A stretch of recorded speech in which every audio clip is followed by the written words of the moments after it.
हरे कृष्ण गुरुजी। हरे कृष्ण गुरुजी।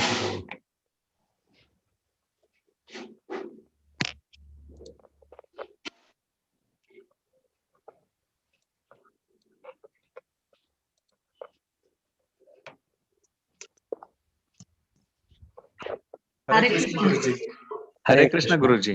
हरे हरे कृष्ण कृष्ण गुरुजी। हरे हरे कृष्ण कृष्ण। हरे कृष्ण गुरुजी। हरे कृष्ण हरे कृष्ण। हरे Krishna. So ತಾವೆಲ್ಲರೂ first time join ಆಗ್ತಾ ಇದ್ದೀರಾ? ಹರೇ ಕೃಷ್ಣ ಗುರುಜಿ. ಹರೇ ಕೃಷ್ಣ ಗುರುಜಿ. ಹೌದು ಹೌದು ಗುರುಜಿ. ಹೌದು ಗುರುಜಿ. ಹರೇ ಕೃಷ್ಣ ಗುರುಜಿ. ಹರೇ ಕೃಷ್ಣ ಮಾತಾಜಿ. ಹರೇ ಕೃಷ್ಣ ಗುರುಜಿ. ಹರೇ ಕೃಷ್ಣ ಮಾತಾಜಿ. ಹರೇ ಕೃಷ್ಣ.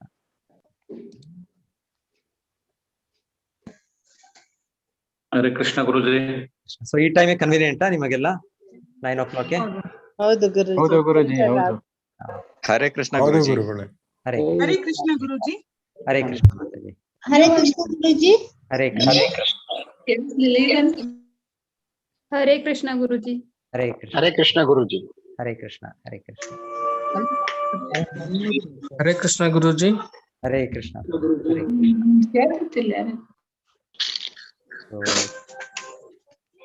ಮೊದಲಿಗೆ ಒಂದು 5 ನಿಮಿಷ ಭಜನೆ ಮಾಡ್ತೇನೆ, ಮತ್ತೆ ಸ್ಟಾರ್ಟ್ ಮಾಡ್ತೀನಿ. ನಾನು ಮ್ಯೂಟ್ ಮಾಡಿಬಿಡ್ತೇನೆ. ಕೊನೆಗೆ ಯಾರಿಗೇನು ಪ್ರಶ್ನೆಗಳಿವೆ ನೀವು ಚಾಟ್ ಬಾಕ್ಸ್ ಅಲ್ಲೂ ಬರಿಬಹುದು, ಇಲ್ಲ ಅಂದ್ರೆ ನೀವು ಹ್ಯಾಂಡ್ಸ್ ರೈಸ್ ಮಾಡಿದ್ರೆ ಅದ್ರ ಮೂಲಕ ಕೂಡ.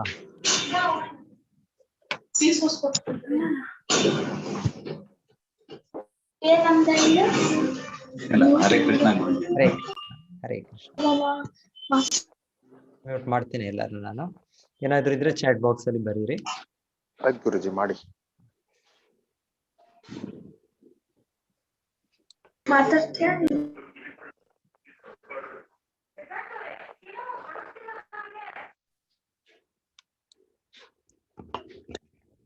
ನಮೋ ವಿಷ್ಣುಪಾದಾಯ ಕೃಷ್ಣ ಪೃಷ್ಠಾಯ ಭೂತಲೇ ಶ್ರೀಮತೆ ಭಕ್ತಿ ವೇದಾಂತ ಸ್ವಾಮಿ ಇತಿ ನಾಮಿನೇ. ನಮಸ್ತೆ ಸಾರಸ್ವತಿ ದೇವೆ ಗೌರವಾಣಿ ಪ್ರಚಾರಿಣೆ ನಿರ್ವಿಶೇಷ ಶೂನ್ಯವಾದಿ ಪಾಶ್ಚಾತ್ಯ ದೇಶತಾರಿಣೆ. ಜಯ ಶ್ರೀ ಕೃಷ್ಣ ಚೈತನ್ಯ ಪ್ರಭು ನಿತ್ಯಾನಂದ ಶ್ರೀ ಅದ್ವೈತ ಗದಾಧರ ಶ್ರೀವಾಸಾದಿ ಗೌರ ಭಕ್ತ ವೃಂದ. ಜಯ ಶ್ರೀ ಕೃಷ್ಣ ಚೈತನ್ಯ ಪ್ರಭು ನಿತ್ಯಾನಂದ ಶ್ರೀ ಅದ್ವೈತ ಗದಾಧರ ಶ್ರೀವಾಸಾದಿ ಗೌರ ಭಕ್ತ ವೃಂದ. ಹರೇ ಕೃಷ್ಣ ಹರೇ ಕೃಷ್ಣ ಕೃಷ್ಣ ಕೃಷ್ಣ ಹರೇ ಹರೇ ಹರೇ ರಾಮ ರಾಮ ರಾಮ ಹರೇ ಹರೇ. ಹರೇ ಕೃಷ್ಣ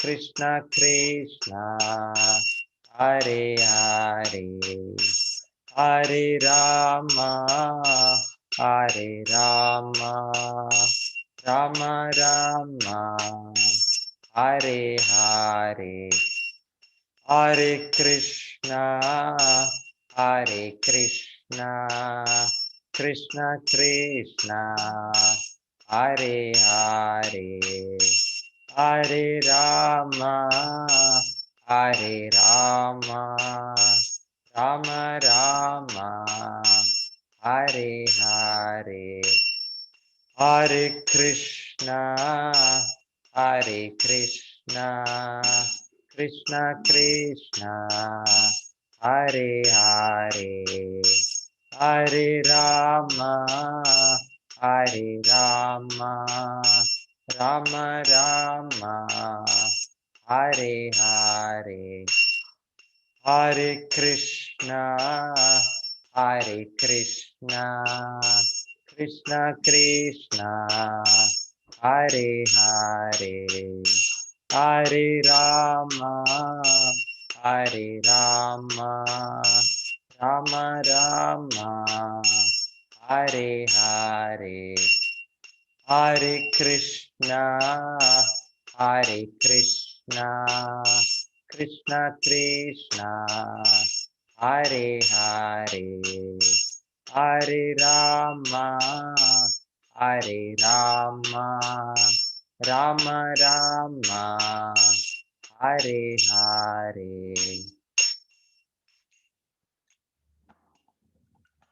ಹರೇ ಕೃಷ್ಣ. ಎಲ್ಲ ಭಕ್ತರಿಗೂ ಸ್ವಾಗತ. ಸೊ ಇವತ್ತು ನಮ್ಮದು ಇಂಟ್ರಡಕ್ಷನ್ ಮತ್ತೆ ಫಸ್ಟ್ ಚಾಪ್ಟರ್. ಸೊ ಹೀಗೆ 18 ದಿವಸ 18 ಅಧ್ಯಾಯವನ್ನ ನಾವು ಮುಗಿಸ್ಬೇಕು ಅಂತ. ಸೊ ಎಲ್ಲರಿಗೂ ಇವತ್ತು ಕಾಣ್ತಾ ಇದೆ ಈಗ ಸ್ಕ್ರೀನ್ ಅನ್ಕೊಳ್ತೇನೆ ನಾನು.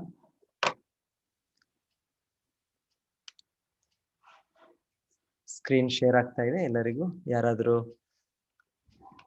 ಚಾಟ್ ಬಾಕ್ಸ್ ಅಲ್ಲಿ ಬರಿಬಹುದಾ ಬಂತ ಅಂತ? ಓಕೆ. ಇಲ್ಲ, ರೇಖಾ ಅವರು. ಹರೇ ಕೃಷ್ಣ ಕಾಣಿಸ್ತಾ ಇದೆಯಾ ರೇಖಾ ಅವರು? ಹರೇ ಕೃಷ್ಣ. ಓಕೆ, ಕಾಣಿಸ್ತಾ ಇದೆ. ರಕ್ಷಿತಾ ಅವರು ಇದ್ದಾರೆ. ಓಕೆ, ಆಗಲಿ.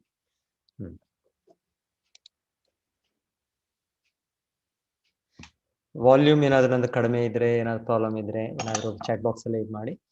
ಯಾರಾದ್ರೂ ಒಬ್ರು ನಾನು ಹೋಸ್ಟ್ ಮಾಡಿ, ನೀಲಂ ಮಾತಾಜಿ ಬಂದಿದ್ದಾರೆ. ಓಕೆ, ಹೋಸ್ಟ್ ಮಾಡಿ, ಕೋ-ಹೋಸ್ಟ್ ಮಾಡಿ. ಹರೇ ಕೃಷ್ಣ ಮಾತಾಜಿ. ಹರೇ ಕೃಷ್ಣ ಪ್ರಭುಜಿ. ಹರೇ ಕೃಷ್ಣ ಮಾತಾಜಿ. ಏನೋ ವಾಲ್ಯೂಮ್ ಏನಾದ್ರು ಕಡಿಮೆ ಇದ್ರೆ, ಇಲ್ವಾ ಸ್ಕ್ರೀನ್ ಕಾಣಿಸ್ತಿಲ್ಲ ಅಂದ್ರೆ ಏನಾದ್ರು ಸ್ವಲ್ಪ ಕಡಿಮೆ ಇದೆ ವಾಲ್ಯೂಮ್ ಪ್ರಭುಜಿ. ಓಕೆ ಮಾತಾಜಿ, ಸ್ವಲ್ಪ ರೈಸ್ ಮಾಡ್ತೀನಿ. ನಂದೇ ಕಡಿಮೆ.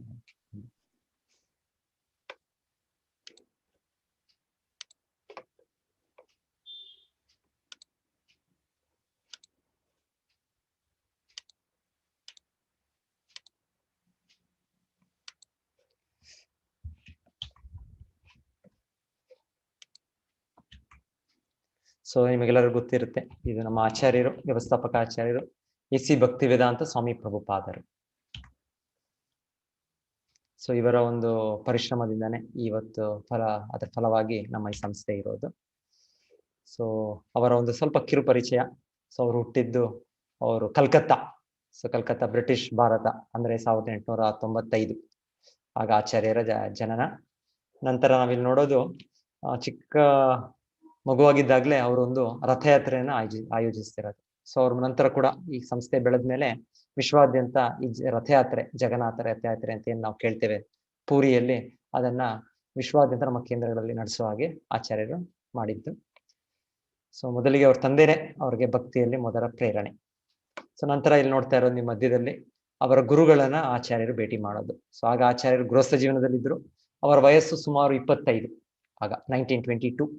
ಸೊ ಆಗ ಮೊದಲ ಭೇಟಿಯಲ್ಲೇ ಅವರ ಗುರುಗಳು ಭಕ್ತಿ ಸಿದ್ಧಾಂತ ಸರಸ್ವತಿ ಅಂತ ಅವರು ಆ ಸಮಯದಲ್ಲಿ ಬ್ರಿಟಿಷ್ ಕಾಲದಲ್ಲೇ 64 ಗೌಡಿಯ ಮಠಗಳು ಅಂತ ಸ್ಥಾಪನೆ ಮಾಡಿ ಆ ಪ್ರಚಾರ ಕಾರ್ಯದಲ್ಲಿ ತೊಡಗಿದ್ರು ಅವರು. ಸೊ ಇವರು ಆಚಾರ್ಯರಿಗೆ, ಪ್ರಭುಪಾದರಿಗೆ, ಆ ಪ್ರಭುಪಾದ ಅಂದ್ರೆ ಅಭಯ್ ಚರಣ್ ಅಂತ ಅವರ ಹೆಸರು ಪ್ರಭುಪಾದರದು. ಸೊ ಇವರಿಗೆ ಅವರು ಹೇಳಿದ್ದು, ನಿಮ್ಮಂತ ಒಂದು ಯುವಕರು ಈ ಗೀತಾ ಸಂದೇಶವನ್ನು ವಿಶ್ವಾದ್ಯಂತ ಪ್ರಚಾರ ಮಾಡಬೇಕು ಅಂತ. ಸೊ ಆಚಾರ್ಯರಿಗೆ ಮೊದಲಿಗೆ ಇದೇನಿದು, ಈಗ ಭಾರತ ಒಂದು ಗುಲಾಮ ದೇಶ, ಯಾರು ನಮ್ಮ ಮಾತು ಕೇಳ್ತಾರೆ ಅಂತ. ಆದರೆ ಅವರು ಹೇಳಿದ ಮಾತು ಇಲ್ಲ, ನಿಜವಾದ ಸ್ವತಂತ್ರ ಅಂದ್ರೆ ಆತ್ಮದ ಸ್ವಾತಂತ್ರ್ಯ. ಇದೆಲ್ಲವೂ ತಾತ್ಕಾಲಿಕವಾದದ್ದು, ಭೌತಿಕ ಜಗತ್ತೇ ತಾತ್ಕಾಲಿಕವಾದಾಗ ಈ ರಾಜಕೀಯ ಇದು ಬದಲಾಗ್ತಾ ಇರುತ್ತೆ ಇದು. ಸೊ ನಿಜವಾದ ಪರಿಹಾರ ಅಂದ್ರೆ ಆಧ್ಯಾತ್ಮಿಕ ಪರಿಹಾರ, ಆಧ್ಯಾತ್ಮಿಕವಾಗಿ ಒಂದು ನಾವು ಕಂಡ್ಕೊಳ್ಬೇಕು ನಾವು ಉಪಾಯವನ್ನು ಅಂತ ಅವ್ರಿಗೆ ಅಲ್ಲಿ ಅವ್ರು ಕನ್ವಿನ್ಸ್ ಆದರೂ ನಂತರ ಆಚಾರ್ಯರು ತಮ್ಮ ಗೃಹಸ್ಥ ಜೀವನವನ್ನು ಮುಂದುವರಿಸಿ ಅದರಲ್ಲೇ ಪ್ರಚಾರ ಕಾರ್ಯದಲ್ಲಿ ಅವ್ರ ಗುರುವಿನ ಸಂಸ್ಥೆಗೆ ಅವ್ರೊಂದು ಬೆಂಬಲವನ್ನು ಕೊಡ್ತಾ ಇದ್ರು. ಸೊ ನಂತರ ನಾವು ನೋಡೋದು ಒಂದು ಸಮಯದಲ್ಲಿ ಆಚಾರ್ಯರು ಕೂಡ ಗೃಹಸ್ಥ ಜೀವನದಿಂದ ನಿವೃತ್ತರಾಗಿ ವನಪ್ರಸ್ಥ ಜೀವನ, ನಂತರ ಸನ್ಯಾಸ ಜೀವನ. ಸೊ ಅವರು ಈ ಮೊದಲಿಗೆ ಈ ಪುಸ್ತಕಗಳು, ಈ ಗೀತಾ ಸಂದೇಶ, ಈ ಭಾಗವತ ಸಂದೇಶವನ್ನು ಒಂದು ಮ್ಯಾಗಝೀನ್ ಆಗಿ ಬ್ಯಾಕ್ ಟು ಗಾಡ್ ಅಂತ ಪ್ರಾರಂಭಿಸಿದ್ದು. ನಂತರ ಈ ಶ್ರೀಮದ್ ಭಾಗವತದ ಗ್ರಂಥವನ್ನು ಬರೆದದ್ದು. ಸೊ ನಂತರ ನಾವು ಕೇಳೋದು ಸುಮಾರು 69 ವಯಸ್ಸರು ಭಾರತದಲ್ಲೇ ಅವರ ಪ್ರಯತ್ನ ನಡೆಯಿತು ಈ ಪ್ರಚಾರ, ಅವರ ಗುರುವಿನ ಆಜ್ಞೆಯನ್ನ ಪೂರೈಸಲಿಕ್ಕೆ. ಆದ್ರೆ ಅದು ಸಫಲವಾಗ್ಲಿಲ್ಲ. ಕೊನೆಗೆ ಅವರ ಅಂತ್ಯ ಸಮಯದಲ್ಲಿ ಭಗವಂತನ ಇಚ್ಛೆ, ಭಗವಂತನ ಕೈಯಲ್ಲೇ ಇದೆ ಎಲ್ಲವೂ ಏನೇ ಆಗುತ್ತೆ ಅನ್ನೋದು. ಸೊ ಅವರು 1965, ಸೊ ಆಗ ಈ ಒಂದು ಹಡಗು ಇಲ್ಲಿ ಕಾಣ್ತಾ ಇರೋದು ಜಲದೂತ ಅಂತ. ಇದರಲ್ಲಿ ಒಬ್ಬರು ಪರಿಚಯದವರು ಇವ್ರಿಗೆ ಸಹಾಯ ಮಾಡಿ ಹೋಗಿ ನೀವು ಅಲ್ಲಿ ಅಂತ ಕಳಿಸಿ ಅವರು ಆಚಾರ್ಯರು. ನಂತರ ಕೂಡ ಅಲ್ಲಿ ಈ ಒಂದು ಪಾರ್ಕ್ ನಲ್ಲಿ ನೀವು ನೋಡ್ತಾ ಇರೋದು ಟಾಂಪ್ಕಿನ್ ಸ್ಕ್ವೇರ್ ಪಾರ್ಕ್ ಅಂತ ನ್ಯೂಯಾರ್ಕ್ ನಲ್ಲಿ, ಅಲ್ಲಿ ಮೊದಲಿಗೆ ಪ್ರಚಾರ ಅಂದ್ರೆ ಭಜನೆ ಮಾಡ್ತಾ ಇದ್ರು. ಸುಮಾರು 2 ಗಂಟೆ ಕಾಲ ಆಚಾರ್ಯ 3 ಗಂಟೆ ಕಾಲ ಸತತವಾಗಿ ಮಾಡ್ತಾ ಇದ್ರು. ಅವರೇನು ಪ್ರಚಾರ ಮಾಡ್ತಾ ಇರ್ಲಿಲ್ಲ. ಅವರಿಗೆ ಇದು ಒಳ್ಳೇದು, ಇದು ಕೆಟ್ಟದ್ದು, ಇದು ಪುಣ್ಯ ಪಾಪ ಏನೂ ಇಲ್ಲ, ಏನೂ ಅರಿವು ಇಲ್ಲ, ಕೇವಲ ಅವರ ಭಜನೆ, ಅವರ ಕೀರ್ತನೆ. ಸೊ ಇದಕ್ಕೆ ಆಕರ್ಷಣೆಗೊಂಡು ಅವರ ಅಮೆರಿಕನ್ ಜನರು ಬಂದು ಅವರು ಕೂಡ ಸೇರಿ ಕ್ರಮೇಣವಾಗಿ ಆಮೇಲೆ ಇವರವರಿಗೆ ಈ ಒಂದು ಸಂಸ್ಥೆ ಇಷ್ಟು ಬೆಳೆಸೋದಕ್ಕೆ ಪ್ರಾರಂಭ ಮಾಡಿದ್ದವರು. ಸೊ ಇವರ ಶ್ರಮ ಏನಂದ್ರೆ, ಇವರ ಶ್ರಮದಿಂದ, ಇವರ ಒಂದು ತಪಸ್ಸೆಯಿಂದ ನಾವು ಈಗ ಅಷ್ಟೊಂದು ಸ್ಥಿತಿಯಲ್ಲಿದ್ದು ಈ ಪ್ರಚಾರವನ್ನು ಇನ್ನ ಮಾಡ್ಲಿಕ್ಕೆ ನಮ್ಗೆ ಒಂದು ಅವಕಾಶ ಇದೆ ನಮ್ಗೆ. ಸೊ ಇದು ನೋಡ್ತಾ ಇರೋ ನೀವು ಕೆಳಗೆ ಅವರು ರಷ್ಯಾಗೂ ಕೂಡ ಹೋಗಿದ್ರು ಆಚಾರ್ಯ. ರಷ್ಯಾದಾಗ ಕಮ್ಯುನಿಸ್ಟ್ ಸಮಯ, ಅಲ್ಲಿ ಬಿಡೋದಿಲ್ಲ. ಆದರೂ ಅಲ್ಲಿ ಅವರು ಆಚಾರ್ಯರು ಹೋಗಿ ಅಲ್ಲಿ ಒಂದು ಚಿಕ್ಕ ಬೀಜವಾಗಿ ಒಬ್ಬ ವ್ಯಕ್ತಿನ ಅವರು ಶಿಷ್ಯನಾಗಿ ಸ್ವೀಕರಿಸಿದ್ದು. ಆ ವ್ಯಕ್ತಿ ನಂತರ ಅದನ್ನ ಅಷ್ಟು ದೊಡ್ಡದಾಗಿ, ಇವಾಗ ರಷ್ಯಾದಲ್ಲಿ ಅಂದ್ರೆ ಈಗ ಲಕ್ಷಾಂತರ ಮಂದಿ ಇದ್ದಾರೆ ಅಲ್ಲಿ ಈ ಒಂದು ನಮ್ಮ ವೈದಿಕ ಸಂಸ್ಕೃತಿಯನ್ನು, ಭಗವದ್ಗೀತೆಯ ಪ್ರಚಾರವನ್ನು ಅವರು ಸ್ವೀಕರಿಸಿ ಅವರು ಈ ನಮ್ಮ ವೈದಿಕ ದಿನಚರಿಗಳನ್ನು ಅನುಸರಿಸ್ತಾ ಇರೋರು ಲಕ್ಷ ಮಂದಿ ಇದ್ದಾರೆ ಅಲ್ಲಿ. ಸೊ ಇದೆಲ್ಲ ಆಚಾರ್ಯರ ಒಂದು ತಪಸ್ಸೆ, ಅವರ ಒಂದು ಶ್ರಮದಿಂದ ಇದು ಕಾರ್ಯ ಸಾಧ್ಯವಾಗಿದೆ. ಸೊ ಅವರಿಗೆ ನಮ್ಮ ಒಂದು ಕೃತಜ್ಞತೆಗಳು, ನಮ್ಮ ಪ್ರಣಾಮಗಳನ್ನು ಅರ್ಪಿಸುತ್ತಾ ನಾವು ಈ ಗೀತಾ ಅಧ್ಯಯನವನ್ನು ಪ್ರಾರಂಭಿಸೋಣ. ಸೊ ಅವರು ಇಷ್ಟು ಪುಸ್ತಕಗಳು ಬರೆದದ್ದು ಕೂಡ ನಾವು ನೋಡ್ತಾ ಇರೋದಿಲ್ಲಿ ಅವ್ರು ಬರೆದದ್ದು ಈಗ ವಿಶ್ವದಲ್ಲಿ ಸುಮಾರು 80 ಭಾಷೆಗೂ ಈ ಭಗವದ್ಗೀತೆ ಆಗ್ಬೋದು, ಭಾಗವತ ಆಗ್ಬೋದು, ಈಶೋಪನಿಷತ್ ಎಲ್ಲ ಮುಖ್ಯವಾದ ವೈದಿಕ ಗ್ರಂಥಗಳು, ವೈದಿಕ ಸಾಹಿತ್ಯವನ್ನು ಅವರು ಇಂಗ್ಲಿಷ್ ನಲ್ಲಿ ಬರೆದದ್ದು. ಇಂಗ್ಲಿಷ್ ನಲ್ಲಿ ಅವರು ಎಲ್ಲ ಅನುವಾದ ಮಾಡಿದ್ದು ಸಂಸ್ಕೃತದಿಂದ. ನಂತರ ಅವರ ಶಿಷ್ಯರು ಅದನ್ನ ಬೇರೆ ಬೇರೆ ಭಾಷೆಗೆ ಮಾಡಿದ್ದು ಈಗ. ಸೊ ಇದು ನಮ್ಮ ಮಂದಿರ ಇಲ್ಲಿ ಮಂಗಳೂರಿನಲ್ಲಿ, ಶ್ರೀ ರಾಧಾ ಗೋವಿಂದ ನಮ್ಮ ಆರಾಧ್ಯ ದೇವರು. ಸೊ ತಾವೆಲ್ಲರೂ ಯಾವಾಗಾದ್ರೂ ಈ ಕಡೆ ಮಂಗಳೂರಿಗೆ ಬಂದಾಗ ದಯವಿಟ್ಟು ನಮ್ಮ ಕೇಂದ್ರಕ್ಕೆ ಭೇಟಿ ಕೊಡಿ. ನಂತೂರ್ ಅಂತ ಆಗತ್ತೆ ಇದು ಮಂಗಳೂರಿನಲ್ಲಿ. ಸೊ ಇಲ್ಲಿ ನಮ್ಮ ಇದು ಕೇಂದ್ರ ಸುಮಾರು ಒಂದು 15 ವರ್ಷದಿಂದ ಇಲ್ಲಿ ಇದೆ, ಅಸ್ತಿತ್ವದಲ್ಲಿದೆ. ಇಲ್ಲಿ ನಮ್ಮ ಅಧ್ಯಕ್ಷರು ನಾಮನಿಷ್ಠ ಪ್ರಭು ಅಂತ ಇವರ ನೇತೃತ್ವದಲ್ಲಿ ಈ ಕಾರ್ಯಕ್ರಮ ಕೂಡ, ಇದು ಆನ್ಲೈನ್ ಕಾರ್ಯಕ್ರಮ ಈಗ ಸುಮಾರು 1 ವರ್ಷದಿಂದ ಇದು ನಡೀತಾ ಇದೆ. ಈ ಸಲ ಅಂತೂ 10 ಭಾಷೆಯಲ್ಲಿ ಇದು ನಡೀತಾ ಇದೆ. ಓಕೆ, ಸೊ ಮತ್ತೆ ಭಗವದ್ಗೀತೆ ಇನ್ನು ಸ್ವಲ್ಪ ಕಿರು ಪರಿಚಯ, ನಂತರ ನಾವು ಮೊದಲನೇ ಅಧ್ಯಾಯ ಪ್ರಾರಂಭಿಸೋಣ. ಭಗವದ್ಗೀತೆ ನಮ್ಮ ಎಲ್ಲ ಸಮಸ್ಯೆಗಳಿಗೆ ಉತ್ತರಗಳನ್ನು ಹೊಂದಿರುವ ಮಹಾಕಾವ್ಯವಾಗಿದೆ. ಇದನ್ನು ಮಹಾತ್ಮ ಗಾಂಧಿಯವರು ಆಧ್ಯಾತ್ಮಿಕ ನಿಘಂಟು ಎಂದು ಪರಿಗಣಿಸಿದ್ದರು ಮತ್ತು ಇದು ಪ್ರಪಂಚದಾದ್ಯಂತ ಅನೇಕ ನಾಯಕರಿಗೆ ಸ್ಫೂರ್ತಿಯ ಪುಸ್ತಕವಾಗಿದೆ. ಇಲ್ಲಿ ನೀವು ಚಿತ್ರದಲ್ಲಿ ನೋಡ್ತಾ ಇರೋ ಐನ್ಸ್ಟೈನ್ ಅಂತ ದೊಡ್ಡ ಒಂದು ವಿಜ್ಞಾನಿ, ಸೈಂಟಿಸ್ಟ್. ಸೊ ಹೇಳ್ತಾರೆ, ಒಂದ್ಸಲ ಹೇಳ್ತಾರೆ 4 ಜನ ರಿಯಲ್ ಸೈಂಟಿಸ್ಟ್ ಅಂತ ಹೇಳ್ತಾರೆ. ಸೊ ಅದರಲ್ಲಿ ಇವರೊಬ್ಬರು ಯಾರು, ಐನ್ಸ್ಟೈನ್. ಯಾಕಂದ್ರೆ ಹೊಸವಾದ ಒಂದು ಇದನ್ನು ಅವರು ಕಂಡು ಹಿಡಿಯೋದು, ಥಿಯರಿ ಆಫ್ ರಿಲೇಟಿವಿಟಿ ಅಂತರ ಎಲ್ಲ. ಸೊ ಇವರು ಕೂಡ ಈ ಭಗವದ್ಗೀತೆಯನ್ನು ಓದ್ತಾ ಇದ್ರು ಅಂತ ನಾವಿಲ್ಲಿ ನೋಡ್ತೇವೆ. ಸೊ ಅವ್ರು ಹೇಳ್ತಾ ಇದ್ದಾರೆ, ಐನ್ಸ್ಟೈನು, ನಾನು ಭಗವದ್ಗೀತೆಯನ್ನು ಓದಿದಾಗ ಮತ್ತು ದೇವರು ಈ ಬ್ರಹ್ಮಾಂಡವನ್ನು ಹೇಗೆ ಸೃಷ್ಟಿಸಿದರೆಂದು ತಿಳಿದಾಗ ಉಳಿದಂತೆ ಎಲ್ಲವೂ ಅತಿಯಾದದ್ದು ಎಂದು ತೋರುತ್ತದೆ, ಅಂದ್ರೆ ಕ್ಷುಲ್ಲಕವಾದದ್ದು ಅಂತ ಕಾಣ್ತದೆ. ಅವ್ರು ಹೇಳ್ತಾ ಇರೋದೇ, ಈ ಭಗವಂತನು ಸೃಷ್ಟಿ ಮಾಡಿದ್ದು ಇದೆಲ್ಲ ಮುಂದೆ ನೋಡಿದ್ರೆ ಎಲ್ಲವೂ ಕೂಡ ತುಂಬಾ ಚಿಕ್ಕದಾಗಿ ಕಾಣುತ್ತೆ ಅಂತ ಆ ರೀತಿ ಹೇಳೋದು. ಸೊ ಈ ನಮ್ಮ ಭಗವದ್ಗೀತೆ ಇಸ್ಕಾನ್ದು ಮಹತ್ವ ಏನು ಅಂದ್ರೆ, ಇದೊಂದು ಗುರುಷ್ಯ ಪರಂಪರೆಯಿಂದ ಬರ್ತಾ ಇದೆ.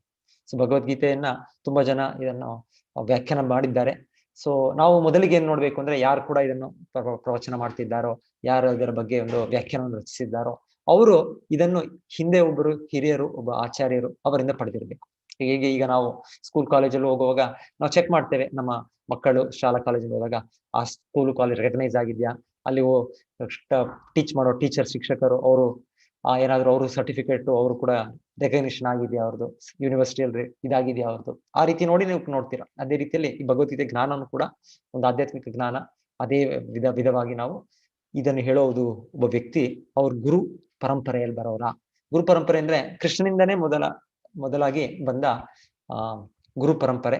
ಇದು 4ನೇ ಅಧ್ಯಾಯದಲ್ಲಿ ಭಗವದ್ಗೀತೆಯಲ್ಲೇ ಕೇಳ್ತೇವೆ ನಾವು. ಸೊ ಈ ರೀತಿಯಲ್ಲಿ ನಮ್ಮ ಈ ಇಸ್ಕಾನ್ ಸಂಸ್ಥೆಯಲ್ಲಿ ಶ್ರೀಲ ಪ್ರಭುಪಾದರು ಅಂದ್ರೆ ಈ ಬ್ರಹ್ಮ ಮಾಧ್ವ ಗೌಡಿಯ ಸಂಪ್ರದಾಯ ಅಂತ ಕೃಷ್ಣನಿಂದ ಬಂದು ಮತ್ತೆ ಬ್ರಹ್ಮ, ನಾರದ, ವೇದವ್ಯಾಸ, ಮಧ್ವಾಚಾರ್ಯ, ಅದರಲ್ಲಿ ಶ್ರೀ ಚೈತನ್ಯ ಮಹಾಪ್ರಭು, ಗೋಸ್ವಾಮಿಯರು, ಅದರಲ್ಲಿ ಆಚಾರ್ಯರು ಬಂದು ನಮಗೆ ಯಥಾರ್ಥವಾಗಿ ಏನು ಶ್ರೀಕೃಷ್ಣನು ಅರ್ಜುನಿಗೆ ಹೇಳಿದ್ರು, ಏನ್ ಗುರುಶ್ಯ ಪರಂಪರೆ ಎಲ್ಲ ಆಚಾರ್ಯರು ಇದರ ವಿಷಯವನ್ನು ತಿಳಿಸಿದ್ರು, ಅದನ್ನೇ ತಿಳಿಸ್ತಾರೆ. ಸೊ ಹಾಗಾಗಿ ಇದನ್ನ ಭಗವದ್ಗೀತೆ ಯಥಾರೂಪ ಅಂತ ಕೂಡ ಹೇಳೋದಿದೆ ಈ ಪುಸ್ತಕ.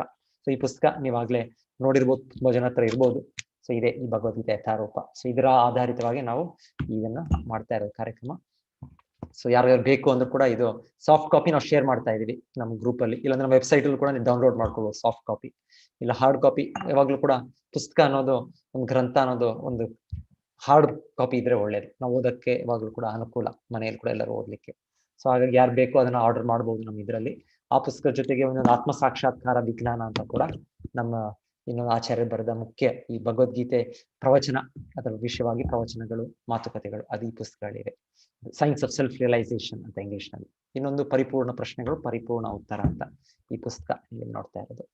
ಸೊ ಇದು ಯಾರು ಬೇಕು ನೀವು ಆರ್ಡರ್ ಮಾಡಿ. ನೀವು ಇಲ್ಲ ಅಂದ್ರೆ ನಾವು ಸಾಫ್ಟ್ ಕಾಪಿ ಶೇರ್ ಮಾಡ್ತಾ ಇದೀವಿ, ಆ ಸಾಫ್ಟ್ ಕಾಪಿಯಿಂದ ನೀವು ಭಗವದ್ಗೀತೆನ ಫಾಲೋ ಮಾಡ್ಬೋದು. ಎಸ್, ಗೀತಾ ಒಂದು ವಿಶಾಲವಾದ ಪುಸ್ತಕ. ಗೀತೆಯ ವ್ಯವಸ್ಥಿತ ಅಧ್ಯಯನವು ಸುಮಾರು 1 ವರ್ಷ ತೆಗೆದುಕೊಳ್ಳುತ್ತದೆ. ಸೊ ನಾವು ಈ ಗೀತೆ ಮೊದಲನೇ ಹಂತದಲ್ಲಿ ಇದು ಮಾಡ್ತಾ ಇರೋದು. ನಂತರ 2nd level, 3rd level, 4th level ಅಂತ 3 ಲೆವೆಲ್ ಕೂಡ ಮಾಡ್ತಾ ಇದೀವಿ. ನೀವು ನಂತರ ಜಾಯಿನ್ ಆಗ್ಬೋದು. 2nd ಲೆವೆಲ್, 3rd ಲೆವೆಲ್ ಸ್ವಲ್ಪ ನಾವು ಕ್ವಾಲಿಫೈಯಿಂಗ್ ಆಗಿ ಒಂದು ಚಿಕ್ಕ ಪರೀಕ್ಷೆ ಕೂಡ ಇಡ್ತೇವೆ. ಅಂದ್ರೆ ನೀವು ಸ್ವಲ್ಪ ಭಗವದ್ಗೀತೆ ಒಂದು ಎಷ್ಟು ಅರ್ಥ ಮಾಡ್ಕೊಂಡಿದ್ದಾರೆ ಅಂತ ಒಂದು ಪರೀಕ್ಷೆ, ಸರಳವಾದ ಪರೀಕ್ಷೆ. ಅದಾದ್ಮೇಲೆ 2nd ಲೆವೆಲ್ ಮತ್ತೆ 3rd ಲೆವೆಲ್, ಕೊನೆಗೆ ಭಕ್ತಿ ಶಾಸ್ತ್ರಿ ಅಂತ ಒಂದು ನಮ್ಮ ಇಸ್ಕಾನ್ ಇಂದ ಒಂದು ಅದು ರೆಕಗ್ನೈಸ್ಡ್ ಇದು ಒಂದು ಅದೊಂದು ಇರುತ್ತದೆ, ಅದು 4th ಲೆವೆಲ್ ಅಲ್ಲಿ. ಸೊ ಈಗ ನಾವು ಹೇಳ್ತೀವಿ ಫಸ್ಟ್ 18 ದಿವಸದಲ್ಲಿ ಒಂದು ಕಿರು ಪರಿಚಯ, ನಮ್ಗೆ ಭಗವದ್ಗೀತೆ ವಿಷಯ ಏನು ಅಂತ ಗೊತ್ತಾಗುತ್ತೆ ನಮ್ಗೆ. 18 ದಿನಗಳಲ್ಲಿ ನಾವು ಇದನ್ನು ಮಾಡೋದು ಸಾಧ್ಯವಿಲ್ಲ. ಆದ್ದರಿಂದ ನಾವು ಕೃಷ್ಣ ಮತ್ತು ಅರ್ಜುನರ ನಡುವಿನ ಆಲೋಚನೆಗಳ ಹರಿವಿನತ್ತ ಗಮನ ಹರಿಸುತ್ತಿದ್ದೇವೆ.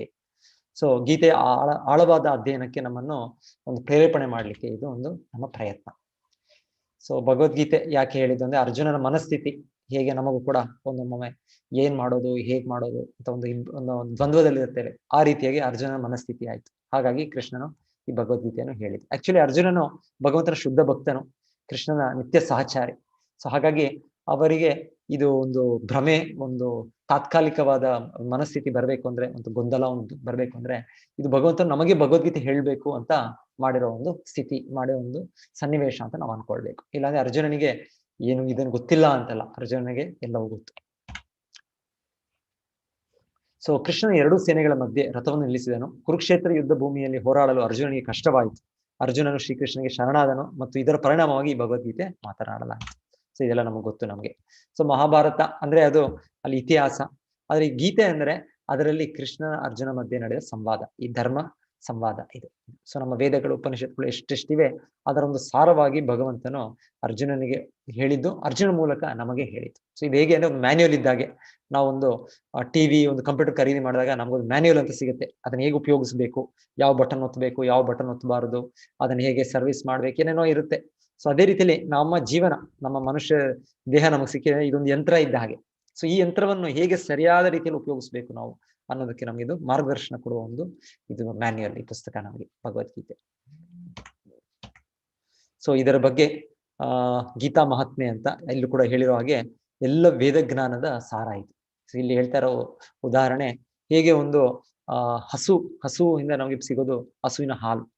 ಸೊ ಹಾಗೆ ಈ ವೇದ ಜ್ಞಾನ ಅನ್ನೋದು ನಾವು ಒಂದು ಹಸುಗೆ ಹೋಲಿಕೆ ಮಾಡಿದ್ರೆ, ಅದರಲ್ಲಿ ಈ ಕೃಷ್ಣನು ಒಂದು ಕರೆಯುವ ವ್ಯಕ್ತಿ, ಗೋಪಾಲನಾಗಿ ಅದನ್ನು ಕರಿತಾ ಇರೋದು, ಅದನ್ನು ಕರೆದ ಇದು ಹಾಲು, ಅದು ಭಗವದ್ಗೀತೆ, ಮತ್ತು ಆ ಕರುವಾಗಿ ಅರ್ಜುನ ಇದನ್ನು ಕುಡಿತಾ ಇದ್ದಾನೆ. ಸೊ ಹಾಗೆ ಇಲ್ಲಿ ಹೇಳ್ತಾ ಇದೆ ಇಲ್ಲಿ. ಸೊ ಹಾಗೆ ನಾವು ಈ ಭಗವದ್ಗೀತೆಯನ್ನು ನಾವು ವೇದ ಜ್ಞಾನವನ್ನು ಸಾರವನ್ನು ನಮಗೆ ಸಿಗ್ತಾ ಇರುತ್ತೆ. ಸೊ ವೇದಗಳು, ಈ ಭಗವದ್ಗೀತೆ ಜ್ಞಾನ ಅಂದ್ರೆ ಹೇಳೋದು ವಿಶ್ವದಲ್ಲೇ ಇರುವ ಎಲ್ಲ ಜ್ಞಾನಗಳಿಗೆ ಉತ್ತಮವಾದ ಜ್ಞಾನ. ಸೊ ಭಗವದ್ಗೀತೆ ಅನ್ನೋದು, ಸೊ ಇಲ್ಲಿ ನಾವು ನೋಡ್ತೇವೆ ಭಗವದ್ಗೀತೆಯಲ್ಲಿ ಎಲ್ಲವೂ ಕೂಡ ಇದರಲ್ಲಿದೆ, ಮತ್ತೆ ಇಲ್ಲಿರೋದು ಬೇರೆ ಎಲ್ಲೂ ಇಲ್ಲ. ಸೊ ಅಷ್ಟು ಇದರ ಮಹತ್ವ ಇದೆ. ಸೊ ಇವತ್ತು ಮೊದಲ ಅಧ್ಯಾಯ ಅರ್ಜುನ ವಿಷಾದ ಯೋಗ. ಸೊ ಅರ್ಜುನ ವಿಷಾದ ಯೋಗ, ಅರ್ಜುನನು ನಾನು ಯುದ್ಧ ಮಾಡೋದಿಲ್ಲ ಅಂತ ಈಗ ಒಂದು 5 ಕಾರಣಗಳು ಹೇಳೋದು, ಇದು ಮೊದಲನೇ ಅಧ್ಯಾಯದಲ್ಲಿ ಇದೆ. ಸೊ ಮೊದಲನೇ ಅಧ್ಯಾಯದಲ್ಲಿ ಕೃಷ್ಣನು ಏನು ಮಾತಾಡೋದು ಕೇಳೋದಿಲ್ಲ ನಾವು, 2ನೇ ಅಧ್ಯಾಯದಿಂದ ಕೃಷ್ಣ ಮಾತಾಡೋದು ಕೇಳ್ತೇವೆ. ಆದ್ರೆ ಮೊದಲನೇ ಅಧ್ಯಾಯದಲ್ಲಿ ನಮಗೆ ಒಂದು ಇದಾಗ್ತಾ ಇದೆ ಸೆಟ್ಟಿಂಗ್, ಒಂದು ಹೇಗೆ ಭಗವದ್ಗೀತೆ ಹೇಳಲಿಕ್ಕೆ ಅರ್ಜುನನ ಮನಸ್ಥಿತಿ ಹೇಗೆ ಒಂದು ಬದಲಾಗತ್ತೆ. ಯುದ್ಧ ಮಾಡ್ಬೇಕು ಅಂತ ಬಂದಿದ್ದ ವ್ಯಕ್ತಿ ತನ್ನ ಕರ್ತವ್ಯವನ್ನು ಮರ್ತ್ಬಿಟ್ಟು ನನಗೆ ಆಗೋದಿಲ್ಲ, ನನಗೆ ಈ ಕರ್ತವ್ಯನ ಬಿಟ್ಟು ನಾನು ಹೋಗ್ಬಿಡ್ತೇನೆ, ನಾನೊಂದು ಸನ್ಯಾಸಿ ಆಗ್ಬಿಡ್ತೇನೋ, ಅರಣ್ಯಕ್ಕೆ ಹೋಗ್ಬಿಡ್ತೇನೋ ಅಂತ ಅರ್ಜುನನು ಹೀಗೆ ಈ ಮನಸ್ಥಿತಿಯನ್ನು ತೋರಿಸೋದು.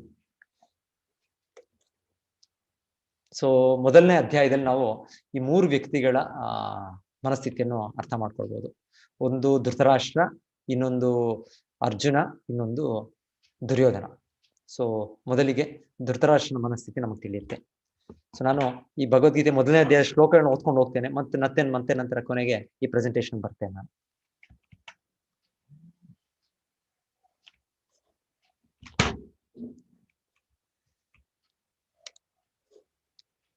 ಧೃತರಾಷ್ಟ್ರ ಉವಾಚ ಧರ್ಮಕ್ಷೇತ್ರೇ ಕುರುಕ್ಷೇತ್ರೇ ಸಮವೇತಾಯುತ್ಸವಃ ಮಾಮಕಾಃ ಪಾಂಡವಾಶ್ಚೈವ ಕಿಮಕುರ್ವತ ಸಂಜಯ. ಎಲ್ಲರೂ ಕಾಣಿಸ್ತಾ ಇದೆ ಅನ್ಕೊಳ್ತೇನೆ ನಾನು ಸ್ಕ್ರೀನು. ಎಸ್ ಪ್ರಭುಜಿ. ಸೊ ಇದು ಭಗವದ್ಗೀತೆ ಮೊದಲನೇ ಅಧ್ಯಾಯ ಮೊದಲನೇ ಶ್ಲೋಕ. ಒಂದು ನಿಮಿಷ. ಚಾಪ್ಟರ್ 1.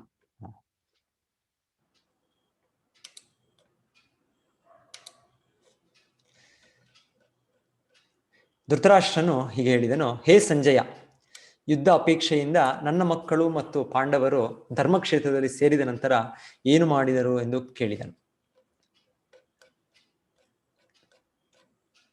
ಸಂಜಯ ಉವಾಚ ದೃಷ್ಟ್ವಾ ತು ಪಾಂಡವಾನೀಕಂ ವ್ಯೂಢಂ ದುರ್ಯೋಧನಸ್ತದಾ ಆಚಾರ್ಯಮುಪಸಂಗಮ್ಯ ರಾಜಾ ವಚನಮಬ್ರವೀತ್.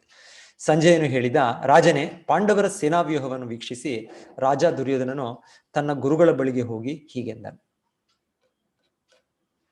ಪಶ್ಯೈತಾಂ ಪಾಂಡುಪುತ್ರಾಣಾಂ ಆಚಾರ್ಯ ಮಹತೀಂ ಚಮಂ ವ್ಯೂಢಾಂ ದ್ರುಪದ ಪುತ್ರೇಣ ತವ ಶಿಷ್ಯೇಣ ಧೀಮತ. ಆಚಾರ್ಯರೇ, ನಿಮ್ಮ ಚತುರ ಶಿಷ್ಯನಾದ ದ್ರುಪದನ ಮಗನು ಕೌಶಲದಿಂದ ವ್ಯೂಹರೂಪವಾಗಿ ರಚಿಸಿರುವ ಈ ಪಾಂಡವ ಸೈನ್ಯವನ್ನು ನೋಡಿ. ಅತ್ರ ಶೂರ ಮಹೇಶ್ವಾಸ ಭೀಮಾರ್ಜುನ ಸಮಾಯುಧಿ ಯುಯುಧಾನೋ ವಿರಾಟಶ್ಚ ದ್ರುಪದಶ್ಚ ಮಹಾರಥಃ. ಹೋರಾಟದಲ್ಲಿ ಭೀಮಾರ್ಜುನರಿಗೆ ಸಮಾನರಾದ ಅನೇಕ ವೀರ ಬಿಲ್ಲಾಳುಗಳು ಈ ಸೈನ್ಯದಲ್ಲಿದ್ದಾರೆ. ಯುಧಾನ, ವಿರಾಟ ಮತ್ತು ದ್ರುಪದರಂತರ ಮಹಾರಥರಿದ್ದಾರೆ. ದೃಷ್ಟಕೇತುಶ್ಚೇಕಿತಾನಃ ಕಾಶೀರಾಜಶ್ಚ ವೀರ್ಯವಾನ್ ಪುರುಜಿತ್ ಕುಂತಿಭೋಜಶ್ಚ ಶೈಬ್ಯಶ್ಚ ನರಪುಂಗವಃ. ದೃಷ್ಟಕೇತು, ಚೇಕಿತಾನ, ಕಾಶಿರಾಜ, ಪುರುಜಿತ್, ಕುಂತಿಭೋಜ ಮತ್ತು ಶೈಬ್ಯನಂತಹ ನರಪುಂಗವರು ಇದ್ದಾರೆ. ಯುಧಾಮನ್ಯುಶ್ಚ ವಿಕ್ರಾಂತ ಉತ್ತಮೌಜಶ್ಚ ವೀರ್ಯವಾನ್ ಸೌಭದ್ರೋ ದ್ರೌಪದೇಯಾಶ್ಚ ಸರ್ವ ಏವ ಮಹಾರಥ. ಬಲಶಾಲಿ ಯುಧಾಮನ್ಯು, ಬಹುಶಕ್ತಿವಂತನಾದ ಉತ್ತಮೌಜ, ಸುಭದ್ರೆಯ ಮಗ, ದ್ರೌಪದಿಯ ಮಕ್ಕಳು ಇವರೆಲ್ಲ ಇದ್ದಾರೆ. ಇವರೆಲ್ಲ ಮಹಾರಥರು. ಅಸ್ಮಾಕಂ ತು ವಿಶಿಷ್ಟಾಯೇ ತಾನ್ ನಿಬೋಧ ದ್ವಿಜೋತ್ತಮ ನಾಯಕ ಮಮ ಸೈನ್ಯಸ್ಯ ಸಂಜ್ಞಾರ್ಥಂ ತಾನ್ ಬ್ರವೀಮಿತೆ. ಬ್ರಾಹ್ಮಣೋತ್ತಮರೇ, ನಿಮಗೆ ತಿಳಿಸಲೆಂದು ನನ್ನ ಸೈನ್ಯವನ್ನು ನಡೆಸಬಲ್ಲ ವಿಶೇಷ ಹರತೆ ಇರುವ ನಾಯಕರ ವಿಷಯವನ್ನು ಹೇಳಬಯಸುತ್ತೇನೆ. ಭವಾನ್ ಭೀಷ್ಮಶ್ಚ ಕರ್ಣಶ್ಚ ಕೃಪಶ್ಚ ಸಮತಿಂಜಯಃ ಅಶ್ವತ್ಥಾಮ ವಿಕರ್ಣಶ್ಚ ಸೌಮದತ್ತಿಸ್ತಥೈವ ಚ. ತಾವು ಭೀಷ್ಮರು, ಕರ್ಣ, ಕೃಪ, ಅಶ್ವತ್ಥಾಮ, ವಿಕರ್ಣ, ಸೋಮದತ್ತನ ಮಗನಾದ ಭೂರಿಶ್ರವ ಇವರೆಲ್ಲ ಯಾವಾಗಲೂ ಯುದ್ಧದಲ್ಲಿ ವಿಜಯಿಗಳಾಗುವವರು. ಅನ್ಯೇ ಚ ಬಹವ ಶೂರ ಮದರ್ತೆ ತ್ಯಕ್ತ ಜೀವಿತಾಃ ನಾನಾ ಶಸ್ತ್ರ ಪ್ರಹರಣಾಃ ಸರ್ವೇ ಯುದ್ಧ ವಿಶಾರದಾಃ. ನನಗಾಗಿ ಪ್ರಾಣವನ್ನೇ ಕೊಡಲು ಸಿದ್ಧವಾಗಿರುವ ಇನ್ನೂ ಅನೇಕ ಮಂದಿ ವೀರರಿದ್ದಾರೆ. ಅವರೆಲ್ಲ ವಿವಿಧ ಅಸ್ತ್ರಶಸ್ತ್ರಗಳನ್ನು ಹೊಂದಿರುವವರು, ಎಲ್ಲರೂ ಯುದ್ಧ ವಿಶಾರದರು. ಸೊ ನಾವು ಇದರಲ್ಲಿ ದುರ್ಯೋಧನ ಮತ್ತೆ ಧೃತರಾಷ್ಟ್ರನ ಮನಸ್ಥಿತಿಯನ್ನು ನೋಡಿದ್ವಿ. ಸೊ ಧೃತರಾಷ್ಟ್ರನ ಮನಸ್ಥಿತಿ ಮೊದಲನೇ ಶ್ಲೋಕದಲ್ಲಿ ಇದು ಕುರುಕ್ಷೇತ್ರ ಯುದ್ಧ ಭೂಮಿ ಅನ್ನೋದು ಸಾಮಾನ್ಯ ಯುದ್ಧ ಭೂಮಿ ಅಲ್ಲ, ಇದು ಒಂದು ತೀರ್ಥಕ್ಷೇತ್ರವಾದ್ದರಿಂದ ಧರ್ಮಕ್ಷೇತ್ರ ಅಂತಾನೆ ಅವ್ರು ಹೇಳ್ತಾರೆ. ಧರ್ಮಕ್ಷೇತ್ರ ಕುರುಕ್ಷೇತ್ರ. ಸೊ ಈ ಕುರುಕ್ಷೇತ್ರ ಇವತ್ತು ಕೂಡ ಇದೆ ಹರಿಯಾಣದಲ್ಲಿ. ನಾವು ದೆಹಲಿಯಿಂದ ಹೋದ್ರೆ ಅದು ದೊಡ್ಡ ನಗರವಾಗೇ ಇದೆ ಇವತ್ತು ಕುರುಕ್ಷೇತ್ರ. ಸೊ ಇದು ಒಂದು ಐತಿಹಾಸಿಕ ಸ್ಥಳ. ವೇದಗಳಲ್ಲಿ ಹೇಳಿರೋದು ಇದು ಹಿಂದೆ ತುಂಬಾ ಹಳೆಯ ಕಾಲದಿಂದನೂ ಇದೊಂದು ತೀರ್ಥಕ್ಷೇತ್ರ. ದೇವತೆಗಳು ಕೂಡ ಇಲ್ಲಿ ಭೇಟಿ ಕೊಟ್ಟು ಅವರು ಧರ್ಮ ಕಾರ್ಯಗಳನ್ನು ಮಾಡ್ತಾರೆ ಅಂತ ಇದೆ. ಕುರುಕ್ಷೇತ್ರ ಧರ್ಮಂ ಆಚರೇತ್ ಅನ್ನೋದು ಒಂದು ವಾಕ್ಯ ಇದೆ. ಸೊ ಹಾಗಾಗಿ ಈ ಕುರುಕ್ಷೇತ್ರ ಪ್ರಭಾವದ ಇಂದ, ಒಂದು ಧರ್ಮಕ್ಷೇತ್ರ ಪ್ರಭಾವದಿಂದ ಎಲ್ಲಿ ನನ್ನ ಮಕ್ಕಳ ಮನಸ್ಥಿತಿ ಬದಲಾಗುತ್ತೋ, ಅವರು ಈಗ ಯುದ್ಧ ಅಪೇಕ್ಷೆಯಿಂದ ಬಂದಿದ್ದಾರೆ, ಆದರೆ ಅವರು ನಾವು ಎಲ್ಲಿ ಒಂದು ದೇವಸ್ಥಾನದಲ್ಲಿ ಒಂದು ಪುಣ್ಯಕ್ಷೇತ್ರಕ್ಕೆ ಹೋದಾಗ ನಮ್ಮ ಮನಸ್ಸು ಒಂದು ಪರಿಣಾಮ ಬದಲಾಗ್ಬೋದು ಅನ್ನೋ ರೀತಿಯಲ್ಲಿ ಧೃತರಾಷ್ಟ್ರನ ಭಯ ಏನಂದ್ರೆ, ನನ್ನ ಮಕ್ಕಳು ಎಲ್ಲಿ ರಾಜಿ ಮಾಡ್ಕೊಂಡ್ಬಿಡ್ತಾರೋ, ಎಲ್ಲಿ ಒಂದು ಕಾಂಪ್ರಮೈಸ್ ಮಾಡ್ಬಿಡ್ತಾರೋ ನನ್ನ ಸಹೋದರ ಮಕ್ಕಳ ಜೊತೆಗೆ ಅಂತ ಅವರ ಮನಸ್ಥಿತಿ. ಸೊ ಅದನ್ನು ವ್ಯಕ್ತಪಡಿಸ್ತಾ ಇದೆ. ಯಾಕಂದ್ರೆ ಅವ್ರಿಗೆ ಯುದ್ಧ ಆಗ್ಬೇಕು ಅಂತ. ಆಕ್ಚುಲಿ ರಾಜ್ಯ ಸೇರಿದ್ದು ಪಾಂಡವರಿಗೆ. ಯಾಕಂದ್ರೆ ಅವರ ತಂದೆ ಪಾಂಡು ಅವರು ಮಹಾರಾಜರಾದದ್ದು. ಯಾಕಂದ್ರೆ ಒಂದು ಕುರುಡರಾದರವ್ರಿಗೆ ಅವರಿಗೆ ಆ ಒಂದು ಕಾರ್ಯನಿರ್ವಹಣೆ ಮಾಡ್ಲಿಕ್ಕೆ ಆಗೋದಿಲ್ಲ ಅಂತ ಇರೋ ಕಾರಣಕ್ಕೆ ಧೃತರಾಷ್ಟ್ರ ರಾಜನಾಗ್ಲಿಲ್ಲ. ಸೊ ಈ ಪಾಂಡುರಾಜರು ಮಹಾರಾಜರಾಗಿದ್ರು. ಅವರ ನಂತರ ತಮ್ಮ ಮಕ್ಕಳಿಗೆ ರಾಜ್ಯ ಸಿಗ್ಬೇಕಿತ್ತು. ಆದರೆ ಚಿಕ್ಕ ವಯಸ್ಸಿನಲ್ಲೇ ಪಾಂಡು ಅವರ ಮರಣ ಆದ ನಂತರ ಧೃತರಾಷ್ಟ್ರನು ಒಂದು ಕೇರ್ ಟೇಕರ್ ಆಗಿ ಅವರು ನೋಡ್ತಾ ಇದ್ರು. ಆದ್ರೆ ಅವರ ಆಲೋಚನೆ, ನನಗೇನೂ ಸಿಗ್ಲಿಲ್ಲ, ಅದು ನನ್ನ ಮಕ್ಕಳಿಗೆ ಯಾಕೆ ಸಿಗಬಾರದು ಅಂತ. ಸೊ ಆ ರೀತಿಯಲ್ಲಿ ಅವರು ಒಂದು ಪಕ್ಷಪಾತ ಭಾವನದಲ್ಲಿ ಪಕ್ಷಪಾತಿಯಾಗೋರು. ಎಷ್ಟೋ ರೀತಿಯಲ್ಲಿ ಅವರ ಸಂಹಾರ ಮಾಡಕ್ಕೂ ಪ್ರಯತ್ನ ಪಟ್ಟರು. ಆದ್ರೆ ಕೃಷ್ಣನ ಒಂದು ರಕ್ಷಣೆಯಿಂದ ಪಾಂಡವರು ಯಾವಾಗಲೂ ಅವರ ಒಂದು ರಕ್ಷಣೆಯಲ್ಲಿದ್ದರು. ಅವರ ಒಂದು ಅಂತ್ಯ ಆಗ್ಲಿಲ್ಲ. ಇಲ್ಲಾಂದ್ರೆ ಯಾವಾಗಲೂ ಅವರ ಅಂತ್ಯ ಆಗ್ಬೇಕಿತ್ತು. ಚಿಕ್ಕ ವಯಸ್ಸಿನಲ್ಲಿ ಭೀಮನಿಗೆ ಒಮ್ಮೆ ಅವರು ಕೊಟ್ಟ ವಿಷ, ನಂತರ ಆ ಒಂದು ಅರಗಿನ ಮನೆಯಲ್ಲಿ ಅವನ್ನ ಭಸ್ಮ ಮಾಡೋ ಪ್ರಯತ್ನ, ಮತ್ತೆ ಎಷ್ಟೆಷ್ಟೋ ಒಂದೊಂದು ನಾವು ನೋಡೋದು. ಕೊನೆಗೆ ಈ ಯುದ್ಧ ಈಗ ಇಲ್ಲಿ. ಸೊ ಹೇಳ್ತಾರೆ, ಈ ಯುದ್ಧದಲ್ಲಿ ಎಲ್ಲರೂ ಕೂಡ ಒಂದು ತಿಮಿಂಗಲ ಇವರಿರೋ ತರ, ಭೀಷ್ಮ, ದ್ರೋಣ ಎಲ್ಲ. ಸೊ ಅರ್ಜುನ ಅದನ್ನ ಚಿಕ್ಕ ಒಂದು ಮೀನಿರೋ ಹಾಗೆ. ಆದ್ರೂ ಕೂಡ ಭಗವಂತನ ಆಶೀರ್ವಾದ ಇರೋದ್ರಿಂದ ಅವರು ಮುಕ್ತರಾದರು. ಅವರು ಈ ಒಂದು ಕಷ್ಟದಿಂದ ಮುಕ್ತರಾದರು. ಸೊ ಎನಿವೆ, ಸೊ ಇಲ್ಲಿ ಅದರ ಒಂದು ಪಾಲಿಟಿಕ್ಸ್, ಒಂದು ರಾಜಕೀಯ ವಿಷಯ ಇಲ್ಲಿ. ಆದ್ದರಿಂದ ಯುದ್ಧ ಇದು ನಡೆದದ್ದು. ಕೊನೆಗೆ 5 ಹಳ್ಳಿಗಳು ಕೊಡೋದಿಲ್ಲ ಅಂತ ಹೇಳಿದಾಗ ಅವಾಗ ಇದು ಅನಿವಾರ್ಯ, ಇನ್ನೇನು ಇದಿಲ್ಲ, ಆಗ ಯುದ್ಧ ಆಗಲೇಬಾಯ್ತು. ಸೊ ಆದ್ರೂ ಕೂಡ ದುರ್ಯೋಧನನಿಗೆ ಧೃತರಾಷ್ಟ್ರನಿಗೆ ಭಯ ಆಗ್ತಾ ಇರೋದು, ಯುದ್ಧ ಆಗೋದಿಲ್ವೇನೋ ಅಂತ. ಸೊ ಅವ್ರಿಗೆ ಒಂದು ನಿರ್ಣಯ ಆಗ್ಬೇಕಿತ್ತು ಇಲ್ಲಿ ಅಂತ ಅವ್ರಿಗೆ ಮನಸ್ಥಿತಿ. ಆಮೇಲೆ ನನ್ನ ಕಡೆ ಎಲ್ಲ ಇದ್ದಾರೆ, ಭೀಷ್ಮ ಪಿತಾಮಹರು, ದ್ರೋಣಾಚಾರ್ಯರು ಅಂತ ದೊಡ್ಡ ದೊಡ್ಡ ಬಿಲ್ಲುಗಾರರು, ಪರಿಣತಿ ಹೊಂದ ಇವರಿದ್ದಾರೆ. ಸೊ ನಮಗೆ ಜಯ ಅಂತ ಅವರ ಒಂದು ನಂಬಿಕೆ. ಸೊ ಎನಿವೆ, ಇದು ನಮ್ಮ ಗೊತ್ತಾಗುತ್ತೆ ಅವರ ಮನಸ್ಥಿತಿ.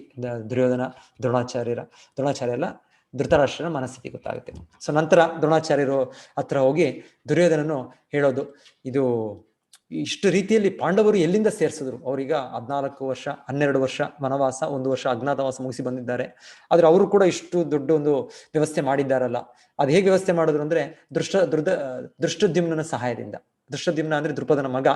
ಸೊ ಆ ದೃಪದನ ಮಗ ಅವರನ್ನು ಹುಟ್ಟಿಸಿದ್ದೇ ಇವರನ್ನ ದ್ರೋಣಾಚಾರ್ಯನ ಕೊಲ್ಲಲಿಕ್ಕೆ. ಅದು ನಿಮ್ಗೆ ಗೊತ್ತಿರ್ಬೋದು.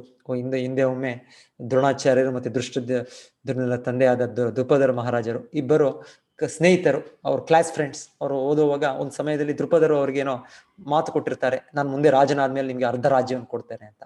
ಸೊ ಅದರ ಪರಿಣಾಮವಾಗಿ ಒಂದು ಸಮಯದಲ್ಲಿ ತುಂಬಾ ಕಷ್ಟ ಬಂದಾಗ ದ್ರೋಣಾಚಾರ್ಯರು ಹೋಗಿ ಕೇಳೋದು ದೃಪದ ರಾಜರಿಗೆ. ಆ ರಾಜರು ಅದನ್ನು ನಿರ್ಲಕ್ಷ್ಯ ಮಾಡಿದ್ರಿಂದ ಅವರೊಂದು ಸೇಡು ಭಾವನೆಯಿಂದ ಒಮ್ಮೆ ಪಾಂಡವರನ್ನು ಕಳಿಸಿ ಅವರನ್ನು ಸೋಲಿಸಿ ಅವರನ್ನು ಬಂದಿ ಮಾಡಿ ಕರ್ಕೊಂಡ್ ಬರ್ತಾರೆ. ಸೊ ಬಂಧನ ಮಾಡಿ ಕರ್ಕೊಂಡ್ ಬಂದಾಗ ಮತ್ತೆ ದೃಪದರು ಅವರು ಕೂಡ ಒಂದು ಅದೇ ಒಂದು ಸೇಡು ತೀರಿಸ್ಕೊಳ್ಬೇಕು ಅಂತ ಅವರೊಂದು ಮಗುವನ್ನು ಹುಟ್ಟಿಸೋದು. ಹಾಗೆ ದೃಷ್ಟದ್ಯುಮ್ನನು ಹುಟ್ಟೋದು. ಸೊ ಇದು ನಮ್ಗೆ ಗೊತ್ತು. ಆದ್ರೂ ದೃಷ್ಟದ್ಯುಮ್ನಿಗೆ ನಂತರ ಅವರು ಈ ಯುದ್ಧದಲ್ಲಿ ಕಲೀಲಿಕ್ಕೆ ಶಸ್ತ್ರ ಜ್ಞಾನ ಎಲ್ಲ ಶಸ್ತ್ರವಿದ್ಯೆಯನ್ನು ತಿಳಿಸ್ಕೊಟ್ಟವರು ಇವರೇ, ದ್ರೋಣಾಚಾರ್ಯರೇ. ಸೊ ಹಾಗೆ ಹೇಳ್ತಾ ಇರೋದು ದುರ್ಯೋಧನನು, ನೋಡಿ ನೀವೇ ಹೇಳ್ಕೊಟ್ಟಿದ್ದು ಶಿಷ್ಯರು ನಿಮ್ಮ ಎದುರಾಗೆ ಈಗ ಎಲ್ಲವನ್ನು ಇವರೆಲ್ಲರನ್ನು ಸೇರಿಸಿದ್ದಾರೆ. ಇಷ್ಟು ಚೆನ್ನಾಗಿ ಅವರು ಯುದ್ಧ ಒಂದು ರಚನೆ ಮಾಡಿದ್ದಾರೆ, ಆರ್ಮಿಯನ್ನ. ಸೊ ಇದು ನೀವು ಈ ರೀತಿಯಲ್ಲಿ ಒಂದು ದೊಡ್ಡ ಸ್ಥಿತಿಗೆ ತೋರಿಸೋದು ಅಗತ್ಯ ಇಲ್ಲ. ಯುದ್ಧದಲ್ಲಿ ವೈರಿಗಳೇ ಅಂತ ನೀವು ತುಂಬಾ ಒಂದು ಸೀರಿಯಸ್ ಆಗಿ ಯುದ್ಧ ಮಾಡಬೇಕು ಅಂತ ಇಲ್ಲಿ ಹೇಳೋದು. ಇಲ್ಲಿ ಆಮೇಲೆ ನನ್ನ ಪರವಾಗಿ ಯಾರಿದ್ದಾರೆ, ಅವರ ಪರವಾಗಿ ಯಾರಿದ್ದಾರೆ ಅಂತ ಇಲ್ಲಿ ಎಲ್ಲ ಅವರ ಹೆಸರುಗಳು ಅವರು ಪಟ್ಟಿ ಮಾಡ್ತಾ ಇದ್ದಾರೆ. ಸೊ ಇದರ ಮೂಲಕ ನಮ್ಗೆ ತಿಳಿಯುತ್ತೆ ದುರ್ಯೋಧನನು ಒಂದು ಒಳ್ಳೆ ರಾಜಕೀಯ ವ್ಯಕ್ತಿ ಅಂತ. ಸೊ ಅವರು ಒಂದು ಕ್ಷತ್ರಿಯನಾಗಿ, ಅವರ ರಾಜಕುಮಾರನಾಗಿ ಅವ್ರಿಗೆ ಒಂದು ಸರಿಯಾದ ಒಂದು ಇದು ನಡೆದಿತ್ತು. ಆದ್ರೂ ಕೂಡ ಅವರು ಒಂದು ಅಧರ್ಮದ ಕಡೆಗಿದ್ದಾರೆ. ದುರ್ಯೋಧನನು ತಮ್ಮ ಸ್ವಾರ್ಥ ಅನ್ನೋದಿದೆ. ಸೊ ಸ್ವಾರ್ಥ ಅಂತ ಇರೋ ವ್ಯಕ್ತಿ ಈ ರಾಜನ ಸ್ಥಿತಿಗೆ, ಈ ಒಂದು ಈ ಒಂದು ತುಂಬಾ ಹೊಣೆಗಾರಿಕೆ ಇರೋ ಕರ್ತವ್ಯ ತಗೊಳ್ಳೋದನ್ನು ಅರ್ಹನಲ್ಲ. ಸೊ ಹಾಗಾಗಿ ದುರ್ಯೋಧನಿಗೆ ಲೌಕಿಕವಾಗಿ ಭೌತಿಕವಾಗಿ ತುಂಬಾ ಅರ್ಹತೆಗಳಿರ್ಬೋದು. ಇವತ್ತು ನಾವು ಹೇಳೋದು ಒಬ್ಬರು ಡಬಲ್ ಡಿಗ್ರಿ PhD ಎಲ್ಲ ಪಡೆದಿದ್ದಾರೆ, ಇದೆಲ್ಲ ಲೌಕಿಕವಾಗಿ ಒಳ್ಳೆ ಇದೆ.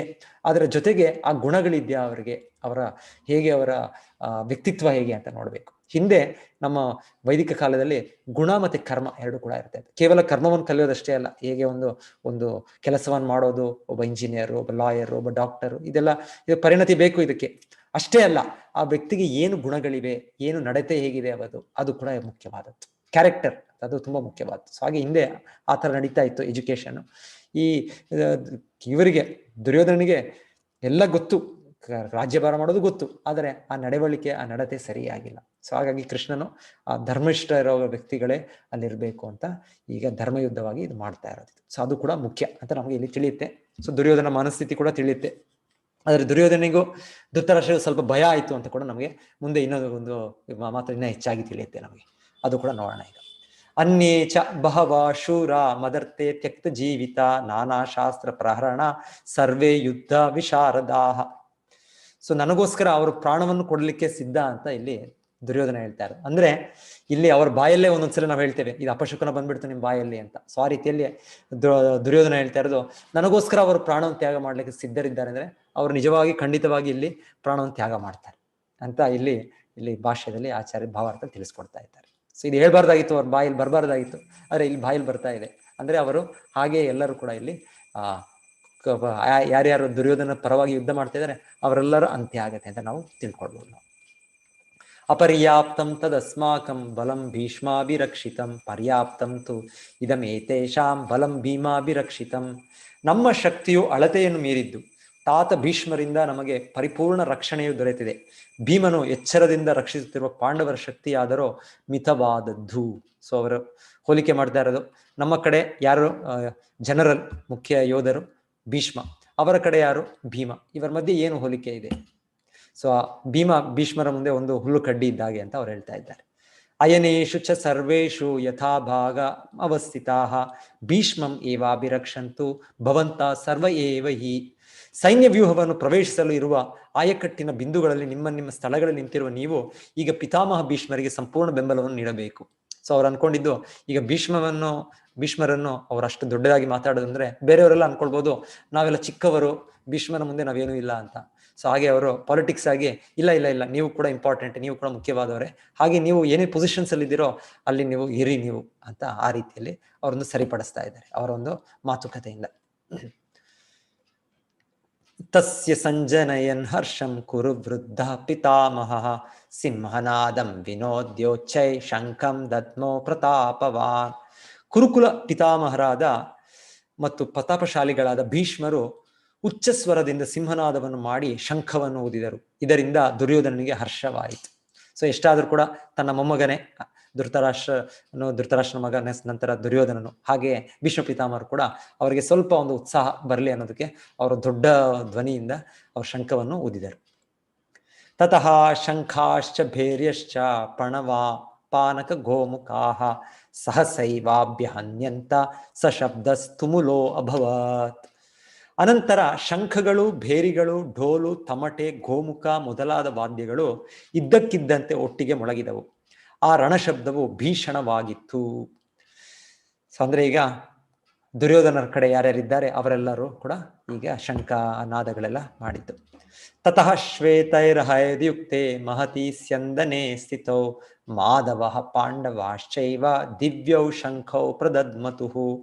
ಎದುರು ಪಕ್ಷದಲ್ಲಿ ಬಿಳಿಯ ಕುದುರೆಗಳನ್ನು ಕಟ್ಟಿದ ಮಹಾರಥದಲ್ಲಿ ಉಪಸ್ಥಿತರಾಗಿದ್ದ ಶ್ರೀಕೃಷ್ಣನು ಅರ್ಜುನನು ತಮ್ಮ ಅಲೌಕಿಕ ಶಂಖಗಳನ್ನು ಊದಿದರು. ಸೊ ಇಲ್ಲಿ ಹೇಳ್ತಾ ಇರೋದು ದಿವ್ಯೌ ಶಂಖೌ ಅಂದ್ರೆ ಇಷ್ಟವರೆಗೂ ದುರ್ಯೋಧನ ಕಡೆ ಇರೋ ಶಂಖಗಳು ದಿವ್ಯ ಶಂಖಗಳು ಅಂತ ಹೇಳಿಲ್ಲ. ದಿವ್ಯ ಅಂದ್ರೆ ಆಧ್ಯಾತ್ಮಿಕವಾದದ್ದು, ಈ ಲೌಕಿಕ ಜಗತ್ತದಲ್ಲದ್ದು ಅಂತ ಅರ್ಥ. ಸೊ ಅಲೌಕಿಕವಾದ ಶಂಖಗಳನ್ನು ಊದಿದರು ಅಂತ ಇಲ್ಲಿ ಹೇಳ್ತಾರೆ.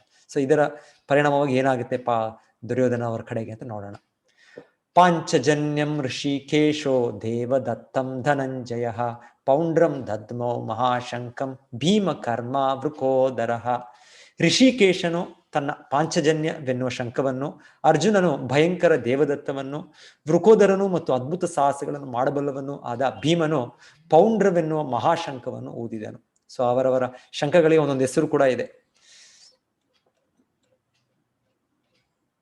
ಅನಂತ ವಿಜಯಂ ರಾಜ ಕುಂತಿ ಪುತ್ರೋ ಯುಧಿಷ್ಠಿರಃ ನಕುಲ ಸಹದೇವಶ್ಚ ಸುಘೋಷ ಮಣಿಪುಷ್ಪಕೋ ಕಾಶ್ಯಶ್ಚ ಪರಮೇಶ್ವಾಸಃ ಶಿಖಂಡಿಶ್ಚ ಮಹಾರಥಃ ದೃಷ್ಟದ್ಯುಮ್ನೋ ವಿರಾಟಶ್ಚ ಸಾತ್ಯಕೀಶ್ಚಾಪ ಪರಾಜಿತಾಃ ದೃಪದೋ ದ್ರೌಪದೇಯಶ್ಚ ಸರ್ವಶ ಪೃಥಿವೀಪತೆ ಸೌಭದ್ರಶ್ಚ ಮಹಾಬಾಹುಃ ಶಂಖಾನ್ ದದ್ಮು ಪೃಥಕ್ ಪೃಥಕ್.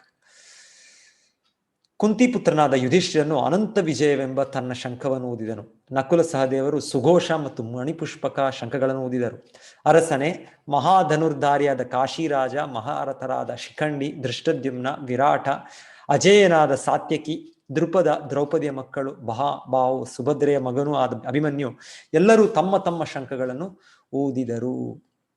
ಸೊ ಒಮ್ಮೆ ಅನ್ಸುತ್ತೆ ಇದು ಯಾಕಿದೆ ಇಷ್ಟು ವಿವರಣೆ ನಡೀತಾ ಇದೆ, ಯಾಕೆ ದುರ್ಯೋಧನ ಎಲ್ಲ ನನ್ನ ಕಡೆ ಯಾರ್ಯಾರಿದ್ದಾರೆ ಅವರ ಹೆಸರುಗಳೆಲ್ಲ ಹೇಳಿದ್ರು. ನಂತರ ಇಲ್ಲಿ ಸಂಜಯನು ಕೂಡ ಎಲ್ಲ ಈಗ್ಬರ ಕಡೆ ಸೇರಿದ್ದವರು ಅವರ ಶಂಖಗಳ ಹೆಸರು ಹೇಳ್ತಾ ಇದ್ದಾರೆ. ಯಾಕೆ ಇಷ್ಟು ವಿವರಣೆ ಅನ್ಸುತ್ತೆ? ಇಲ್ಲ, ಇಲ್ಲಿ ಕೃಷ್ಣನು ಉಪಸ್ಥಿತರಾದ್ದರಿಂದ ಇಲ್ಲಿ ಯುದ್ಧದಲ್ಲಿ ಎಲ್ಲವೂ ಕೂಡ ಮುಖ್ಯನೇ. ಸೊ ಇಲ್ಲ ಅಂದ್ರೆ ಒಂದು ಲೌಕಿಕವಾಗಿ ಯಾವುದೋ ಒಂದು ಸಾಧಾರಣ ಒಂದು ಯುದ್ಧ ನಡೀತಾ ಇದೆ, ಸಾಧಾರಣ ಇನ್ನೇನೋ ಒಂದು ನಡೀತಾ ಇದ್ರೆ ರಾಜಕೀಯ, ಅದಕ್ಕೆ ನಮಗೆ ಆಸಕ್ತಿ ಇಲ್ಲ. ಆದ್ರೆ ಇಲ್ಲಿ ಕೃಷ್ಣನ ಉಪಸ್ಥಿತರಿಂದ ಇರೋದ್ರಿಂದ ಎಲ್ಲವೂ ಕೂಡ ನಮಗೆ ಮಹತ್ವವಾದದ್ದೇ, ಎಲ್ಲವೂ ಕೂಡ ಒಂದು ಅಲೌಕಿಕವಾಗಿ ನಾವು ನೋಡ್ಬೋದು. ಸಘೋಷೋ ಧಾರ್ತ ರಾಷ್ಟ್ರಾಣಾಂ ಹೃದಯಾನಿ ವ್ಯದಾರಯತ್ ನಭಶ್ಚ ಪೃಥ್ವೀಂ ಚೈವ ತುಮುಲೋಭ್ಯನುನಾದಯನ್. ಈ ಶಂಖಗಳ ನಾದದಿಂದ ತುಮುಲ ಉಂಟಾಯಿತು. ಭೂಮಿ ಮತ್ತು ಆಕಾಶಗಳಲ್ಲಿ ಪ್ರತಿಧ್ವನಿಯನ್ನು ಮಾಡುತ್ತಾ ಅದು ಕೌರವರ ಹೃದಯಗಳನ್ನು ಚೂರು ಚೂರು ಮಾಡಿತು. ಸೊ ಇಲ್ಲಿ ಮುಖ್ಯವಾದ ಇದು ಅಂದ್ರೆ ಅವರು ಏನಾಯ್ತು, ಹೃದಯಾನಿ ವ್ಯಧಾರಯತ್. ನಾವು ಕೇಳಿದ್ದು ದುರ್ಯೋಧನ ಕಡೆ ಅವರು ಶಂಖಗಳು, ಆ ಭೇರಿಗಳು ಅದನ್ನೆಲ್ಲ ಮೊಳಗಿದಾಗ ಆ ಶಬ್ದದಿಂದ ಪಾಂಡವರ ಕಡೆಗೆ ಯಾರಿಗೂ ಏನೂ ಆಗ್ಲಿಲ್ಲ. ಓಕೆ, ಅವ್ರು ಕೇಳಿದ್ರು, ಆಯ್ತು, ಅಷ್ಟೇ, ಯುದ್ಧ ಪ್ರಾರಂಭ ಆಗ್ತಾ ಇದೆ ಅಂತ ಅಷ್ಟೇ.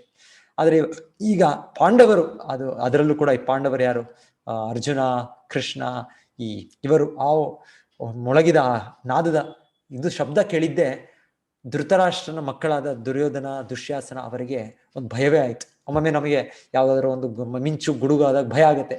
ರಾತ್ರಿ ಏನಪ್ಪ ಇಷ್ಟು ಏನೋ ಇವಾಗ ಎಲ್ಲೋ ಒಂದು ಕಡೆ ಬಾಂಬ್ ಏನೋ ಬಂತ, ಸ್ಫೋಟ ಆಯ್ತಾ ಅನ್ಸುತ್ತೆ. ಸೊ ಈ ರೀತಿಯಲ್ಲಿ ಭಯ ಆಗೋ ರೀತಿಯಲ್ಲಿ ಹೇಳ್ತಾರೆ, ಅವರ ಹೃದಯದಲ್ಲಿ ಒಂದು ಭಯ ಬಂತು, ಹಾರ್ಟ್ ಅಟ್ಯಾಕ್ ರೀತಿಯಲ್ಲಿ ಆಯ್ತು. ಅಂದ್ರೆ ಯಾಕೆ ಅಂದ್ರೆ ಇಲ್ಲಿ ಭಕ್ತರಾದವರು ಯಾರು, ಅರ್ಜುನ ಮತ್ತೆ ಭೀಮಸೇನ, ಅವರಿಗೆ ಭಗವಂತನಲ್ಲಿರುವ ಒಂದು ನಂಬಿಕೆ, ಆ ಒಂದು ನಂಬಿಕೆಯಲ್ಲಿ ಅವರಿಗೆ ಅಷ್ಟು ಸಾಮರ್ಥ್ಯ ಇಲ್ಲದೆ ಇರ್ಬೋದು, ಆ ಸೈನ್ಯ ಬಲ ಇಲ್ಲದೆ ಇರ್ಬೋದು, ಆ ಸೇನಾಧಿಪತಿಗಳು ಇಲ್ಲದೆ ಇರ್ಬೋದು, ಆದ್ರೆ ಕೃಷ್ಣನು ತಮ್ಮ ಪರವಾಗಿದ್ದಾನೆ. ಆಮೇಲೆ ಅವರು ಧರ್ಮದ ಹಾದಿಯಲ್ಲಿರೋದ್ರಿಂದ ಅವರಿಗೆ ಏನೋ ಒಂದು ಭಯ ಅನ್ನೋದಿಲ್ಲ. ಸೊ ನಾವು ಕೂಡ ಯಾವಾಗಲೂ ನಮ್ಮ ಜೀವನದಲ್ಲಿ ಕೃಷ್ಣನ ಆಶ್ರಯವನ್ನು ಪಡೆದರೆ, ಹೇಗೆ ಇಲ್ಲಿ ಪಾಂಡವರು ಕೃಷ್ಣ ಆಶ್ರಯದಲ್ಲಿದ್ದಾರೆ, ಶುದ್ಧ ಭಕ್ತರವರು, ನಾವು ಕೂಡ ಕೃಷ್ಣನ ಆಶ್ರಯಿಸಿದೆ. ಕಲಿಯುಗದಲ್ಲಿ ಕೃಷ್ಣನ ಆಶ್ರಯಿಸುವುದಂದ್ರೆ ಅವನ ನಾಮದ ಮೂಲಕ. ಹರೇರ್ ನಾಮ ಹರೇರ್ ನಾಮ ಹರೇರ್ ನಾಮ ಇವ ಕೇವಲಂ ಖಲೌ ನಾಸ್ತ್ಯವ ನಾಸ್ತ್ಯವ ಗತಿರಣ್ಯತ. ಸೊ ಸುಲಭವಾಗಿ ನಾವು ಕೃಷ್ಣನ ಆಶ್ರಯ ಪಡಿಬೋದು ಅಂದ್ರೆ ಅವನ ನಾಮವನ್ನು ಜಪಿಸುವುದರಿಂದ. ಸೊ ಇದೆಲ್ಲರೂ ಕೂಡ ಮಾಡ್ಬೋದು ಇದನ್ನ. ಸೊ ಕಲಿಯುಗದಲ್ಲಿ ಈ ಒಂದು ಸುಲಭವಾದ ವಿಧಾನವನ್ನು ಕೊಟ್ಟಿದ್ದಾರೆ. ಸೊ ಹಾಗೆ ನಮಗೆ ಆಗ ಎಷ್ಟೇ ಒಂದು ಗಂಡಾಂತರ ಸ್ಥಿತಿ ಬಂದರೂ ಈ ಬಿಂದು ನಮ್ಮ ಬದುಕಿನಲ್ಲಿ ನಮಗೆ ಏನೋ ಒಂದು ವ್ಯಥೆ ಬರೋದಿಲ್ಲ ನಮಗೆ. ಸೊ ನಾವು ಇದನ್ನು ಇಲ್ಲಿ ನೋಡ್ತೇವೆ. ಪಾಂಡವರು ಎಷ್ಟು ಒಂದು ನಿರ್ಭಯ ಸ್ಥಿತಿಯಲ್ಲಿದ್ದಾರೆ, ಆದರೆ ಎಲ್ಲ ಒಂದು ಸೌಲಭ್ಯಗಳು ಸೌಕರ್ಯಗಳಿದ್ರು ಕೂಡ ಧೃತರಾಷ್ಟ್ರನ ಮಕ್ಕಳಾದ ದುರ್ಯೋಧನ, ದುಶ್ಯಾಸನಿಗೆ ಭಯ ಆಗ್ತಾ ಇದೆ, ಏನಾಗುತ್ತೋ ಅಂತ ಭಯ ಆಗ್ತಾ ಇದೆ.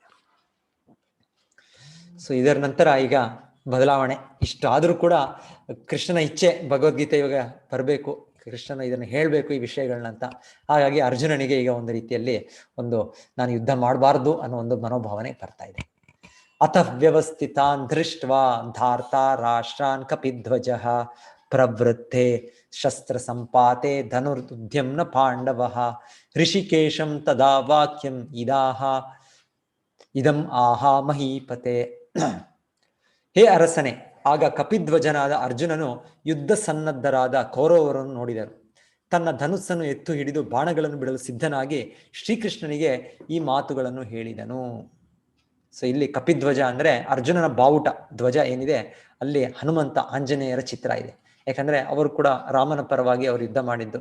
ಸೊ ಅರ್ಜುನನು ಭಕ್ತನಾದ್ದರಿಂದ ಹಿರಿಯ ಭಕ್ತರು, ಹಿಂದೆ ಕೃಷ್ಣ ಭಗವಂತನಿಗೆ ಸೇವೆ ಮಾಡಿ ಭಕ್ತರ ಅವರ ಆಶೀರ್ವಾದ ನಮಗೆಲ್ಲ ಪಡಿಬೇಕು, ಅವರ ಒಂದು ಕಾಲ್ನಡಿಗೆಯಲ್ಲಿ ನಾವು ಹೋಗ್ಬೇಕು ಅನ್ನೋದಕ್ಕೆ ಅವರ ಒಂದು ಧ್ವಜವನ್ನಿಟ್ಟು ಅವರ ಒಂದು ಕೃಪೆಯನ್ನು ಅವರು ಆಶಿಸುತ್ತಾ ಅವರು ಅವನ್ನು ಸ್ಥಾಪಿಸಿರೋದು. ಅದಕ್ಕೆ ಕಪಿಧ್ವಜ ಅಂತ ಹೇಳ್ತಾ ಇರೋದು ಇಲ್ಲಿ.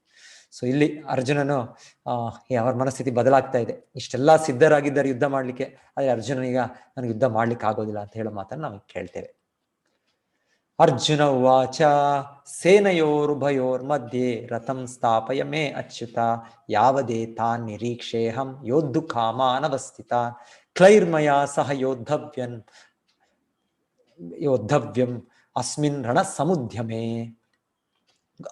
ಹೇ ಅಚ್ಯುತ, ಯುದ್ಧ ಮಾಡಲು ಸನ್ನದ್ಧವಾಗಿರುವ ಇವರನ್ನು ಮತ್ತು ಈ ಘೋರ ಶಸ್ತ್ರ ಸ್ಪರ್ಧೆಯಲ್ಲಿ ನಾನು ಯಾರೊಡನೆ ಹೋರಾಡಬೇಕೋ ಅವರನ್ನು ನೋಡಲು ಸಾಧ್ಯವಾಗುವಂತೆ ಈ ಎರಡು ಸೈನ್ಯಗಳ ಮಧ್ಯೆ ನನ್ನ ರಥವನ್ನು ನಿಲ್ಲಿಸು. ಸೊ ಅರ್ಜುನನು ಕೃಷ್ಣನಿಗೆ ಕೋರ್ತಾ ಇರೋದು, ನನ್ನ ಈ ರಥವನ್ನು ಎರಡು ಸೈನ್ಯಗಳ ಮಧ್ಯೆ ಅಂತ ನಿಲ್ಲಿಸು ಅಂತ ಕೇಳ್ತಾರೆ. ಯಾಕಂದ್ರೆ ಅರ್ಜುನನ ಸಾರಥಿಯಾಗಿ ಕೃಷ್ಣನಿಗೆ ಪಾರ್ಥ ಸಾರಥಿ ಆಗಿರೋದು. ಸೊ ಹಾಗೆ ಸಾರಥಿಯಾದವರು ಅವರ ಆದೇಶವನ್ನು ಪಾಲಿಸಬೇಕು. ಸೊ ಕೃಷ್ಣನು ಪಾಲಿಸ್ತಾನೆ ಅನ್ನೋದಕ್ಕೆ ಕೃಷ್ಣನಿಗೆ ಅರ್ಜುನ ಕರೀತಾ ಇರೋದು ಅಚ್ಯುತ. ಅಚ್ಯುತ ಅಂದ್ರೆ ತಮ್ಮ ಮಾತನ್ನು ಕೃಷ್ಣ ಬಿಡೋದಿಲ್ಲ. ಸೊ ಒಂದ್ಸಲ ಮಾತು ಕೊಟ್ಟಿದ್ದೇನೆ, ನಾನು ಸಾರಥಿ ಆಗ್ತೇನೆ ಅಂದ್ರೆ ಹಾಗೆ ಮಾಡಿಸ್ಕೊಳ್ತಾನೆ ಕೃಷ್ಣನು, ಹಾಗೆ ಅಚ್ಯುತ. ಇನ್ನೊಂದು ರೀತಿ ಅಚ್ಯುತ ಅಂದ್ರೆ ಭಗವಂತನು ಯಾವತ್ತೂ ಚ್ಯುತಿಗೊಳ್ಳುವುದಿಲ್ಲ. ಚ್ಯುತಿ ಅಂದ್ರೆ ನಾವು ನಮ್ಮ ಮೂಲ ಸ್ಥಿತಿ, ನಾವು ಆತ್ಮ, ಆ ಸ್ಥಿತಿಯಿಂದ ನಾವು ಬಿದ್ದಿದ್ದೇವೆ. ಆದ್ರೆ ಭಗವಂತನು ಶ್ರೀಕೃಷ್ಣ ಯಾವಾಗಲೂ ತಾನು ದೇವಾದಿದೇವ ಆ ಸ್ಥಿತಿಯಲ್ಲೇ ಇರ್ತಾನೆ. ಅವನು ಮಾಯೆ ಅನ್ನೋದು ಒಂದು ಭ್ರಮೆ ಶಕ್ತಿ ಕೆಳಗೆ ಬರೋದಿಲ್ಲ. ನಾವು ಈ ಮಾಯಾ ಪ್ರಭಾವವಾಗಿ ಈ ದೇಹ ಅನ್ಕೊಂಡು ನಾವು ಪ್ರಭಾವಿತರಾಗಿದೆ. ಈ 2ನೇ ಅಧ್ಯಾಯದಲ್ಲಿ ಇದರ ವಿಷಯವನ್ನು ಕೇಳ್ತೇವೆ. ಆದ್ರೆ ಕೃಷ್ಣನು ಇದರ ಕೆಳಗೆ ಚ್ಯುತಿ ಆಗೋದಿಲ್ಲ. ಅದಕ್ಕೆ ಕೃಷ್ಣನಿಗೆ ಅಚ್ಯುತ ಅಂತ ಇಲ್ಲಿ ಕರೀತಾ ಇರೋದು ಅರ್ಜುನನು. ಸೊ ಹೀಗೆ ಈ ಅಧ್ಯಾಯದಲ್ಲಿ ಅರ್ಜುನನು ಕೃಷ್ಣನಿಗೆ ಒಂದೊಂದು ಹೆಸರನ್ನು ಹೇಳೋದು ಕೇಳ್ತೇವೆ, ಅದಕ್ಕೆ ಅರ್ಥಗಳಿವೆ. ಸೊ ಅದರ ಒಂದು ವಿಚಾರವನ್ನು ನಾವು ಹೋಗ್ತಾ ಇಲ್ಲ ಇವತ್ತು. ಒಮ್ಮೆ ಅರ್ಜುನನು ಕೃಷ್ಣನಿಗೆ ಗೋವಿಂದ ಅಂತ ಕರೆದಾಗ ಅರ್ಥ ಇದೆ, ಋಷಿಕೇಶ ಅಂತ ಕರೆದಾಗ ಅರ್ಥ ಇದೆ, ಸೊ ಮಾಧವ ಅಂತ ಕರೆದಾಗ ಅರ್ಥ ಇದೆ. ಸೊ ಒಂದೊಂದಕ್ಕೂ ಒಂದೊಂದು ಸನ್ನಿವೇಶದಲ್ಲೂ ಆ ಪದಗಳನ್ನ ಅರ್ಜುನ ಉಪಯೋಗಿಸ್ತಾ ಇರೋದು, ಅದಕ್ಕೆ ಅರ್ಥಗಳಿವೆ. ಸೊ ಅದರ ವಿಷಯವನ್ನು ನಾವು ಜಾಸ್ತಿ ಹೋಗ್ತಾ ಇಲ್ಲ. ನೋಡೋಣ, ಕೊನೆಗೆ ಪ್ರಶ್ನಾವಳಿ ಸಮಯದಲ್ಲಿ ನೋಡೋಣ. ಯೋತ್ಸ್ಯಮಾನಾಂ ಅವೇಕ್ಷೇಹಂ ಯ ಏತೆ ಅತ್ರ ಸಮಾಗತಾಃ ಧಾರ್ತಾರಾಷ್ಟ್ರಸ್ಯ ದುರ್ಬುದ್ಧೇರ್ ಯುದ್ಧೇ ಪ್ರಿಯ ಚಿಕೀರ್ಷವಃ. ದುರ್ಬುದ್ಧಿಯವನಾದ ಧೃತರಾಷ್ಟ್ರನ ಮಗನನ್ನು ಸುಪ್ರೀತಿಗೊಳಿಸುವ ಅಪೇಕ್ಷೆಯಿಂದ ಯುದ್ಧ ಮಾಡಲು ಇಲ್ಲಿಗೆ ಯಾರು ಬಂದಿದ್ದಾರೆ ಎಂದು ನಾನು ನೋಡಲು ಬಯಸುತ್ತೇನೆ. ಸಂಜಯ ಉವಾಚ ಏವ ಮುಕ್ತೋ ಋಷಿಕೇಶೋ ಗುಡಾಕೇಶೇನ ಭಾರತ ಸೇನಯೋರುಭಯೋರ್ಮಧ್ಯೆ ಸ್ಥಾಪಯಿತ್ವಾ ರಥೋತ್ತಮಂ. ಹೇ ಭರತ ವಂಶಜನೆ, ಅರ್ಜುನನ ಈ ಮಾತುಗಳನ್ನು ಕೇಳಿ ಶ್ರೀಕೃಷ್ಣನು 2 ಸೈನ್ಯಗಳ ನಡುವೆ ತನ್ನ ಶ್ರೇಷ್ಠ ರಥವನ್ನು ನಿಲ್ಲಿಸಿದ. ಸೊ ಈಗ ಭಗವಂತನು 2 ರಥಗಳ ಮಧ್ಯೆ ಈ ಅರ್ಜುನನ ರಥವನ್ನು ತಂದಿಡ್ತಾ ಇದ್ದಾರೆ. ಸೊ ಅರ್ಜುನಿಗೆ ಇಬ್ಬರು ಕೂಡ ಕಾಣ್ತಾ ಇದ್ದಾರೆ, ಯಾರ್ಯಾರು ಇಲ್ಲಿ ಮುಖಂಡರಿದ್ದಾರೆ, ಯಾರ್ಯಾರು ಸೈನಿಕರಿದ್ದಾರೆ ಮತ್ತೊಮ್ಮೆ ಕಾಣ್ಲಿಕ್ಕೆ. ಸೊ ಇಲ್ಲಿ ಕೃಷ್ಣನು ಭಗವದ್ಗೀತೆಯನ್ನು ಬೋಧನೆ ಮಾಡಿದ. ಸೊ ಇದರ ಅರ್ಥನೂ ಕೂಡ ಇದೆ. ಹೇಳ್ತಾರೆ, ಕೃಷ್ಣನು ಈ ರೀತಿಯಾಗಿ ಹೇಳಿ ತೋರಿಸಿದ್ರಿಂದ ಎಲ್ಲರೂ ಕೂಡ ಈ ಭಗವದ್ಗೀತೆಯ ಲಾಭವನ್ನು ಪಡಿಬೇಕು. ಇದು ಎಲ್ಲರೂ ಇದನ್ನ ಕೇಳಕ್ಕೆ ಅರ್ಹರು. ಯಾರು ಕೂಡ ಇದನ್ನ ಇವರು ಕೇಳಕ್ಕೆ ಅರ್ಹರಲ್ಲಪ್ಪ ಇವರು ಹಾಗಿಲ್ಲ. ಕೃಷ್ಣನು ಪ್ರತಿಯೊಬ್ಬರು ಕೇಳಬೇಕು, ಪ್ರತಿಯೊಬ್ಬರು ಇದರ ಲಾಭವನ್ನು ಪಡಿಬೇಕು ಅನ್ನೋದಕ್ಕೆ ಈ ರೀತಿಯ ಒಂದು ಸನ್ನಿವೇಶ ಮಾಡಿ 2 ಸೈನ್ಯಗಳ ಮಧ್ಯೆ ಅವನಿಗೆ ಭಗವದ್ಗೀತೆಯನ್ನು ಬೋಧನೆ ಮಾಡಿತ್ತು. ಅಂದ್ರೆ ಪಾಂಡವರ ಕಡೆ ಸೈನಿಕರಿದ್ದಾರೆ, ಕೌರವರ ಕಡೆ ಸೈನಿಕರಿದ್ದಾರೆ, ಎಲ್ಲರೂ ಕೂಡ ಕೇಳ್ತಿದ್ದಾರೆ ಭಗವದ್ಗೀತೆ. ಆಕ್ಚುಲಿ ಎಲ್ಲರೂ ಕೂಡ ಕೇಳಿದ್ರು, ಆದ್ರೆ ಬದಲಾವಣೆ ಆಗ್ಲಿಲ್ಲ. ಯಾರಿಗೆ? ದುರ್ಯೋಧನನಿಗೆ. ಯಾಕಂದ್ರೆ ಅವನ ಮನಸ್ಥಿತಿ, ಅವನ ಒಂದು ಅಸುರ ಸ್ವಭಾವದಲ್ಲಿರೋದ್ರಿಂದ ಬದಲಾವಣೆ ಆಗ್ಲಿಲ್ಲ. ಆದ್ರೂ ಕೂಡ ಎಲ್ಲರೂ ಇದು ಕೇಳಬೇಕು ಅನ್ನೋದಕ್ಕೆ ಭಗವಂತನು ಈ ರೀತಿ ಒಂದು 2 ಸೈನ್ಯಗಳ ಮಧ್ಯೆ ಇದನ್ನು ಅವರ ರಥವನ್ನು ಸ್ಥಾಪಿಸಿ ಭಗವದ್ಗೀತೆಯನ್ನು ಬೋಧನೆ ಮಾಡಿತು. ಸೊ ಇಲ್ಲಿ ಈಗ ಅರ್ಜುನನು ಎಲ್ಲರನ್ನು ನೋಡ್ತಾ ಇದ್ದಾರೆ. ಭೀಷ್ಮ, ದ್ರೋಣ ಮತ್ತು ಜಗತ್ತಿನ ಇತರ ರಾಜರ ಮುಂದೆ ರಥವನ್ನು ನಿಲ್ಲಿಸಿ ಭಗವಂತನು, ಪಾರ್ಥ, ಇಲ್ಲಿ ನೆರೆದಿರುವ ಎಲ್ಲ ಕೌರವವನ್ನು ನೋಡು ಎಂದನು. ಅರ್ಜುನನು 2 ಸೈನ್ಯಗಳಲ್ಲಿಯೂ ಇದ್ದ ತನ್ನ ಚಿಕ್ಕಪ್ಪ ದೊಡ್ಡಪ್ಪಂದಿರನ್ನು, ತಾತಂದಿರನ್ನು, ಗುರುಗಳನ್ನು, ಸೋದರ ಮಾವಂದಿರನ್ನು, ಸೋದರರನ್ನು, ಮಕ್ಕಳನ್ನು, ಮೊಮ್ಮಕ್ಕಳನ್ನು, ಸ್ನೇಹಿತರನ್ನು, ಮಾವಂದಿರನ್ನು, ಹಿತೈಷಿಗಳನ್ನು ನೋಡಿದೆ. ಸೊ ಯಾರು ಅಲ್ಲಿ ಇರೋರು ಇನ್ಯಾರೂ ಅಲ್ಲ, ಅರ್ಜುನಿಗೆಲ್ಲ ಪರಿಚಯಿಸ್ತಾರೆ. ಇನ್ನೇನು ಇದು ಶತ್ರುಗಳವರು ಅಂತಲ್ಲ, ತಮ್ಮ ಕುಟುಂಬದವರೇ ಎಲ್ಲರೂ ಬಂದಿದ್ದಾರೆ. ತಮ್ಮ ದಾಯಾದಿಗಳಿದ್ದಾರೆ, ತಮ್ಮ ಮೊಮ್ಮಕ್ಕಳು, ಮಕ್ಕಳು, ತಂದೆ ಸಮನಾದ ಅವರ ಸ್ನೇಹಿತರು, ಎಲ್ಲ ಬಂಧುಗಳೇ ಎಲ್ಲರೂ ಇರೋರು, ಇನ್ಯಾರು ಹೊಸಬರು ಯಾರು ಇಲ್ಲ ಅಲ್ಲಿ. ಸೊ ಅರ್ಜುನನಿಗೆ ಇದು ನೋಡಿ, ಇದೇನಿದು ಯುದ್ಧ ಭೂಮಿನ, ಇದಿಲ್ಲದೆ ಇನ್ನೊಂದ. ಇವಾಗ ನಾವು ಫಂಕ್ಷನ್ ಏನೋ ಮಾಡ್ತೀವಿ, ಫಂಕ್ಷನ್ ಮಾಡುವಾಗ ಎಲ್ಲರೂ ಬರ್ತಾರೆ, ನಿಮ್ಮ ಕುಟುಂಬದವರು, ನಿಮ್ಮ ಅಂಕಲ್ಲು, ನಿಮ್ಮ ಎಲ್ಲರೂ ಇರ್ತಾರೆ. ಗೊತ್ತಿರೋ ಪರಿಚಯದವರು ಒಂದು ಫಂಕ್ಷನ್ ಮಾಡಿದ್ರೆ. ಸೊ ಆ ರೀತಿಯಲ್ಲಿ ಇದು ಫಂಕ್ಷನ್ ಇದೇನು ಯುದ್ಧ ಭೂಮಿನ ಅರ್ಜುನನಿಗೆ ಇದು ಅರ್ಥ ಆಗ್ತಾ ಇಲ್ಲ. ಇದೇನು ಎಲ್ಲರೂ ಯಾವ ಇದ್ರಲ್ಲಿ ಬಂದಿದ್ದಾರೆ ಇಲ್ಲಿ? ಯಾಕಂದ್ರೆ ಹಿಂದೆ ಇವ್ರು ಮಾಡಿದಾಗ ರಾಜಸೂಯ ಯಜ್ಞ ಮಾಡಿದಾಗಲೂ ಇನ್ನೊಂದು ಬಂದಾಗ ಆಗೆಲ್ಲರೂ ಸೇರಿದ್ರು, ಎಲ್ಲರೂ ಒಂದು ಒಗ್ಗಟ್ಟಿನಲ್ಲಿ ಇದ್ರು ಆಗ. ಆದ್ರೆ ಕಾಲ ಪ್ರಭಾವದಲ್ಲಿ ಅವ್ರು ಇವಾಗ ಯುದ್ಧ ಮಾಡ್ಲಿಕ್ಕೆ ಬಂದಿದಾರಲ್ಲ ಅಂತ ಅರ್ಜುನರಿಗೆ ಅದು ನೋಡ್ಲಿಕ್ಕೆ ಆಗ್ತಾ ಇಲ್ಲ. ತಾನ್ ಸಮೀಕ್ಷ್ಯ ಸ ಕೌಂಥೇಯ ಸರ್ವಾನ್ ಬಂಧೂನ್ ವ್ಯವಸ್ಥಿತಾನ್ ಕೃಪಯಾ ಪರಯ ವಿಷ್ಟೋ ವಿಷೀಧನ್ ಇದಂ ಅಬ್ರವೀತ್. ಸೊ ಅರ್ಜುನನಿಗೆ ಒಂದು ಕರುಣೆಯ ಮನೋಭಾವದಿಂದ ಅವರೀಗ ಮಾತಾಡೋದು ನಾವು ಕೇಳ್ತೇವೆ. ಕುಂತಿಯ ಮಗ ಅರ್ಜುನನು ಈ ಎಲ್ಲ ನೆಂಟರಿಷ್ಟರನ್ನು ಕಂಡಾಗ ತುಂಬಾ ಭಾವಪರವಶನಾಗಿ ಹೀಗೆ ಹೇಳಿದನು. ಅರ್ಜುನನು ಹೇಳಿದನು, ಕೃಷ್ಣ, ಯುದ್ಧ ಅಭಿಲಾಷೆಯಿಂದ ಇಲ್ಲಿ ಸಮಾವೇಶಗೊಂಡಿರುವ ನನ್ನ ನೆಂಟರಿಷ್ಟರನ್ನು ನೋಡಿ ನನ್ನ ಅವಯವಗಳು ಕಂಪಿಸುತ್ತಿವೆ ಮತ್ತು ಬಾಯಿಯು ಒಣಗುತ್ತಿವೆ. ನನ್ನ ಶರೀರವು ಕಂಪಿಸುತ್ತದೆ, ಕೂದಲು ನಿಮಿರುತ್ತದೆ, ಗಾಂಡೀವ ಧನುಸು ಕೈಯಿಂದ ಜಾರುತ್ತಿದೆ ಮತ್ತು ಈ ಚರ್ಮವು ಉರಿಯುತ್ತಿದೆ. ಹೇ ಕೇಶವ, ಇಲ್ಲಿ ನಿಲ್ಲುವುದಕ್ಕೂ ನನಗೆ ಆಗುತ್ತಿಲ್ಲ. ನನ್ನನ್ನೇ ನಾನು ಮರೆಯುತ್ತಿದ್ದೇನೆ. ನನ್ನ ಮನಸ್ಸು ಸುತ್ತುತ್ತಿದೆ. ಅಶುಭ ಸೂಚಕ ಶಕುನಗಳೇ ಕಾಣುತ್ತಿವೆ. ಹೇ ಕೃಷ್ಣ, ಯುದ್ಧದಲ್ಲಿ ನನ್ನ ಬಂಧುಗಳನ್ನೇ ಕೊಲ್ಲುವುದರಿಂದ ನನಗೆ ಯಾವ ಶ್ರೇಯಸ್ಸು ಆಗಲಾರದು. ಅನಂತರವೂ ನಾನು ಯಾವುದೇ ವಿಜಯವನ್ನಾಗಲಿ ರಾಜ್ಯವನ್ನಾಗಲಿ ಸುಖವನ್ನಾಗಲಿ ಬಯಸಲಾರೆ. ಸೊ ಅರ್ಜುನನು ಹೀಗೆ ಇಲ್ಲಿ ಹೇಳ್ತಾ ಇರೋದು, ಒಂದು ಸಾಧು ಸದೃಶ ಸ್ವಭಾವದಿಂದ ಇದ್ದ ವ್ಯಕ್ತಿ ಅರ್ಜುನ ಸಾಧಾರಣ ವ್ಯಕ್ತಿ ಅಲ್ಲ. ಎಷ್ಟು ಅವರ ಹೃದಯ ಇಲ್ಲಿ ನಮಗೆ ತಿಳಿಯುತ್ತೆ, ಎಷ್ಟೊಂದು ಮೃದು ಸ್ವಭಾವದ್ದು ಅಂತ ತಿಳಿತಾ ಇದೆ. ಸೊ ಹೀಗೆ ಇದು ನಮಗೋಸ್ಕರ, ನಮ್ಮ ಸ್ವಾರ್ಥಕ್ಕೋಸ್ಕರ ನಮಗೆ ರಾಜ್ಯ ಸಿಗಲಿಕ್ಕೆ ಇಷ್ಟು ಜನನ್ನ ಕೊಲ್ಲಬೇಕಾ ನಾವು ಅಂತ ಒಂದು ಕರುಣೆಯ ಭಾವದಿಂದ ಅರ್ಜುನನು ಯುದ್ಧ ಮಾಡೋದಿಲ್ಲ ಅಂತ ಹೇಳಿ. ಅರ್ಜುನನೇ ಎದುರೋದಿಲ್ಲ. ಅಯ್ಯೋ ಇಷ್ಟು ಜನ ಸೇರ್ಬಿಟ್ರಲ್ಲ, ಹೇಗೆ ದುರ್ಯೋಧನನು ಇಷ್ಟು ಜನ ಸೇರಿದ್ರಲ್ಲ, ನಮ್ಗೆ ಯುದ್ಧದಲ್ಲಿ ಜಯ ಸಿಗುತ್ತೋ ಇಲ್ವೋ, ಆ ರೀತಿ ಅರ್ಜುನನಿಗೇನು ಭಯ ಇಲ್ಲ. ಅರ್ಜುನನ ಭಯ ಇಲ್ಲ. ಅರ್ಜುನಿಗೆ ಯಾಕೆ ಯುದ್ಧ, ಇಷ್ಟು ಒಂದು ರಕ್ತಪಾತ, ಇಷ್ಟು ಒಂದು ಅನ್ಯಾಯ, ಇಷ್ಟು ಅಧರ್ಮ ರೀತಿಯಲ್ಲಿ ಇದು ಮಾಡ್ತಿದ್ರೆ ಕಾಣುತ್ತಲ್ಲ, ಇದು ಮಾಡ್ಬೇಕಾ ಇದು ಅಂತ ಅರ್ಜುನನ ಸ್ಥಿತಿ ನಮ್ಗೆ, ಅರ್ಜುನ ಒಂದು ಸ್ವಭಾವ ತಿಳಿತಾ ಇದೆ ನಮ್ಗೆ. ಸೊ ಮೊದಲ ಕಾರಣ ಅರ್ಜುನ ಹೇಳಿದ್ದು ಒಂದು ಕರುಣೆ ಸ್ವಭಾವದಿಂದ ಅವರು ನಾನು ಯುದ್ಧ ಮಾಡೋದಿಲ್ಲ ಅಂತ ಹೇಳಿದ್ದು. ಎರಡನೇ ಕಾರಣ ಇಲ್ಲಿ ನೋಡ್ತಾ ಇರೋದು ನಾವು, ಇದರಲ್ಲಿ ನಮಗೆ ಯಾವ ಶ್ರೇಯಸ್ಸು ಇಲ್ಲ ಅಂತ ಹೇಳಿದ್ರೆ, ಯಾವುದೋ ಒಂದು ಕಾರ್ಯ ಮಾಡೋದಕ್ಕೆ ಒಂದು ಒಳ್ಳೆ ಪರಿಣಾಮ ಇರಬೇಕು. ನಾವು ಮಾಡೋದಕ್ಕೆ ಏನೇ ಒಂದು ಶ್ರಮ ಪಡ್ತಾ ಇದ್ದೇನೆ ಅಂದ್ರೆ ನಮಗೆ ಒಳ್ಳೆ ಲಾಭ ನೋಡೋದ್ರಿಂದ ಮೂಲಕ ನಾವು ಮಾಡ್ತೇವೆ. ಇಲ್ಲ ನಮಗೆ ಬರೋ ಎಲ್ಲ ಒಂದು ಉಲ್ಟಾನೇ ಕಾಣ್ತಾ ಇದ್ದಾರೆ ನಮಗೆ, ನಾವು ಯಾಕೆ ಮಾಡ್ಬೇಕು ಅದನ್ನ? ಇವಾಗ ಈ ಯುದ್ಧದ ಪರಿಣಾಮವಾಗಿ ನನ್ನ ಗುರುಗಳು ಅವರ ಅಂತ್ಯ ಆಗುತ್ತೆ, ನನ್ನ ತಾತ ಭೀಷ್ಮ ಪಿತಾಮಹರ ಅಂತ್ಯ ಆಗುತ್ತೆ, ನನ್ನವರಾದವರೆಲ್ಲರೂ ಅಂತ್ಯ ಆಗ್ತಾರೆ. ಸೊ ಏನು ಒಳ್ಳೇದಿದೆ ಇಲ್ಲಿ ಅಂತ ಅರ್ಜುನ ಇಲ್ಲಿ ಲೆಕ್ಕಾಚಾರ ಮಾಡ್ತಾರೆ. ಸೊ ನಾವು ಕೂಡ ಲೆಕ್ಕಾಚಾರ ಮಾಡ್ತೀವಿ. ಸೊ ನಮ್ಮ ಕುಟುಂಬದೊಟ್ಟಿಗೆ ನಾವು ಆನಂದವನ್ನು ಪಡೆಯೋದು ನಾವು. ಇವಾಗ ನಾವೆಲ್ಲ ಬರೀ ಹಣವನ್ನು ಪಡೆದು, ದೊಡ್ಡ ಮನೆ ಇದ್ದು, ಎಲ್ಲ ಆಸ್ತಿ ಇದ್ದು, ಯಾರು ನಮ್ಮ ಜೊತೆಯವರು, ನಮ್ಮ ನೆಂಟರು, ನಮ್ಮ ಬಂಧುಗಳಿಲ್ಲ ಅಂದ್ರೆ ಏನು ಆನಂದ ಪಡೋದು? ಸೊ ಅರ್ಜುನ ಈ ರೀತಿಯಲ್ಲಿ ಆಲೋಚನೆ ಮಾಡ್ತಾ ಇರೋದು, ನನ್ನವರೆಲ್ಲ ಇಲ್ಲಿ ಸತ್ತ ಮೇಲೆ ನಾನು ದೊಡ್ಡ ರಾಜ್ಯವನ್ನು ಇಟ್ಕೊಂಡು ಏನ್ ಮಾಡ್ಲಿ ನಾನು? ಸೊ ಇದರಲ್ಲಿ ಏನು ಶ್ರೇಯಸ್ಸಿಲ್ಲ ಅಂತ ಅರ್ಜುನನು ಭೌತಿಕ ಲೆಕ್ಕಾಚಾರವಾಗಿ ಇನ್ನೊಂದು ಎರಡನೇ ಕಾರಣ ಇಲ್ಲಿ ಹೇಳ್ತಾ ಇರೋದು, ನಾನು ಯುದ್ಧ ಮಾಡೋದಿಲ್ಲ ಅಂತ. ಸೊ 4 ಕಾರಣಗಳು ಈ ಅಧ್ಯಾಯದಲ್ಲಿ ನಾವು ನೋಡ್ತೇವೆ. ಕಿಂ ನೋ ರಾಜ್ಯೇನ ಗೋವಿಂದ ಕಿಂ ಭೋಗೈರ್ ಜೀವಿತೇನ ವಾ ಯೇಷಾಂ ಅರ್ಥೇ ಕಾಂಕ್ಷಿತಂ ನೋ ರಾಜ್ಯಂ ಭೋಗ ಸುಖಾನಿ ಚ ತೈಮೇ ಅವಸ್ಥಿತ ಯುದ್ಧೇ ಪ್ರಾಣಾಂ ತ್ಯಕ್ತ್ವಾ ಧನಾನಿ ಚ ಆಚಾರ್ಯ ಪಿತರ ಪುತ್ರ ತಥೈವ ಚ ಪಿತಾಮಹಾಃ ಮಾತುಲಾ ಶ್ವಶುರ ಪೌತ್ರಾಃ ಶಾಲಾ ಸಂಬಂಧಿನಸ್ತತ ಏತಾನ್ ನ ಹಂತುಂ ಇಚ್ಛಾಮಿ ಘ್ನತೋ ಅಪಿ ಮಧುಸೂದನ ಅಪಿ ತ್ರೈಲೋಕ್ಯ ರಾಜಸ್ಯ ಹೇತೋ ಕಿಂ ನು ಮಹೀಕೃತೆ ನಿಹತ್ಯ ಧಾರ್ತರಾಷ್ಟ್ರಾನ್ನ ಕಾ ಪ್ರೀತಿ ಸ್ಯಾ ಜನಾರ್ದನ. ಸೊ ಕೃಷ್ಣನಿಗೆ ಅರ್ಜುನ ಹೇಳ್ತಾ ಇರೋದು ಜನಾರ್ದನ ಅಂದ್ರೆ ಕೃಷ್ಣ, ನೀನು ಎಲ್ಲರ ಜನರ ರಕ್ಷಕ, ನೀನು ಎಲ್ಲರ ಪೋಷಣೆ ಮಾಡುವವ, ಸಕಲ ಜೀವಿಗಳ ರಕ್ಷಕನೇ. ಸೊ ಇಲ್ಲಿ ಅರ್ಥ ನೋಡಿ, ಪದಾರ್ಥ ಇಲ್ಲಿ ಕೊಡ್ತಾ ಇದೆ.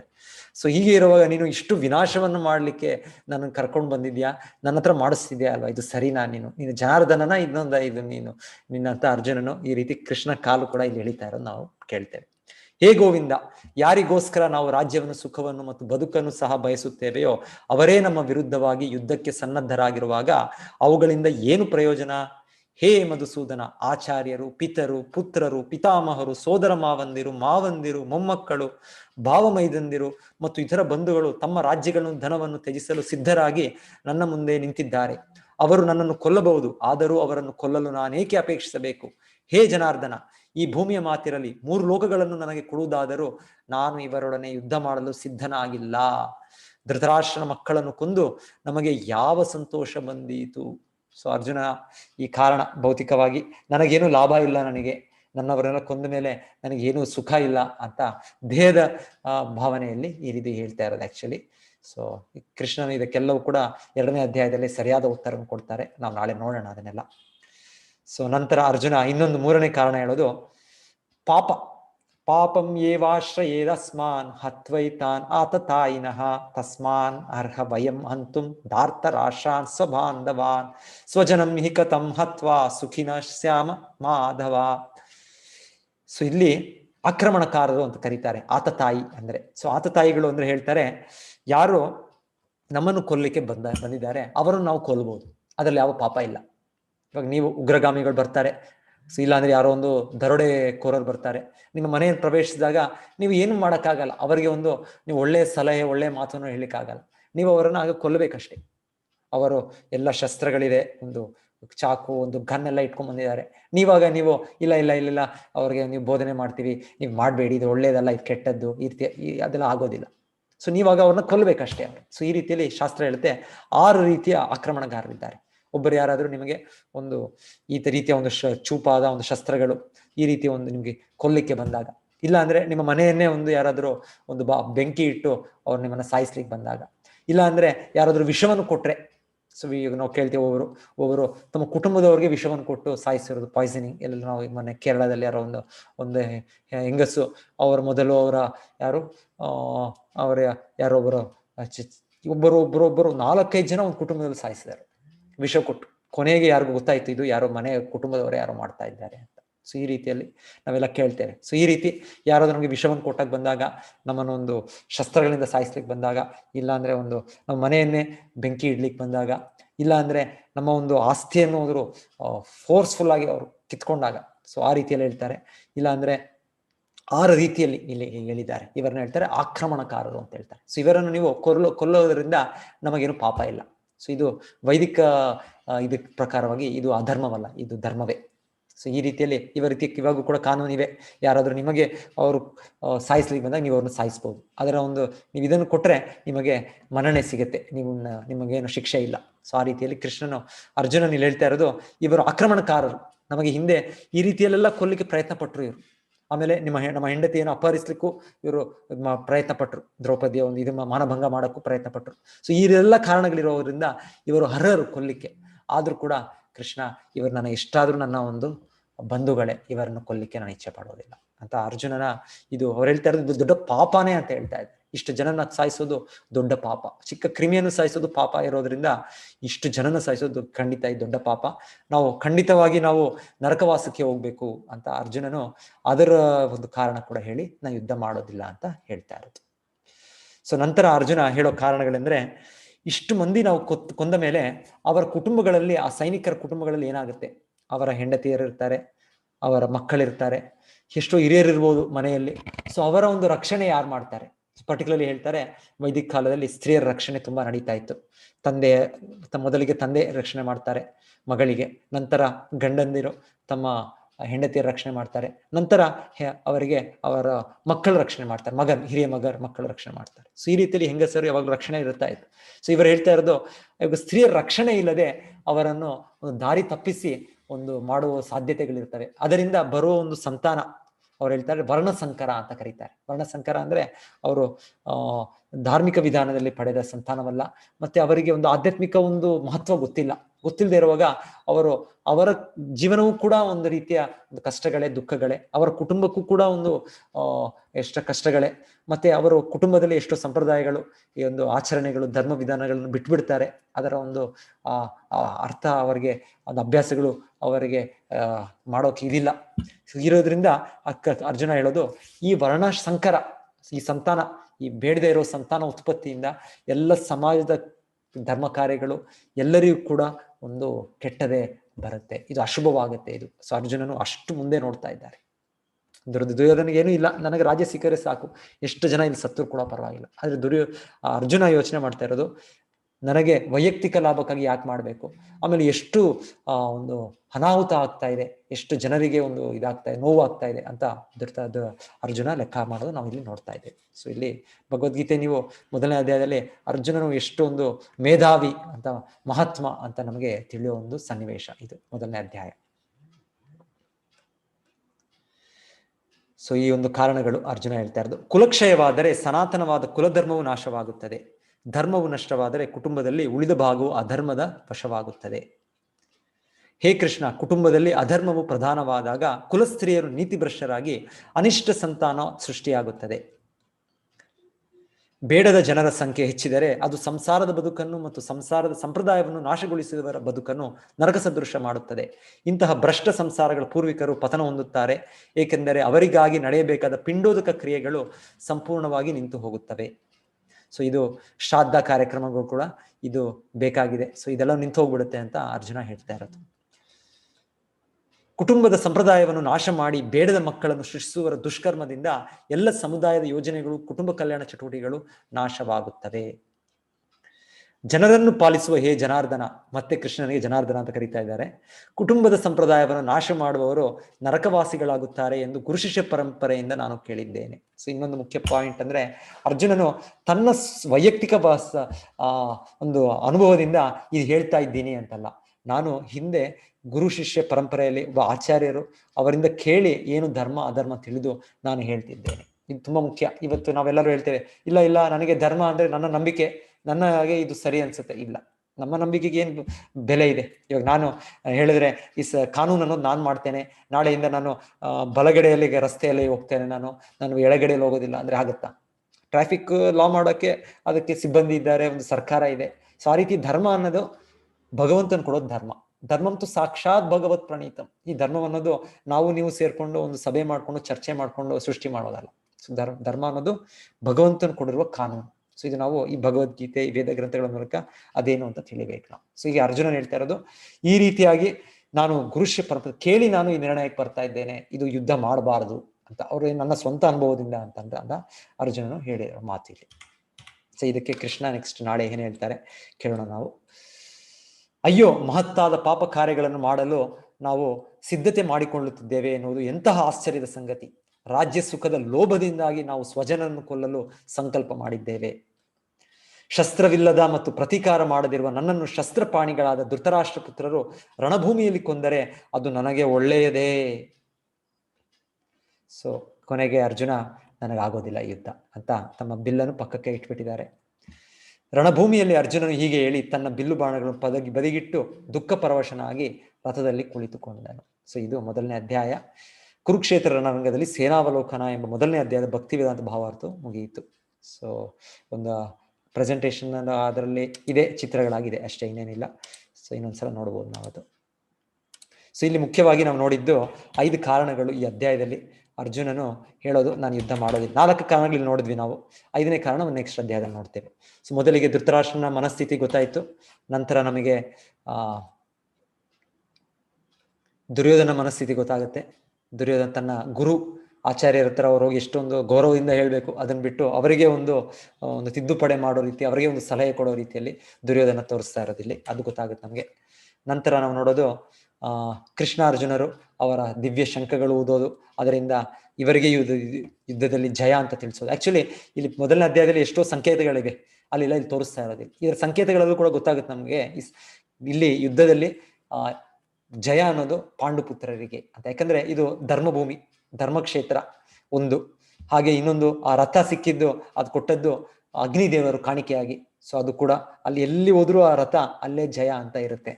ಇನ್ನೊಂದು ಕಪಿಧ್ವಜ, ಆಂಜನೇಯರ ಅವರ ಒಂದು ಚಿತ್ರಪಟವನ್ನು ಇಟ್ಕೊಂಡು ಅವರ ಒಂದು ಕೃಪೆಯಿಂದ ಇವರು ಯುದ್ಧ ಮಾಡ್ತಾ ಇದ್ದಾರೆ. ಎಲ್ಲೆಲ್ಲಿ ಅವರಿದ್ದಾರೆ ಅಲ್ಲೇ ಜಯ ಅನ್ನೋದು. ಮತ್ತೆ ಶಂಖನಾದ, ಶಂಖ ಅದು ಕೂಡ ಸೂಚನೆ. ನಾವು ಪೂಜೆಗೆ ಗೃಹದಲ್ಲಿ ಅದನ್ನು ಉಪಯೋಗಿಸ್ತೇವೆ, ಗರ್ಭಗುಡಿಯಲ್ಲಿ. ಸೊ ಆ ರೀತಿಯಲ್ಲಿ ಇವರಿಗೆ ಅಂತ ಗೊತ್ತಾಗುತ್ತೆ.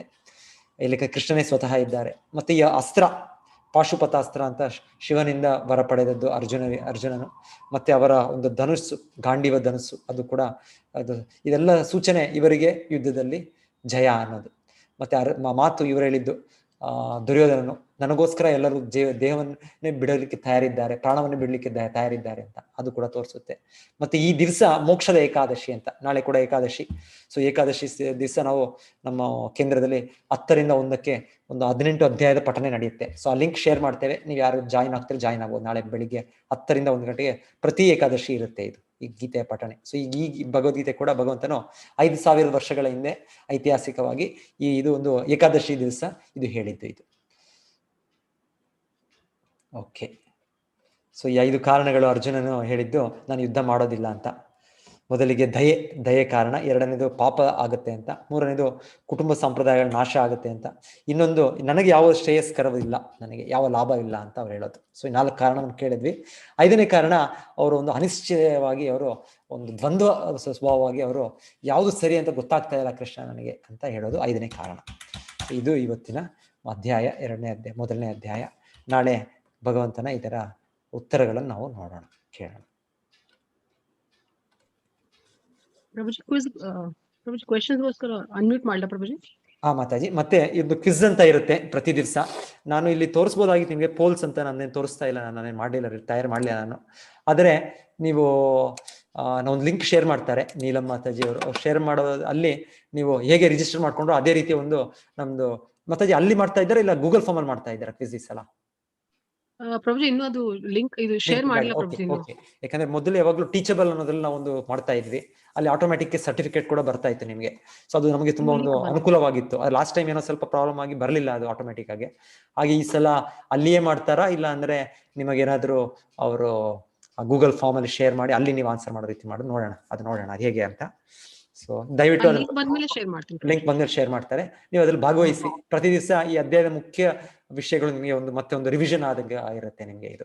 ಸೊ 18 ಅಧ್ಯಾಯಕ್ಕೆ 18 ಕ್ವಿಜ್ ಇರುತ್ತೆ, ಎಲ್ಲ ಮಲ್ಟಿಪಲ್ ಚಾಯ್ಸ್ ಕ್ವಶನ್ಸ್. ಏನು ಸುಲಭವಾಗಿ ಒಂದು 5 ನಿಮಿಷ ಅಷ್ಟೇ, 4 ಚಾಯ್ಸಸ್ ಇರುತ್ತೆ, ಯಾವ್ದು ಕರೆಕ್ಟ್ ಅದೋ ನೀವು ಸೆಲೆಕ್ಟ್ ಮಾಡ್ಬೇಕಷ್ಟೇ. ಸೊ ನಮ್ಮ ಮನವಿ, ದಯವಿಟ್ಟು ಅದನ್ನು ಕೂಡ ನೀವು ಪ್ರಾಕ್ಟೀಸ್ ಮಾಡಿ. ನಂತರ ಸೊ 18 ಅಧ್ಯಾಯಗಳು ಇದೊಂದು ಯಜ್ಞ ರೀತಿಯಲ್ಲೇ ನೀವು ಪ್ರತಿಯೊಬ್ಬರು ತಗೊಳ್ಳಿ.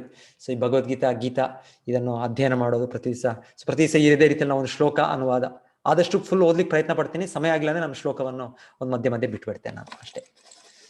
ಓಕೆ, ಹರೇ ಕೃಷ್ಣ. ಎಲ್ಲ ಭಕ್ತರಿಗೂ ಧನ್ಯವಾದಗಳು. ಸೊ ಯಾರಿಗೇನು ಪ್ರಶ್ನೆ ಇದ್ರೆ ನೀವು ಕೇಳ್ಬೋದು ಚಾಟ್ ಬಾಕ್ಸ್ ಅಲ್ಲೋ, ಇಲ್ಲ ಅಂದ್ರೆ ಯಾರು ಕೈ ನೀವು ರೈಸ್ ಮಾಡಿ. PPT ನಾವು ಶೇರ್ ಮಾಡ್ತೀವಿ, PDF ಅದನ್ನ ಕನ್ವರ್ಟ್ ಮಾಡಿ ಮಾತಾಜಿ ಅವರು ನಿಮ್ಗೆ ಶೇರ್ ಮಾಡ್ತಾರೆ. ಮಾನ್ಯ ಮಾತಾಜಿ ಅವರು ಹ್ಯಾಂಡ್ ರೈಸ್ ಮಾಡಿದ್ರು, ಅನ್ಮ್ಯೂಟ್ ಮಾಡಲ ಪ್ರಭುಜಿ? ಮಾತಾಜಿ ಮಾಡಿ ಮಾತಾಜಿ. ಹರೇ ಕೃಷ್ಣ. ಮಾನ್ಯ ಮಾತಾಜಿ ಇಲ್ಲ ಪ್ರಭುಜಿ ಹ್ಯಾಂಡ್ಸ್ ಡೌನ್ ಮಾಡಿದ್ರು. ಓಕೆ, ಇಲ್ಲ ಯಾರಾದ್ರೂ ಪ್ರಶ್ನೆಗಳಿದ್ರೆ ನೀವು ಚಾಟ್ ಬಾಕ್ಸ್ ಅಲ್ಲಿ ಕೂಡ ಹಾಕ್ಬೋದು, ನೀವು ಕೇಳ್ಬೋದು.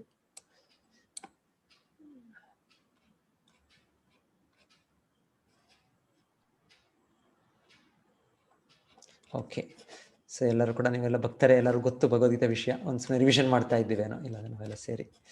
ಓಕೆ,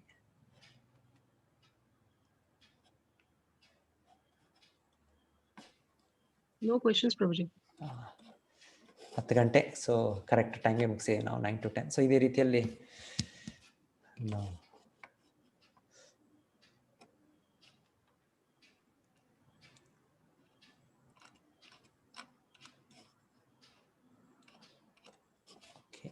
ಸೊ ನಾನೇ ಪ್ರಶ್ನೆಗಳು ಕೇಳ್ತೀನಿ, ನೀವ್ಯಾರು ಪ್ರಶ್ನೆಗಳು ಕೇಳೋದಿಲ್ಲ, ನಾನೇ ಕೇಳ್ತೀನಿ.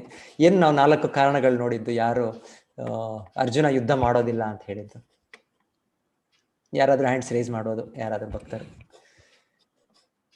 ಸೊ 4 ಕಾರಣಗಳು ಇಲ್ಲಿ ಮೊದಲನೇ ಅಧ್ಯಾಯದಲ್ಲಿ ಅರ್ಜುನ ಹೇಳೋದು ನಾನು ಯುದ್ಧ ಮಾಡೋದಿಲ್ಲ ಅಂತ. ಆನಂದ್ ಅವರೇ ನೀವು ಅನ್ಮ್ಯೂಟ್ ಮಾಡ್ಕೊಳ್ಳಿ, ಹೇಳಿ.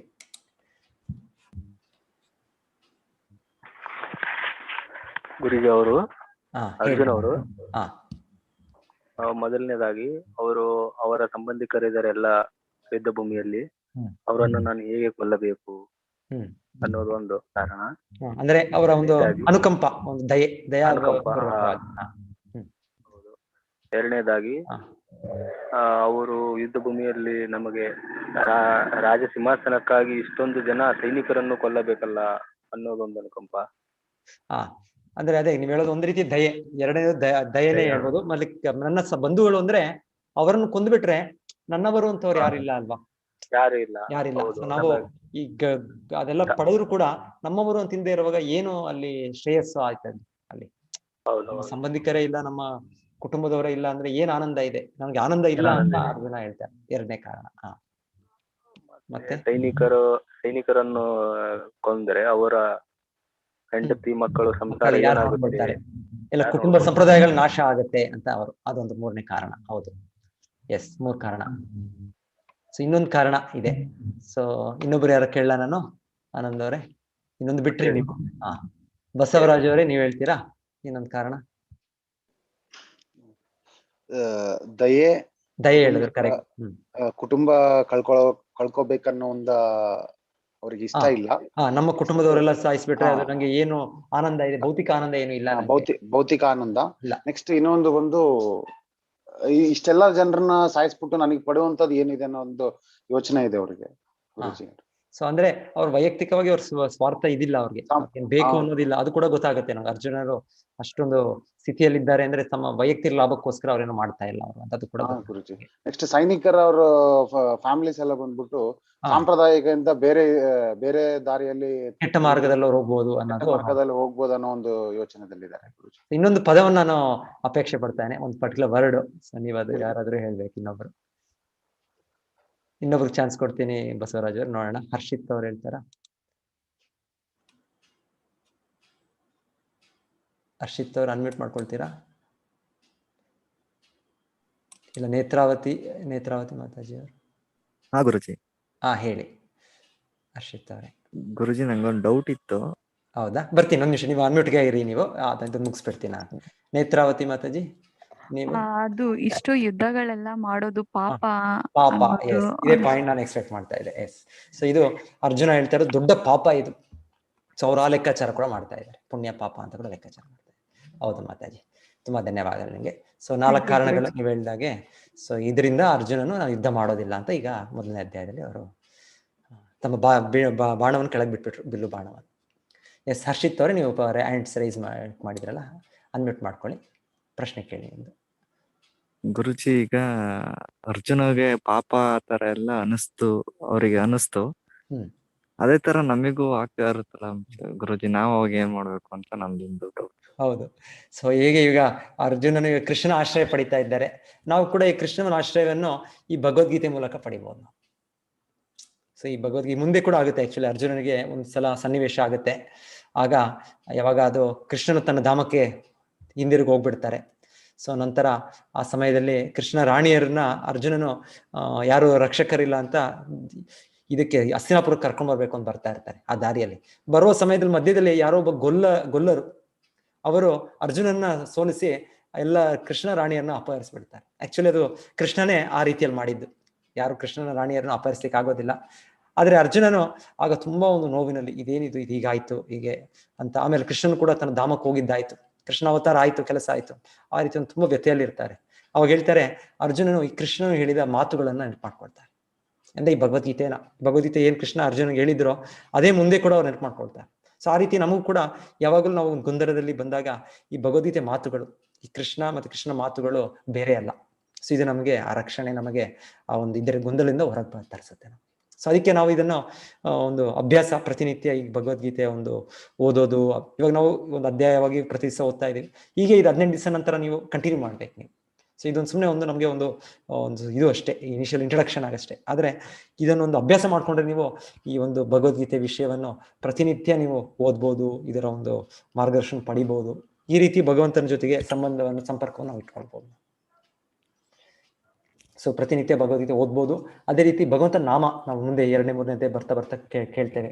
ಈ ಒಂದು ಭಗವಂತನ ನಾಮ ಜಪದಿಂದ ಕೂಡ ಭಗವಂತನ ಒಂದು ಸಂಬಂಧದಲ್ಲಿ ನಾವು ನಮ್ಮ ಈ ಗೊಂದಲದಿಂದ ನಾವು ಹೊರಗಿರ್ಬೋದು. ಇಲ್ಲಾಂದ್ರೆ ನಮ್ಮ ಹೆಜ್ಜೆಗೆ ಗೊಂದಲಗಳೇ, ನಮಗೆ ಏನ್ ಮಾಡ್ಬೇಕು ಏನ್ ಮಾಡಬಾರ್ದು ಅಂತ ಒಂದು ದ್ವಂದ್ವ ಸ್ಥಿತಿಯಲ್ಲೇ ಇದ್ದೇವೆ. ನಾವೆಲ್ಲರೂ ಕೂಡ ಅದರಲ್ಲೇ ಇದ್ದೇವೆ. ನೀವು ಕೂಡ, ನಾನು ಕೂಡ, ಎಲ್ಲರೂ ಕೂಡ ನಮ್ಮ ಸ್ಥಿತಿ ಅದೇ ನಮ್ಮದು. ಓಕೆ ಹರ್ಷಿತ್ ಅವರೇ, ನಿಮ್ ಇನ್ನೇನ ಪ್ರಶ್ನೆ ಇತ್ತ ನಿಮ್ದು? ಥ್ಯಾಂಕ್ ಯು ಗುರುಜಿ. ಹರೇ ಕೃಷ್ಣ. ಹರೇ ಕೃಷ್ಣ. ನೇತ್ರಾವತಿ ಅವರೇ, ನೀವು ಮತ್ತೆ ರೈಸ್ ಮಾಡಿದಿರಾ? ಹೇಳಿ. ನೇತ್ರಾವತಿ ಮಾತಾಜಿ ಹೇಳಿ.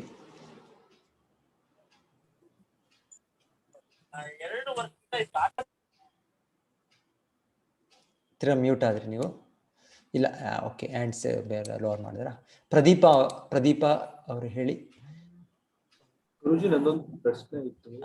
ಕೃಷ್ಣೋಪದೇಶ ಅರ್ಜುನನ್ಗೆ ಮಾಡ್ಬೇಕಾದ್ರೆ 2 ಸೈನ್ಯಗಳ ಮಧ್ಯೆ ರಥವನ್ನು ತಗೊಂಡೋಗಿ ನಿಲ್ಲಿಸಿದಾಗ ಕೃಷ್ಣೋಪದೇಶ ಅರ್ಜುನನ್ ಮಾತ್ರ ಕೇಳಿಸ್ತಾ ಇತ್ತ, ಕಂಪ್ಲೀಟ್ ಕೌರವರು ಪಾಂಡವರು ಎಲ್ಲರಿಗೂ ಕೇಳಿಸ್ತಾ ಇತ್ತ? ಎಲ್ಲರೂ ಕೇಳಿಸ್ತು ಅಂತಾನೆ ಹೇಳ್ತಾರೆ. ಎಲ್ಲರೂ ಕೇಳಿದ್ರು. ಅದಕ್ಕೆ ಭಗವಂತನು ಇಬ್ಬರ ಮಧ್ಯೆ ತಂದದ್ದು. ಮತ್ತೆ ಆ ರೀತಿಯಲ್ಲಿ ಎಲ್ಲರೂ ಕೂಡ ಕೇಳಿದ್ರು. ಎಲ್ಲರೂ ಇದು ಲಾಭ ಪಡಿಬೇಕು ಅನ್ನೋದಕ್ಕೆ ಭಗವಂತನು ಸೂಚಿಸ್ಲಿಕ್ಕೆ ಆ ರೀತಿ ಮಾಡಿದ್ರು ಅಂತ ಹೇಳ್ತಾರೆ.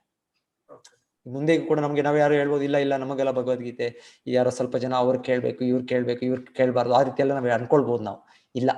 ಸೊ ಭಗವಂತನು ತೋರಿಸಿದ್ದು ಯುದ್ಧ ಭೂಮಿಯಲ್ಲಿ ಎಲ್ಲರ ಮಧ್ಯೆ ಹೇಳಿದ್ದು, ಎಲ್ಲರೂ ಕೇಳಿದ್ರೆ ನನಗೆ ಗೊತ್ತಾಗುತ್ತೆ ಎಲ್ಲರೂ ಇದು ಕೇಳ್ಬೇಕು ಅಂತ. ಸೊ ಆ ರೀತಿಯಲ್ಲಿ ಎಲ್ಲರೂ ಕೇಳಿದ್ರು. ಆದ್ರೆ ಬದಲಾಗ್ಲಿಲ್ಲ ನೋಡಿ. ಧೃತರಾಷ್ಟ್ರನು ಕೇಳಿದ್ರು. ಸಂಜಯ ಅವರು ಅಲ್ಲಿ ಧೃತರಾಷ್ಟ್ರನಿಗೆ ಹೇಳ್ತಾ ಇರೋದು ಈಗ ಏನ್ ನಡೀತಾ ಇದೆ ಅಂತ. ಅದು ಕೇಳಿದ ಮೇಲೆ ಕೂಡ ಅವ್ರು ಬದಲಾಗ್ಲಿಲ್ಲ. ದುರ್ಯೋಧನ ಕೂಡ ಬದಲಾಗ್ಲಿಲ್ಲ. ಅಂದ್ರೆ ಆ ರೀತಿಯಲ್ಲಿ ನಾವು ಆ ಸ್ವಭಾವವನ್ನು ಭಗವಂತನು ಹೇಳಿದ್ರು ಕೂಡ ನಾವು ಬದಲಾವಣೆ ಮಾಡಿದ್ಗೂ ಇರ್ಬೋದು. ಭಗವಂತ ನಮಗೆ ಒತ್ತಾಯ ಮಾಡೋದಿಲ್ಲ. ಯಾವಾಗಲೂ ನಮ್ಮಲ್ಲಿ ಇದೆ ಆ ಒಂದು ಸ್ವತಂತ್ರ ಇದೆ. ನಾವು ತುಂಬಾ ಅಲ್ಪ ಜೀವಿಗಳಾದ್ರೂ ಕೂಡ ನಮ್ಮಲ್ಲಿ ಆ ಸ್ವತಂತ್ರ ಇದೆ. ಸೊ ದುರ್ಯೋಧನನು ಆ ರೀತಿಯಲ್ಲಿ ಇಲ್ಲಿ ಭಗವದ್ಗೀತೆ ಕೇಳಿದ್ರು ಕೂಡ ಬದಲಾಗ್ಲಿಲ್ಲ. ಆದ್ರೆ ಅರ್ಜುನನ್ ನೋಡಿ ಎಷ್ಟು ಬದಲಾಗ್ತಾರೆ ಮುಂದೆ ನೋಡೋಣ. ಸರಿ, ಹೌದು ಪ್ರದೀಪ್ ಅವರೇ. ಹರೇ ಕೃಷ್ಣ. ರಾಜಶೇಖರ್ ಅವರೇ, ನೀವು ಅನ್ಮ್ಯೂಟ್ ಮಾಡ್ಕೊಳ್ಳಿ.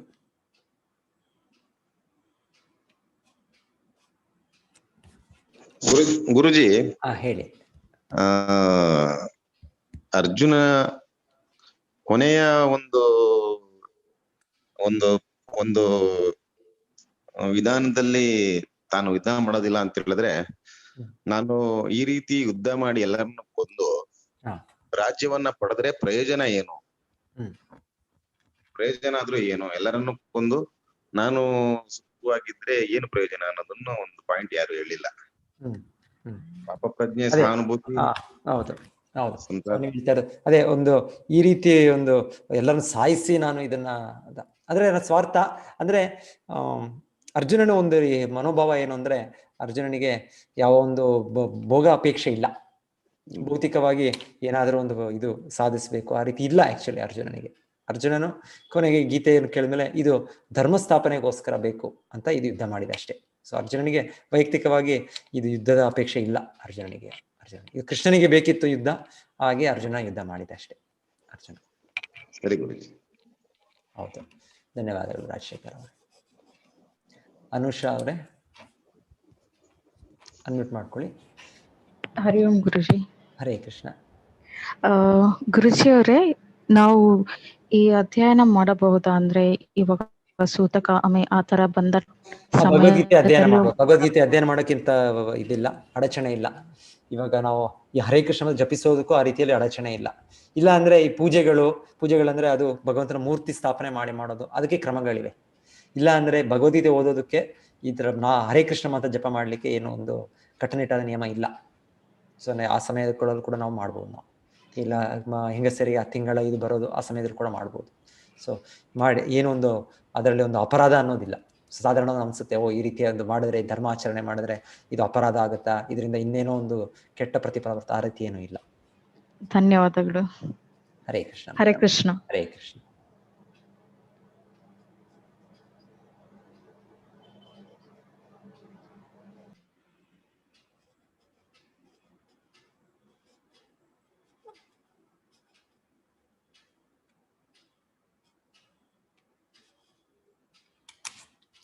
ಸೊ ರವಿಶಂಕರ್ ಅವರು ಅನ್ಮ್ಯೂಟ್ ಮಾಡ್ಕೊಳ್ಳಿ. ನಮಸ್ತೆ ಗುರುಜಿ. ಈಗ ಈ ಭಗವದ್ಗೀತೆ ನಾವು ದಿನನಿತ್ಯದ ಜೀವನದಲ್ಲಿ ಅಳವಡಿಸ್ಕೊಳ್ಳೋದು ರೀತಿ ಯಾವ ತರ? ಸೊ ದಿನವೊಳಗೆ ಅಳವಡಿಸ್ಕೊಂಡ್ರೆ ಇವಾಗ ಅರ್ಜುನನ್ ಇವಾಗ ಏನ್ ಮಾಡ್ತಾರೆ ಅಂದ್ರೆ ಕೃಷ್ಣನ ಆಶ್ರಯ ಪಡಿತಾರೆ. ಅರ್ಜುನನ ಇವಾಗ ಮೊದಲನೇ ಅಧ್ಯಾಯದಲ್ಲಿ ನಾವು ತುಂಬಾ ಒಂದು ಕಾರಣಗಳು, ತುಂಬಾ ಒಂದು ಅವರಲ್ಲೇ ಮನಶ್ಚಿಂತನೆಯಿಂದ ಅವರು ಲೆಕ್ಕ ಮಾಡ್ತಾ ಇದ್ದಾರೆ. ಸೊ ಆ ರೀತಿಯಲ್ಲಿ ನಾವು ಎಷ್ಟೇ ಮಾಡಿದ್ರು ಕೂಡ ನಮ್ಮಲ್ಲೇ ಪರಿಹಾರ ಕಂಡಿಡ್ಲಿಕ್ಕೆ ಆಗೋದಿಲ್ಲ. ಸೊ ಅದಕ್ಕೆ ಇವಾಗ ಅರ್ಜುನನ್ ಏನ ಮಾಡ್ತಾರೆ, ಈಗ ಕೃಷ್ಣನ ಆಶ್ರಯ ಪಡಿತಾರೆ. ಸೊ ನಮ್ಗೆ ವೇದ ಜ್ಞಾನ ಕೂಡ ಏನ್ ಹೇಳೋದಂದ್ರೆ ನಾವು ಅದೇ ರೀತಿಯಲ್ಲಿ ಒಬ್ಬ ಗುರು ಆಶ್ರಯ ಪಡಿಬೇಕು. ಸೊ ಗುರು ಅಂದ್ರೆ ಇಲ್ಲಿ ಕೃಷ್ಣನು ಅರ್ಜುನನ ಗುರುವಾಗಿ ಅರ್ಜುನನಿಗೆ ಮಾರ್ಗದರ್ಶನ ಕೊಡೋದು. ಸೊ ಹಾಗೆಯೇ ನಾವು ಈ ಗೀತೆಯಲ್ಲಿ ಕಲಿಯೋದು ಅದೇ ಒಂದು ರೀತಿಯಲ್ಲಿ ಗುರುಷ್ಯ ಪರಂಪರೆ, ಕೃಷ್ಣನಿಂದೇ ಬರೋ ಗುರು ಪರಂಪರೆ, ಕೃಷ್ಣನೇ ಮೊದಲ ಗುರು. ಸೊ ಕೃಷ್ಣನ ಪ್ರತಿನಿಧಿಸಿರೋ ಅವ್ರನ್ನ ಆಶ್ರಯಿಸ್ಬೇಕು ನಾವು. ಸೊ ಕೃಷ್ಣನೇ ಆಶ್ರಯಿಸೋಣ, ನಾವು ಕೃಷ್ಣನ ಭಗವದ್ಗೀತೆಯನ್ನು ಆಶ್ರಯಿಸೋಣ. ಸೊ ಈ ರೀತಿ ನಮಗೆ ಮಾರ್ಗದರ್ಶನ ಸಿಗುತ್ತೆ ಜೀವನದಲ್ಲಿ ನಮಗೆ. ಈಗ ಅರ್ಜುನನು 2ನೇ ಅಧ್ಯಾಯದಲ್ಲಿ ಇಷ್ಟೆಲ್ಲ ಕಾರಣಗಳು ಹೇಳ್ತಾ ಇದ್ರೆ ನಮ್ಗೆ ಅರ್ಜುನ ಸರಿಯಾಗಿ ಹೇಳ್ತಾ ಇದ್ದಾನೆ ಅನ್ಸುತ್ತೆ. ಆದರೆ ಇಷ್ಟೆಲ್ಲ ಇದ್ರೂ ಕೂಡ ಅರ್ಜುನನಿಗೆ ಒಂದು ದ್ವಂದ್ವ ಸ್ಥಿತಿಯಾಗಿ ನನಗೆ ಯಾವ್ದು ಸರಿಯಾಗಿ ಗೊತ್ತಾಗ್ತಾ ಇಲ್ಲ, ಕೃಷ್ಣ ನೀನೇ ತಿಳಿಸ್ಕೊಡ್ಬೇಕು. ಸೊ ಆ ರೀತಿ ನಾವು ಕೂಡ ಈ ಭೌತಿಕವಾಗಿ ನಮ್ಗೆ ಎಷ್ಟೋ ಇದಿರ್ಬೋದು, ಅರ್ಹತೆಗಳಿರ್ಬೋದು, ಇರ್ಬೋದು, ನಾವು ದೊಡ್ಡ ದೊಡ್ಡ ವಿದ್ಯಾಭ್ಯಾಸ ಪಡೆದಿರ್ಬೋದು, ದೊಡ್ಡ ದೊಡ್ಡ ಶ್ರೀಮಂತರಾಗಿರ್ಬೋದು, ಎಷ್ಟೆಷ್ಟೋ ಇರ್ಬೋದು ನಮ್ಮಲ್ಲಿ. ಆದ್ರೆ ನಾವು ಹೇಳ್ತಾರೆ ಭೌತಿಕ ಜಗತ್ತು ಹೇಗೆ ಅಂದ್ರೆ ಇದೊಂದು ಕಾಡ್ಗಿಚ್ಚಿರೋ ರೀತಿಯಲ್ಲಿ, ಕಾಡಿನಲ್ಲಿ ಕಾಡ್ಗಿಚ್ಚು ಬರುತ್ತೆ, ಯಾರು ಕೂಡ ಇಲ್ಲಿ ಅದನ್ನ ಹೋಗಿ ಹಾಕೋದಿಲ್ಲ. ಕಾಡಿನಲ್ಲಿ ಯಾರಾದ್ರೂ ಹೋಗಿ ಬೆಂಕಿ ಹಾಕೋದಿಲ್ಲ. ಆದ್ರೆ ಒಂದ್ ಸಮಯದಲ್ಲಿ ಕಾಡ್ಗಿಚ್ಚು ಅನ್ನೋದು ಬರುತ್ತೆ. ಸೊ ಆ ರೀತಿಯಲ್ಲಿ ಭೌತಿಕ ಜಗತ್ತು ಅನ್ನೋದು ಇಲ್ಲಿ ಕಷ್ಟಗಳು ಇಲ್ಲಿ ಬಂದೇ ಬರುತ್ತೆ, ಯಾರು ಕೂಡ ಇದನ್ನ ಮುಕ್ತಾರಲ್ಲ. ಇದು ಕೃಷ್ಣ ಮುಂದೆ ಗೀತೆಯಲ್ಲಿ ಹೇಳೋದು ದುಃಖಾಲಯ ಅಂತಾನೆ ಹೇಳ್ತಾರೆ ಇದು. ಸೊ ಇಲ್ಲಿ ದುಃಖಗಳು ಇದೆಲ್ಲ ಬರುತ್ತೆ. ಆದ್ರೆ ಇಲ್ಲಿ ಪರಿಹಾರ ಅಂದ್ರೆ ನಾವು ಇದು ಭಗವಂತನಿಂದ ನಮಗೆ ಪರಿಹಾರ ಸಿಗುತ್ತೆ. ಭಗವಂತ ಗುರು ಅಂದ್ರೆ ಭಗವಂತನ ಪ್ರತಿನಿಧಿಸಿ ಅವ್ರು ನಮ್ಗೆ ಹೇಗೆ ಒಂದು ಕಾಡ್ಗಿಚ್ಚಿಗೆ ಹೇಳ್ತಾರೆ, ಒಂದು ಮಳೆ ಬಂದಾಗ ಅದು ಕಾಡ್ಗಿಚ್ಚು ಹೋಗುತ್ತೆ. ನಾವು ಹೋಗಿ ಫೈರ್ ಬ್ರಿಗೇಡ್ ಎಲ್ಲ ತಗೊಂಡೋಗಿ ಹಾಕಿದ್ರು ಆ ಮನೆಯಲ್ಲಿ ಏನಾದ್ರು ಬೆಂಕಿ ಬಂದ್ರೆ ಫೈರ್ ಬ್ರಿಗೇಡ್ ಕೆಲಸ ಮಾಡುತ್ತೆ. ಆದ್ರೆ ಕಾಡ್ಗಿಚ್ಚು ಕಾಡಿನಲ್ಲಿ ಬರೋದನ್ನ ಏನು ಮಾಡ್ಲಿಕ್ಕಾಗಲ್ಲ. ಎಲ್ಲ ಜೀವಿಗಳು ಎಲ್ಲ ಕೂಡ ನಾಶ ಆಗತ್ತೆ ಅಲ್ಲಿರೋ ಎಲ್ಲ. ಆದ್ರೆ ಒಂದು ಮಳೆ ಬಂದ್ರೆ ಮಳೆ ಅನ್ನೋದು ನೀರು ಎಲ್ಲಿಂದ ಬರುತ್ತೆ? ಸಮುದ್ರದಿಂದ ಬರೋ ನೀರು. ಸೊ ಹೇಳ್ತಾರೆ ಹಾಗೆ ಆ ಸಮುದ್ರ ಅನ್ನೋದು ಭಗವಂತನಿಗೆ ಹೋಲಿಸ್ತಾರೆ. ಆ ಕೃಪೆ ಕರುಣೆ ಅನ್ನೋದು ಇರೋದು ಭಗವಂತನಲ್ಲಿ, ಕೃಷ್ಣನಲ್ಲಿ ಮೊದಲಿಗೆ. ಸೊ ಗುರು ಅನ್ನೋರು ಅಲ್ಲಿಂದ ತೆಗೆದು ನಮ್ಮ ಮೇಲೆ ಬಿಡ್ತಾರೆ. ಸೊ ಆ ರೀತಿಯಲ್ಲಿ ನಮಗೆ ಇಲ್ಲಿ ಭಗವದ್ಗೀತೆಯಲ್ಲಿ ತಿಳಿಸ್ಕೊಡೋದು, ನಾವು ಗುರು ಅವ್ರನ್ನ ಆಶ್ರಯಿಸ್ಬೇಕು. ಅದು ಅವ್ರ ಗುರುಗಳ ಅರ್ಹತೆಗಳೇನು ಅದು ಕೂಡ ನಮ್ಗೆ ತಿಳಿಯುತ್ತೆ. ಸೊ ಗುರು ಅಂದ್ರೆ ಸುಮ್ಮನೆ ಯಾರೊಬ್ಬ ವ್ಯಕ್ತಿ ನನ್ನ ರೀತಿಯಾಗಿ ಯಾರು ಕಾವಿ ಬಟ್ಟೆ ಹಾಕಿದ್ದಾರೆ ಕಾವಿ ಬಟ್ಟೆ ಗುರು ಅಂತಲ್ಲ. ಸೊ ಗುರುಗೆ ಎಷ್ಟೋ ಅರ್ಹತೆಗಳಿವೆ. ಸೊ ನಾವು ಆ ರೀತಿಯಲ್ಲಿ ಗೀತೆಯಲ್ಲಿ ಪ್ರತಿಯೊಂದು ಕಲಿತೇವೆ ನಾವು. ಸೊ ನಾವ್ ಯಾರು, ಭಗವಂತನ ಯಾರು, ಒಳ್ಳೆಯದು ಕೆಟ್ಟದಂದ್ರೆ ಏನು, ನಮಗೆ ಭಗವಂತನಿಗೆ ಸಂಬಂಧ ಏನು, ಸೊ ಪ್ರತಿಯೊಂದು ವಿಷಯ ನಮಗೆ ಭಗವದ್ಗೀತೆಯಲ್ಲಿ ತಿಳಿಸಿ ಕೊಡ್ತಾರೆ ಭಗವಂತ. ಸೊ ಈ ವೇದಗಳು ಉಪನಿಷತ್ತುಗಳು ತುಂಬಾ ಡೀಟೇಲ್ ಆಗಿದೆ. ಅದೆಲ್ಲವೂ ಕೂಡ ಭಗವಂತನು ಇವತ್ತೊಂದೇ ಗ್ರಂಥದಲ್ಲಿ ಸಾರಾಂಶವಾಗಿ ಕೊಟ್ಬಿಟ್ಟೆ. ಸೊ ಇಲ್ಲಿ ಎಲ್ಲ ತಿಳಿಯುತ್ತೆ ನಮ್ಗೆ, ಪ್ರತಿಯೊಂದು ವಿಷಯ ತಿಳಿಯುತ್ತೆ ಭಗವದ್ಗೀತೆ. ಧನ್ಯವಾದ ಗುರುಜಿ. ಹರೇ ಕೃಷ್ಣ ಮಾತಾಜಿ, ಹರೇ ಕೃಷ್ಣ. ಸೊ MIDO MIDO ಅಂತಿದೆ, ನೀವು ಅನ್ಮ್ಯೂಟ್ ಮಾಡ್ಕೊಳ್ಳಿ.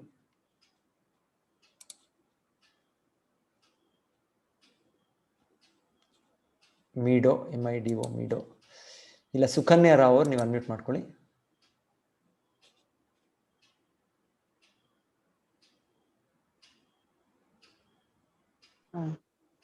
ಹರಿ ಕೃಷ್ಣ ಗುರುಜಿ. ಹರಿ ಕೃಷ್ಣ ಹೇಳಿ ಗುರುಜಿ. ಹರಿ ಕೃಷ್ಣ. ಸುಕನ್ಯಾ ರಾವ್ ಅವರೇ ಹೇಳಿ. ನಂಗೆ ಇದರಲ್ಲಿ ಕಪಿಧ್ವಜದ ಬಗ್ಗೆ ಮಹತ್ವವೇನು ಅಂತ ಬೇಕಿತ್ತು. ಕಪಿಧ್ವಜ ಅಂದ್ರೆ ಅದೇ ಆಂಜನೇಯರು ಅವರ ಚಿತ್ರವನ್ನು ಇಲ್ಲಿ ಅರ್ಜುನರು ಅವರ ಧ್ವಜದಲ್ಲಿ ಹಾಕೊಂಡಿದ್ದಾರೆ. ಅವರ ಧ್ವಜ, ಅವರ ಇದು ಬಾವುಟ. ಸೊ ನಾವು ಕೂಡ ಬಾವುಟ, ಇಂಡಿಯಾದ ಬಾವುಟ ಆಗಿದೆ. ಸ್ಯಾಫ್ರನ್, ವೈಟ್, ಗ್ರೀನ್, ಮಧ್ಯೆ ಒಂದು ಚಕ್ರ ಹಾಕಿದೆ. ಸೊ ಆ ರೀತಿಯಲ್ಲಿ ಹಿಂದೆ ಒಬ್ಬೊಬ್ಬರು ಯೋಧರು ಕೂಡ ಒಂದು ಬಾವುಟ, ಅದರಿಂದಾನೇ ಗೊತ್ತಾಗ್ತಾ ಇತ್ತಂತೆ, ಇದು ಅರ್ಜುನ ಇಲ್ಲಿರೋದು. ದೂರದಲ್ಲಿ ಆ ಬಾವುಟ ನೋಡಿದ್ರೆ ಸಾಕು, ಆ ದೊಡ್ಡ ಬಾವುಟ ಅದನ್ನ ನೋಡಿದ್ರೆ ಅಲ್ಲಿ ಅವ್ರಿಗೆ ಗೊತ್ತಾಗ್ತದೆ, ಇದು ಅರ್ಜುನ ಬರ್ತಾ ಇರೋದು, ಇಲ್ಲಾಂದ್ರೆ ಇದು ಭೀಮಸೇನ ಬರ್ತಾರೆ, ಆ ರೀತಿ ಗೊತ್ತಾಗ್ತಾ ಇತ್ತು. ಈಗ ಯುದ್ಧ ವಿನ್ ಆಗ್ಲಿಕ್ಕೆ ಕಾರಣ ಕಪಿಧ್ವಜವ. ಸೊ ಅರ್ಜುನನು ಯಾವಾಗಲೂ ಅವರು ಹಿರಿಯ ಭಕ್ತರು ಯಾರು ಆಂಜನೇಯರು ಅವರ ಒಂದು ಮಾರ್ಗದರ್ಶನದಲ್ಲಿ, ಅವರ ಒಂದು ಅನುಗ್ರಹದಿಂದ ಅವರು ಅವರ ಒಂದು ಪ್ರಾರ್ಥನೆ ಮಾಡ್ಕೊಂಡು ಅವ್ರು ಯುದ್ಧ ಮಾಡ್ತಾ ಇರ್ತಾರೆ. ಆ ರೀತಿಯಾಗಿ ಅವರು ಅವರ ಒಂದು ಧ್ವಜವನ್ನೇ ಅವರ ಚಿತ್ರವನ್ನೇ ಅವ್ರ ಧ್ವಜದಲ್ಲಿ ಹಾಕಿದ್ದಾರೆ. ಸೊ ಇದು ಕೂಡ ಒಂದು ಸೂಚನೆ ಏನಂದ್ರೆ, ಎಲ್ಲಿ ಹನುಮಂತರಿದ್ದಾರೆ ಮತ್ತೆ ಅಲ್ಲಿ ಕೃಷ್ಣ ಕೂಡ ಇದ್ದಾರೆ. ಈಗ ಕೃಷ್ಣ ಅಂದ್ರೆ ರಾಮನೇ, ಶ್ರೀರಾಮಚಂದ್ರನಾಗಿ ಅವ್ರು ಸೇವೆ ಮಾಡಿದ್ದು. ಸೊ ಎಲ್ಲಿ ರಾಮ ಇದ್ದಾರೆ, ಎಲ್ಲಿ ಹನುಮಂತರಿದ್ದಾರೆ, ಮತ್ತೆ ಅಲ್ಲಿ ಲಕ್ಷ್ಮೀ ದೇವಿ ಸಹ ಇದ್ದಾರೆ. ನಾರಾಯಣ ಇದ್ದಾರೋ ಲಕ್ಷ್ಮೀ ದೇವಿ, ಭಾಗ್ಯಲಕ್ಷ್ಮಿ ಇದ್ದಾರೆ. ಸೊ ಈ ರೀತಿಯಾಗಿ ಇವರಿಗೆ ಜಯ ಅಂತ ಸೂಚನೆ ಮಾಡೋದು ಅಂತ ಅಲ್ಲಿ ಹೇಳ್ತಾ ಇರ್ತಾರೆ. ಅನುಗ್ರಹ ಉಂಟು ಅಂತ ಸೂಚನೆ, ಅನುಗ್ರಹ ಉಂಟು ಇವರಿಗೆ ಅಲ್ಲಿ ಯುದ್ಧದಲ್ಲಿ ಜಯ ಅಂತ ಅಲ್ಲಿ ಸೂಚನೆ. ಧನ್ಯವಾದ ಗುರುಜಿ. ಹರೇ ಕೃಷ್ಣ ಮಾತಾಜಿ. ಹರೇ. ಹರ್ಷಿತ್ ಅವರೇ ನೀವು ಮತ್ತೆ ಹ್ಯಾಂಡ್ಸ್ ರೈಸ್ ಮಾಡಿದ್ರೆ ಅನ್ಮ್ಯೂಟ್ ಮಾಡ್ಕೊಳ್ಳಿ. ನಮಸ್ತೆ ಗುರುಜಿ. ಹರೇ ಕೃಷ್ಣ. ಹರೇ ಕೃಷ್ಣ ಗುರುಜಿ. ಗುರುಜಿ, ಇದು ಭಗವದ್ಗೀತೆ ಏನಾಗಿದೆ ಅಂತ ಸಂಸ್ಕೃತ ಲ್ಯಾಂಗ್ವೇಜ್ ಅಲ್ಲಿ ಇದೆ ಅಲ್ಲ, ನಮಗೆ ಅದು ಓದಕ್ಕೂ ಕಷ್ಟ ಆಗುತ್ತೆ, ಆಮೇಲೆ ಈಸಿಯಾಗಿ ಅರ್ಥ ಮಾಡ್ಕೊಳಕ್ಕೂ ಕಷ್ಟ ಆಗುತ್ತೆ ಗುರುಜಿ. ಹಾಗಾಗಿ ಅದಕ್ಕೆ ರಿಲೇಟೆಡ್ ಆಗಿ ಅಂದ್ರೆ ಸಂಸ್ಕೃತ ಅಲ್ದಿರೆ ಬರೀ ಪ್ಯೂರ್ ಕನ್ನಡದಲ್ಲಿ ಇರುವಂತ ಯಾವ್ದಾದ್ರು ಬುಕ್ಸ್ ಇತ್ತಾ? ಅಲ್ಲ, ಈಗ ನಾವು ತೋರಿಸಿದ್ದು ನೀವು ಆ PDF ಅದನ್ನ ತೋರಿಸಿದ ಓದ್ತಾ ಇದ್ನಲ್ವ, ಅದರಿಂದ ಅದರಲ್ಲಿ ಪದ ಅರ್ಥ, ಅನುವಾದ, ಭಾವಾರ್ಥ, ಸಂಸ್ಕೃತ ಶ್ಲೋಕ ಇರುತ್ತೆ, ನಂತರ ಸಂಸ್ಕೃತದ ಕನ್ನಡಕ್ಕೆ ಪದ ಅರ್ಥ, ಮತ್ತೆ ಅನುವಾದ, ಮತ್ತೆ ಭಾವಾರ್ಥ ಇರ್ತದೆ. ಸೊ ಹಾಗೆ ನಾವು ಓದ್ಲಿಕ್ಕೆ ಕಲೀಲಿಕ್ಕೆ ತುಂಬಾ ಒಂದು ಸುಲಭವಾಗುತ್ತೆ ಇದು. ಸ್ಕೂಲಲ್ಲಿ ಮಕ್ಕಳಿಗೆ ಲೈಬ್ರರಿಗೆ ಡೊನೇಷನ್ ಆಗಿ ಕೊಡಕ್ಕೆ ಎಲ್ಲ ಪ್ರತಿ ಮಕ್ಕಳಿಗೂ ಸಣ್ಣದಿದ್ದಾಗ್ಲಿಂದಾನೇ ಭಗವದ್ಗೀತೆ ಒಂದು ಜ್ಞಾನ ಕನ್ನಡದಲ್ಲಿ ಇದ್ರೆ ಗುರುಜಿ ತುಂಬಾ ಹೆಲ್ಪ್ ಆಗತ್ತೆ ಅಂತ. ಆತರ ಒಂದು ಸಣ್ಣ ಎಡಿಷನ್ ತರ ಏನಾದ್ರು ಇದ್ರೆ ಅಂತ ಕೇಳ್ಬೇಕಿತ್ತು ಅಷ್ಟೇ ಗುರು. ಸಣ್ಣದಿದು ಇಲ್ಲ, ನಮ್ಮಲ್ಲಿ ಪಬ್ಲಿಕೇಶನ್ ಇಲ್ಲ ಅಮ್ಮ. ಇದು ಫುಲ್ ಡೀಟೇಲ್ ಪಬ್ಲಿಕೇಶನ್ ಇದೆ. ಶ್ಲೋಕ, ಅನುವಾದ, ಭಾವಾರ್ಥ ಅಂತ. ಇನ್ನು ಚಿಕ್ಕದಾಗಿ ಬರುತ್ತೆ, ಅದು ಕೂಡ ಹಾಗೆ ಇದೆ. ಅದು ಪದ ಅರ್ಥ ಇಲ್ಲ, ಶ್ಲೋಕ, ಅನುವಾದ, ಭಾವಾರ್ಥ ಅಂತ ಅದಿದೆ. ಅದೇ ಅಂದ್ರೆ ಎಲ್ಲರಿಗೂ ಓದ್ಬೇಕಂತಾನೆ ಇಷ್ಟ ಇರುತ್ತೆ ಗುರುತೆ. ಅದು ಸಂಸ್ಕೃತ ಇಲ್ಲ, ಮೊದಲಿಗೆ ನಾವು ಸಂಸ್ಕೃತ ಓದ್ಲಿಲ್ಲ ಅಂದ್ರೂ ಮೊದಲಿಗೆ ನಾವು ಅನುವಾದ, ಭಾವಾರ್ಥ ಓದಿದ್ರು ಸಾಕು ಮೊದಲಿಗೆ. ವಿಷಯ ಮುಖ್ಯ ನಮ್ಗೆ. ಆಮೇಲೆ ನಂತರ ನಾವು ಆ ಶ್ಲೋಕವನ್ನು ಕಲ್ತ್ಕೊಳ್ಬಹುದು. ನಾವು ಕಲ್ತ್ಕೊಂಡ್ರೆ ಒಳ್ಳೇದು. ಯಾಕಂದ್ರೆ ಈ ಸಂಸ್ಕೃತ ಪದಗಳು ಹೇಗೆ ಅಂದ್ರೆ ಒಂದೊಂದು ಮಂತ್ರ ಅಂತ ಹೇಳ್ತೇವೆ, ಅದರಲ್ಲಿ ಒಂದು ಪದಕ್ಕೆ ಎಷ್ಟೋ ಅರ್ಥಗಳಿರ್ತವೆ. ಸೊ ಆ ರೀತಿಯಲ್ಲಿ ನಮ್ಗೆ ಇದು ಅರ್ಥ ಮಾಡ್ಕೊಳ್ಕೋದು ಒಂದು ಸಹಾಯ ಮಾಡುತ್ತೆ. ಸೊ ಮೊದಲಿಗೆ ನಾವು ಅನುವಾದ, ಭಾವಾರ್ಥವನ್ನೇ ಓದ್ಬೋದು, ಭಾಷ್ಯವನ್ನೇ ಓದ್ಬೋದು. ನಂತರ ನಾವು ಶ್ಲೋಕಗಳನ್ನ ಕೂಡ ಅದಕ್ಕೂ ಕಲ್ತ್ಕೊಂಡ್ರೆ ಒಳ್ಳೇದು. ಫಸ್ಟ್ನೇ ಕ್ಲಾಸ್ ತುಂಬಾ ಚೆನ್ನಾಗಿ ಅನಿಸ್ತು ಗುರುಜಿ. ತುಂಬಾ ಖುಷಿ ಆಯ್ತು. ಥ್ಯಾಂಕ್ ಯು ಗುರುಜಿ. ಹರೇ ಕೃಷ್ಣ. ಹರೇ ಕೃಷ್ಣ. ಅಜಯ್ ಕುಮಾರ್ ಅವರೇ, ನೀವು ಅನ್ಮ್ಯೂಟ್ ಮಾಡ್ಕೊಳ್ತೀರಾ? ಗುರುಜಿ ಹರೇ ಕೃಷ್ಣ. ಇಲ್ಲಿ ಶ್ಲೋಕ 39 ಮತ್ತೆ 42ರಲ್ಲಿ ಸನಾತನ ಧರ್ಮ ಮತ್ತೆ ವರ್ಣಾಶ್ರಮ ಪದ್ಧತಿ ಬಗ್ಗೆ ಉಲ್ಲೇಖ ಆಗಿದೆ. ಇದು ಈ ಸನಾತನ ಧರ್ಮ ಮತ್ತು ವರ್ಣಾಶ್ರಮ ಪದ್ಧತಿ ಯಾವಾಗ ಶುರುವಾಯಿತು? ಈ ವೇದಗಳ ಕಾಲದಲ್ಲೋ, ಉಪನಿಷತ್ತುಗಳ ಕಾಲದಲ್ಲೋ? ಆಕ್ಚುಲಿ ಸನಾತನ ಧರ್ಮ, ಸನಾತನ ಅಂದ್ರೆ ಅರ್ಥನೇ ಇದು ಶಾಶ್ವತವಾಗಿರುವ ಒಂದು ಧರ್ಮ. ಸೊ ನಾವು ಪ್ರತಿಯೊಬ್ಬರು ನಾವು 2ನೇ ಅಧ್ಯಾಯದಲ್ಲಿ ನೋಡ್ತೇವೆ, ನಾವು ಈ ದೇಹ ಅಲ್ಲ, ನಾವು ದೇಹದಲ್ಲಿರುವ ಆತ್ಮ. ಸೊ ಈ ದೇಹ ಅನ್ನೋದು ನಮಗೆ ಒಂದು ಬಂಧನ, ಇದು ಸೆರೆಮನೆಯಿಂದ ಇರೋ ರೀತಿ ಇದು. ಯಾಕಂದ್ರೆ ದೇಹ ಯಾವಾಗಲೂ ಕೂಡ ತಾತ್ಕಾಲಿಕ ವಾಸಸ್ಥಳ ಆತ್ಮಕ್ಕೆ. ಸೊ ಈ ದೇಹ ಸನಾತನವಲ್ಲ, ಇದು ಶಾಶ್ವತವಲ್ಲ. ಇದು ಇವತ್ತೋ ಇಲ್ಲಾಂದ್ರೆ 10 ವರ್ಷನೋ 1000 ವರ್ಷನೋ ಇದು ಮರಣ ಆಗ್ಲೇಬೇಕಿದೆ. ಆದ್ರೆ ನಾನು ಆತ್ಮ, ನಾನು ನಿತ್ಯವಾದ. ಸೊ ನಾನು ಹೇಗೆ ನಿತ್ಯನೋ ಹಾಗೆ ಪರಮಾತ್ಮ ಭಗವಂತನು ಕೂಡ ನಿತ್ಯ. ಸೊ ಈ ಒಂದು ಸಂಬಂಧವನ್ನು ಮಾಡುವ ಒಂದು ಪ್ರತಿಕ್ರಿಯೆನೇ ಸನಾತನ ಧರ್ಮ. ಸನಾತನ ಧರ್ಮ, ನಾನು ಸನಾತನ, ಭಗವಂತನು ಸನಾತನ, ನಮ್ಮ ಮಧ್ಯೆ ಇರುವ ಒಂದು ಸಂಬಂಧ ಸನಾತನವಾದ ಸಂಬಂಧ. ಸೊ ಈ ಒಂದು ಕಾರ್ಯಚಟುವಟಿಕೆಗಳು ನಾವು ಹೇಗೆ ಭಗವಂತನ ನಿತ್ಯ ಸೇವಕರಾಗಿ ಸೇವೆ ಮಾಡ್ತೀವಿ, ಅದನ್ನು ಸನಾತನ ಧರ್ಮ ಅಂತ ಹೇಳಿ. ಇದು ಯಾವಾಗಲೂ ಇದೆ. ಇದು ಯಾವಾಗ ಇಲ್ಲ ಅಂತಲ್ಲ. ನಮಗೆ ಭೌತಿಕವಾಗಿ ನಾವು 5000 ವರ್ಷಗಳ ಹಿಂದೆ, 2000 ವರ್ಷಗಳ ಹಿಂದೆ ನಾವು ಇತಿಹಾಸ ಕೇಳ್ತೇವೆ. ಇದರಿಂದ ಇತಿಹಾಸ ಇಲ್ವಾ? ಇತಿಹಾಸ ಇಲ್ಲ ಅಂದ್ರೆ ನಮ್ಗೆ ಅದ್ರ ಬಗ್ಗೆ ತಿಳಿದಿಲ್ಲ ಅಷ್ಟೇ. ಈಗ ಚರಿತ್ರೆಗಾರರು ಕೇವಲ ಒಂದು ನಮಗೆ ಅದು ತುಂಬಾ ಅಸ್ಪಷ್ಟವಾಗಿ ಕೊಡೋ ಚರಿತ್ರೆ ಇದು. ಈಗ ಏನೋ ಅವರು ಒಂದು 100 ವರ್ಷ 200 ವರ್ಷ ಸ್ಪಷ್ಟ ಚರಿತ್ರೆ ಕೊಡ್ಬೋದೇನೋ, ಅದ್ರ ಹಿಂದೆ ನೋಡಿದ್ರೆ ಎಲ್ಲಾ ಸ್ಪಷ್ಟ. ಇನ್ನ 1000, 2000, 3000 ಎಲ್ಲ ಹೋಗ್ತಾ ಎಲ್ಲ ಒಂದು ಊಹೆ ಅಷ್ಟೇ. ಅದು ಹೀಗಿರ್ಬೋದು, ಹಾಗಿರ್ಬೋದು. ಅದು ಅವರಲ್ಲೇ ಎಷ್ಟೋ ಚರಿತ್ರೆಗಾರಲ್ಲೇ ಒಂದು ಭಿನ್ನಾಭಿಪ್ರಾಯಗಳಿವೆ. ಅದು ಇದು ಚರಿತ್ರೆ ನಮ್ಗೆ ಚರಿತ್ರೆ ಆಕ್ಚುಲಿ ಪುರಾಣ ಅಂದ್ರೆ ತುಂಬಾ ಹಳೆಯ ಚರಿತ್ರೆ ಅಂತ ಅರ್ಥ. ಪುರಾಣ ಅಂದ್ರೆ ಅದೇನೋ ಒಂದು ಕಟ್ಟುಕತೆ, ಒಂದು ಕಲ್ಪನೆ ಅಂತ ಅಲ್ಲ. ಕೆಲವೊಮ್ಮೆ ಹಂಗ ಅನ್ಕೊಳ್ತೇವೆ ನಾವು. ಇಲ್ಲ, ಪುರಾಣ ಅಂದ್ರೆ ಐತಿಹಾಸಿಕ ಘಟನೆಗಳು ತುಂಬಾ ಹಿಂದೆ ನಡೆದದ್ದು, ಅದರ ಮುಖ್ಯ ವಿಷಯಗಳು ನಮ್ಗೆ ನಮ್ಮ ಜೀವನದಲ್ಲಿ ನಮಗೆ ಮುಖ್ಯವಾದದ್ದು ಹೇಗೆ ನಾವು ಅನ್ವಯ ಮಾಡ್ಕೊಳ್ಳೋದು ಅನ್ನೋಕ್ಕೆ ಅಲ್ಲಿ ರೆಕಾರ್ಡ್ ಮಾಡಿರೋ ವಿಷಯಗಳು ಪುರಾಣ ಅಂದ್ರೆ. ಸೊ ನಮಗೆ ವೇದಶಾಸ್ತ್ರಗಳಲ್ಲಿ ಪುರಾಣಗಳು, ಉಪನಿಷತ್ತುಗಳೊಂದು ಅದಕ್ಕೆ ಸಾವಿರ ವರ್ಷಗಳು, ಲಕ್ಷ ವರ್ಷಗಳ ವಿಷಯ. ಗೀತೆಯನ್ನು ನಾವು ಕೇಳ್ತೇವೆ, ಆ 4ನೇ ಅಧ್ಯಾಯದಲ್ಲಿ ಕೇಳ್ತೇವೆ ಎಷ್ಟು ವರ್ಷಗಳ ಹಿಂದೆ ಕೃಷ್ಣನು ಈ ಅರ್ಜುನನಿಗೆ ಹೇಳೋ ಮುಂಚೆ ಗೀತೆಯನ್ನು ಬೋಧಿಸಿದ್ದು ಸೂರ್ಯದೇವನಿಗೆ ಅಂತ ನಾವು 4ನೇ ಅಧ್ಯಾಯದಲ್ಲಿ ಕೇಳ್ತೇವೆ. ಅದರ ಲೆಕ್ಕಾಚಾರ ನೋಡಿದ್ರೆ ಎಷ್ಟೋ ಅದು 120 ಮಿಲಿಯನ್ ಎಷ್ಟೋ ವರ್ಷಗಳು ಬರುತ್ತೆ. 120 ಮಿಲಿಯನ್ ವರ್ಷ, 12 ಕೋಟಿ ವರ್ಷಗಳು ಲೆಕ್ಕ ಬರುತ್ತೆ. ಸೊ ಅದ್ ಲೆಕ್ಕಾಚಾರ ಇದೆ. ಆದ್ರೆ ಆಧುನಿಕ ಚಾರಿತ್ರಿಕ ಇವ್ರಿಗೆ ಹಿಸ್ಟೋರಿಯನ್ಸ್ ಇದರ ಒಂದು ಅರಿವಿಲ್ಲ ಅವ್ರಿಗೆ. ಇಲ್ಲ ಅಂದ್ರೆ ನಮ್ಮದು ಧರ್ಮ ಅನ್ನೋದು ಇದು ಯಾವಾಗಲೂ ಇದೆ. ಇವತ್ತು ಮೊನ್ನೆ ಆದದ್ದಂತಲ್ಲ ಇದು. ಸೊ ವರ್ಣಾಶ್ರಮ ಪದ್ಧತಿ ಕೂಡ ಇದು ಸಹಜವಾದ ಪದ್ಧತಿ. ಗೀತೆಯಲ್ಲಿ ಕೃಷ್ಣ 4ನೇ ಅಧ್ಯಾಯದಲ್ಲಿ ಹೇಳ್ತಾರೆ, ಇದು ನಾನೇ ಸೃಷ್ಟಿ ಮಾಡಿದ್ದು ಅಂತ. ಆದ್ರೆ ಇದು ಒಬ್ಬರ ಜನ್ಮದಿಂದ ಅಂತಲ್ಲ, ಅವರವರ ಕಾರ್ಯಗಳಿಂದ, ಅವರವರ ಕರ್ಮಗಳಿಂದ, ಅವರವರ ಗುಣದಿಂದ. ಚಾತುರ್ವರ್ಣ್ಯ ಮಯಾ ಸೃಷ್ಟಂ ಗುಣಕರ್ಮ ವಿಭಾಗಶಃ ಅಂತ 4ನೇ ಅಧ್ಯಾಯದಲ್ಲಿ ಕೃಷ್ಣ ಹೇಳ್ತಾರೆ. ಸೊ ಇವತ್ತು ಇದು ಸಾಮಾನ್ಯವಾಗಿ ಹೇಗೆ ವರ್ಣಾಶ್ರಮ ಧರ್ಮ ಅಂದ್ರೆ ಅದು ಒಂದು ಜಾತಿ ಪದ್ಧತಿ ಅಂತ ಬಂದ್ಬಿಟ್ಟಿದೆ. ಇಲ್ಲ, ಆಕ್ಚುಲಿ ಇದು ಜಾತಿ ಪದ್ಧತಿ ಅಂತಲ್ಲ, ಇದು ಸಹಜವಾಗಿ ಸಮಾಜದಲ್ಲಿ ಇರುವ ಒಂದು ವಿಭಾಗ. ಕೆಲವರು ಒಂದು ಬುದ್ಧಿವಂತರಾಗಿರುವ ಜನರು, ಕೆಲವರು ರಕ್ಷಕರು, ಒಂದು ರಾಜರಾಗಿ ಅವರು ಸಮಾಜಕ್ಕೆ ಅವರು ರಕ್ಷಣೆ ಕೊಡೋದು ಕ್ಷತ್ರಿಯರು. ಇನ್ನು ಕೆಲವರು ಒಂದು ವ್ಯಾಪಾರಸ್ಥರು, ಇಲ್ಲಾಂದ್ರೆ ಒಂದು ರೈತರು, ಇವರೆಲ್ಲ ವೈಶ್ಯರಾಗಿ, ಇಲ್ಲ ಇವರೆಲ್ಲರಿಗೂ ನೆರವು ಕೊಡೋದು ಅವರ ಒಂದು ಶ್ರಮದಿಂದ, ಶ್ರಮಜೀವಿಗಳು, ಕಾರ್ಮಿಕರಾಗಿ ಅವರು ಶೂದ್ರ ಅಂತ. ಇದೇನು ಒಂದು ಕುಟುಂಬ, ಒಂದು ಜಾತಿ ಪದ್ಧತಿ ಅಲ್ಲ ಇದು ಆಕ್ಚುಲಿ. ಸೊ ಇದನ್ನ ನಾವು ಅಪಾರ್ಥ ಮಾಡಿಕೊಂಡು ನಮ್ಮ ಡೇ ಟು ಡೇ ಲೈಫಲ್ಲಿ ಈ ಜಾತಿ ಪದ್ಧತಿಯನ್ನು ಇಟ್ಕೊಂಡು ನಾವು ಇದನ್ನ ರೂಢಿಲಿ ಇಟ್ಕೊಂಡು ರಾಂಗ್ ಪ್ರೊಸೆಸ್ ಅಲ್ಲಿ ಫಾಲೋ ಮಾಡ್ತಿದ್ದೀವಿ ಅನ್ಸುತ್ತಾ? ಹೌದು. ಈಗ 4ನೇ ಅಧ್ಯಾಯ ಕೇಳೋಣ ನಾವು, ಅದ ವಿಷಯ ಬರುತ್ತೆ, ಹಾಗೆ ನಾವು ಒಳ್ಳೆಯದು. Okay, thank you very much. Okay, Hare Krishna. So ನಂತರ ವಿಜಯಲಕ್ಷ್ಮಿ ಅವರೇ, ನೀವು ಅನ್ಮ್ಯೂಟ್ ಮಾಡ್ಕೊಳ್ಳಿ. ವಿಜಯಲಕ್ಷ್ಮಿ. ಹರೇ ಕೃಷ್ಣ ಪ್ರಭುಜಿ. ಹರೇ ಕೃಷ್ಣ ಮಾತಾಜಿ. ಪ್ರಭುಜಿ, ಇದು ಪ್ರಭುಪಾದವ್ರಕ್ಕಿಂತ ಮುಂಚೆನು ಸ್ವಾಮಿ ವಿವೇಕಾನಂದ ಅವರು ಭಗವದ್ಗೀತೆನ ವಿದೇಶಕ್ಕೆ ಕೊಂಡೊಯ್ದಿದ್ರು. ಆದ್ರೆ ಅದು ಅಷ್ಟೊಂದು ಪ್ರಸಿದ್ಧಿ ಆಗ್ಲಿಲ್ಲ. ಬಟ್ ಇವ್ರದ್ದು ತುಂಬಾ ಪ್ರಸಿದ್ಧಿ ಆಯ್ತು. ಏನ್ ಡಿಫ್ರೆಂಟ್ ಇದೆ ಅದು? ಭಗವದ್ಗೀತೆ ಆಚಾರ್ಯರು ಯಥಾರೂಪ ಅಂತ ಅವ್ರೇನೋ ಒಂದು ಇದು ಮಾಡೋದಿಲ್ಲ. ಗುರುಷ್ಯ ಪರಂಪರೆ ಮುಖ್ಯ. ನಾವು ಗೀತೆಯಲ್ಲೇ ನೋಡೋಣ, ಪ್ರತಿಯೊಬ್ಬರು ಕೂಡ ಇದು ಗುರುಷ್ಯ ಪರಂಪರೆಯಲ್ಲಿ ಬಂದು ಅದನ್ನ ತಿಳಿಸ್ಕೊಡ್ಬೇಕು. ವಿವೇಕಾನಂದರು ಹಿಂದೂ ಧರ್ಮ ಅಂತಾನೆ ಅನ್ಕೊಂಡು ತಗೊಂಡೋಗಿರೋದ ಅಂತ ಅನ್ಕೊಂಡೆ ನಾನು. ಓನ್ಲಿ ಭಗವದ್ಗೀತೆ ಹಿಂದೂ ಧರ್ಮಕ್ಕೆ ಮಾತ್ರ ಅನ್ಕೊಂಡೆ ನಾನು. ಇದು ಸನಾತನ ಧರ್ಮಕ್ಕೆ ಅಂತ ಪ್ರತಿಯೊಂದು ಜೀವಿಗೆ ಅನ್ವಯವಾದದ್ದು. ಎನಿವೆ, ಸೊ ಪ್ರತಿಯೊಂದು ಫಲನ ಪರಿಚಯತೆ ಅಂತ ಹೇಳೋದು ಒಂದು ರೀತಿಯಲ್ಲಿ. ಫಲನ ಪರಿಚಯತೆ ಅಂದ್ರೆ ಒಂದು ಫಲದಿಂದ ನಮಗೆ ತಿಳಿಯುತ್ತೆ ಅದರ ಒಂದು ವಿಷಯ.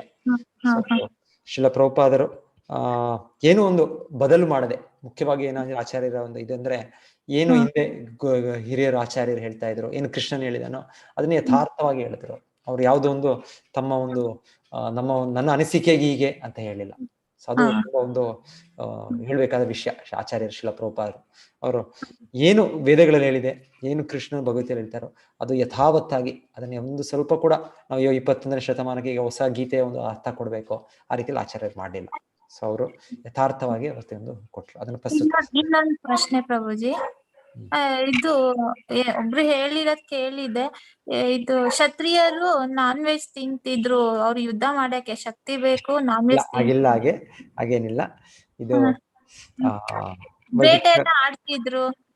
ಬೇಟೆ ಇತ್ತು ಅಂದ್ರೆ ಅವರು ಇದು ಯಾಕೆ ಒಂದು ಯಾವ್ದು ಯುದ್ಧ ಸಮಯದಲ್ಲಿ ಅವರು ಆ ಒಂದು ಅಭ್ಯಾಸ ಇರೋದಕ್ಕೆ ಅವರಿಗೆ ಅದು ಅಲೋ ಮಾಡ್ತಾ ಇದ್ರು. ಅಲೋ ಮಾಡೋದು ಅದು ಕೂಡ ಸುಮ್ಮನೆ ಖಾಲಿ ಹೋಗಿ ಇದ್ ಮಾಡೋದು, ಬೇಟೆ ಮಾಡೋದು ಅಂತಲ್ಲ. ಅಲ್ಲೂ ಕೂಡ ಎಷ್ಟೋ ಋಷಿ ಮುನಿಗಳು ಇರ್ತಾ ಇದ್ರು ಕಾಡಿನಲ್ಲಿ. ಸೊ ಆಗ ಕೂಡ ಎಲ್ಲಿ ಹೆಚ್ಚಾದಾಗ ಕ್ರೂರ ಮೃಗಗಳು, ಆಗ ಅವರು ಅದನ್ನ ಕೊಲ್ತಾ ಇದ್ರು. ಅದೇ ರೀತಿಯಲ್ಲಿ ಅವರ ಒಂದು ಅಭ್ಯಾಸ ಆಗ್ತಾ ಇತ್ತು, ಒಂದು ಟ್ರೈನಿಂಗ್ ಆಗ್ತಾ ಇತ್ತು ಅವ್ರಿಗೆ. ನಿಜವಾದ ಯುದ್ಧ ಮಾಡಿದಾಗ ಅವರು ಆ ರಕ್ತವನ್ನು ನೋಡ್ಬೇಕು. ಆ ರಕ್ತ ಇಲ್ಲೆಲ್ಲ ನೋಡೋದ್ರಿಂದ ಅವರು ಬೇಟೆ ಮಾಡುವಾಗ ಅವ್ರಿಗೊಂದು ಇದಾಗ್ತಾ ಇತ್ತು, ಅಭ್ಯಾಸ ಆಗ್ತಾ ಇತ್ತು ಅವ್ರು. ಹಾಗೆ ಅದು ಬೇಟೆ ಇರ್ತಾ ಇತ್ತು. ಅದು ಇನ್ನೇನೋ ಒಂದು ಕಾರಣವಾಗಿ ಒಂದು ಸ್ಪೋರ್ಟ್, ಈಗ ನಾವು ಒಂದು ಆಟವಾಗಿ ಹೋಗ್ತಾರೆ ಇವಾಗ ಎಷ್ಟೋ ಜನ, ಆ ರೀತಿಯಾಗಿ ಇರ್ತಾ ಇರಲಿಲ್ಲ ಬೇಟೆ ಅನ್ನೋದು. ಸರಿ, thank you Prabhuji. Hare Krishna. Hare Krishna, Hare Krishna. So next Narayan ಅವರೇ, ನೀವು ಏನಾದ್ರು ಪ್ರಶ್ನೆ ಇದೆ ಎಂದು? ಹರೇ ಕೃಷ್ಣ ಗುರುಜಿ. ಹರೇ ಕೃಷ್ಣ ಗುರುಜಿ, ಈಗ ಭಗವದ್ಗೀತೆನ ಶ್ರೀಕೃಷ್ಣ ಅವರು ಕುರುಕ್ಷೇತ್ರ ಯುದ್ಧ ಭೂಮಿ ಒಳಗಡೆ ಪಾಂಡವರು ಮತ್ತು ಕೌರವರ ಮಧ್ಯೆ ಪ್ರಸಾರ ಮಾಡಿದ್ರ ಅಂತ. ನೀವು ಹೇಳ್ತಾ ಇರೋದು ಇಬ್ರು ಕೇಳಿದ್ರ ಅಂತ? ಪಾಂಡವರು ಮತ್ತು ಕೌರವರ ಸೈನ್ಯ ಎರಡು ಸೈನ್ಯನು ಕೇಳಿದ್ರ ಅಂತ? ಕೇಳಿದ್ರು. ಹೌದು, ಕೇಳಿದ್ರು. ಅದು ಕೇಳಿದ್ರು ಕೂಡ ಕೌರವರ ಸೈನ್ಯಕ್ಕೆ ಯಾಕೆ ಅರ್ಥ ಆಗ್ಲಿಲ್ಲ ಅಂತ. ಈಗ ದುರ್ಯೋಧನಗೆ ಬದಲಾಗ್ಲಿಲ್ಲ, ಮನಸ್ಸು ಬದಲಾಗ್ಲಿಲ್ಲ. ಬೇರೆಯವರೆಲ್ಲರೂ ಏನಿವೆ ಈ ಕರ್ತವ್ಯ ಶ್ರೀಕೃಷ್ಣನೇ ನಿಂತ ಹೇಳ್ತಿದ್ದಾರೆ ಅಂದ್ರೂ ಕೂಡ ಅವ್ರಿಗೆ ಅರ್ಥ ಆಗ್ಲಿಲ್ಲ ಅಂತ. ಹೌದು. ಅದು ನಾವು ನೋಡೋದೇನಂದ್ರೆ, ಇದು ನಮ್ಮಲ್ಲಿ ಆ ಸ್ವತಂತ್ರ ಅನ್ನೋದಿದೆ. ನಾನ್ ಅನ್ಕೊಂಡಿದ್ದೆ ಈ ಭಗವದ್ಗೀತೆ ರಚನೆ ಪೂರಾ ಯುದ್ಧ ಆದ ನಂತರ ಆಗಿದೆ ಅಂತ ನಾನ್ ಅನ್ಕೊಂಡಿದ್ದೆ. ಇಲ್ಲ, ಭೂಮಿಯಲ್ಲೇ ಕೃಷ್ಣ ಅರ್ಜುನಿಗೆ ಹೇಳಿದ್ದು. ಅದನ್ನ ಸಂಜಯರು ಈಗ ಹೇಳ್ತಾ ಇರೋದು ಧೃತರಾಷ್ಟ್ರರಿಗೆ.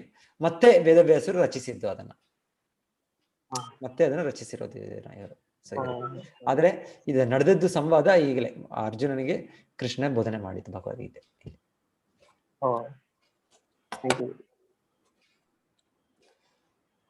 ಓಕೆ ನಾರಾಯಣ್ ಅವರೇ, ನಿಮ್ ಇನ್ನೇನ ಕೇಳ್ಬೇಕಿತ್ತ? ಅಷ್ಟೇನಾ? ಭಾಗ್ಯಲಕ್ಷ್ಮಿ ಅವರೇ, ನೀವು ಅನ್ಮ್ಯೂಟ್ ಮಾಡ್ಕೊಳ್ಳಿ. ಆಚಾರ್ಯರು, ಮೀಡೋ ಅವರೇ ಹೇಳಿ ನಿಮ್ಮ ಹರೇ ಕೃಷ್ಣ ಜಪವನ್ನು ಯಾವ ಟೈಮಿಂಗ್ ಬೇಕಾದ್ರೂ ಮಾಡ್ಬೋದಾ? ಹೇಳಿ.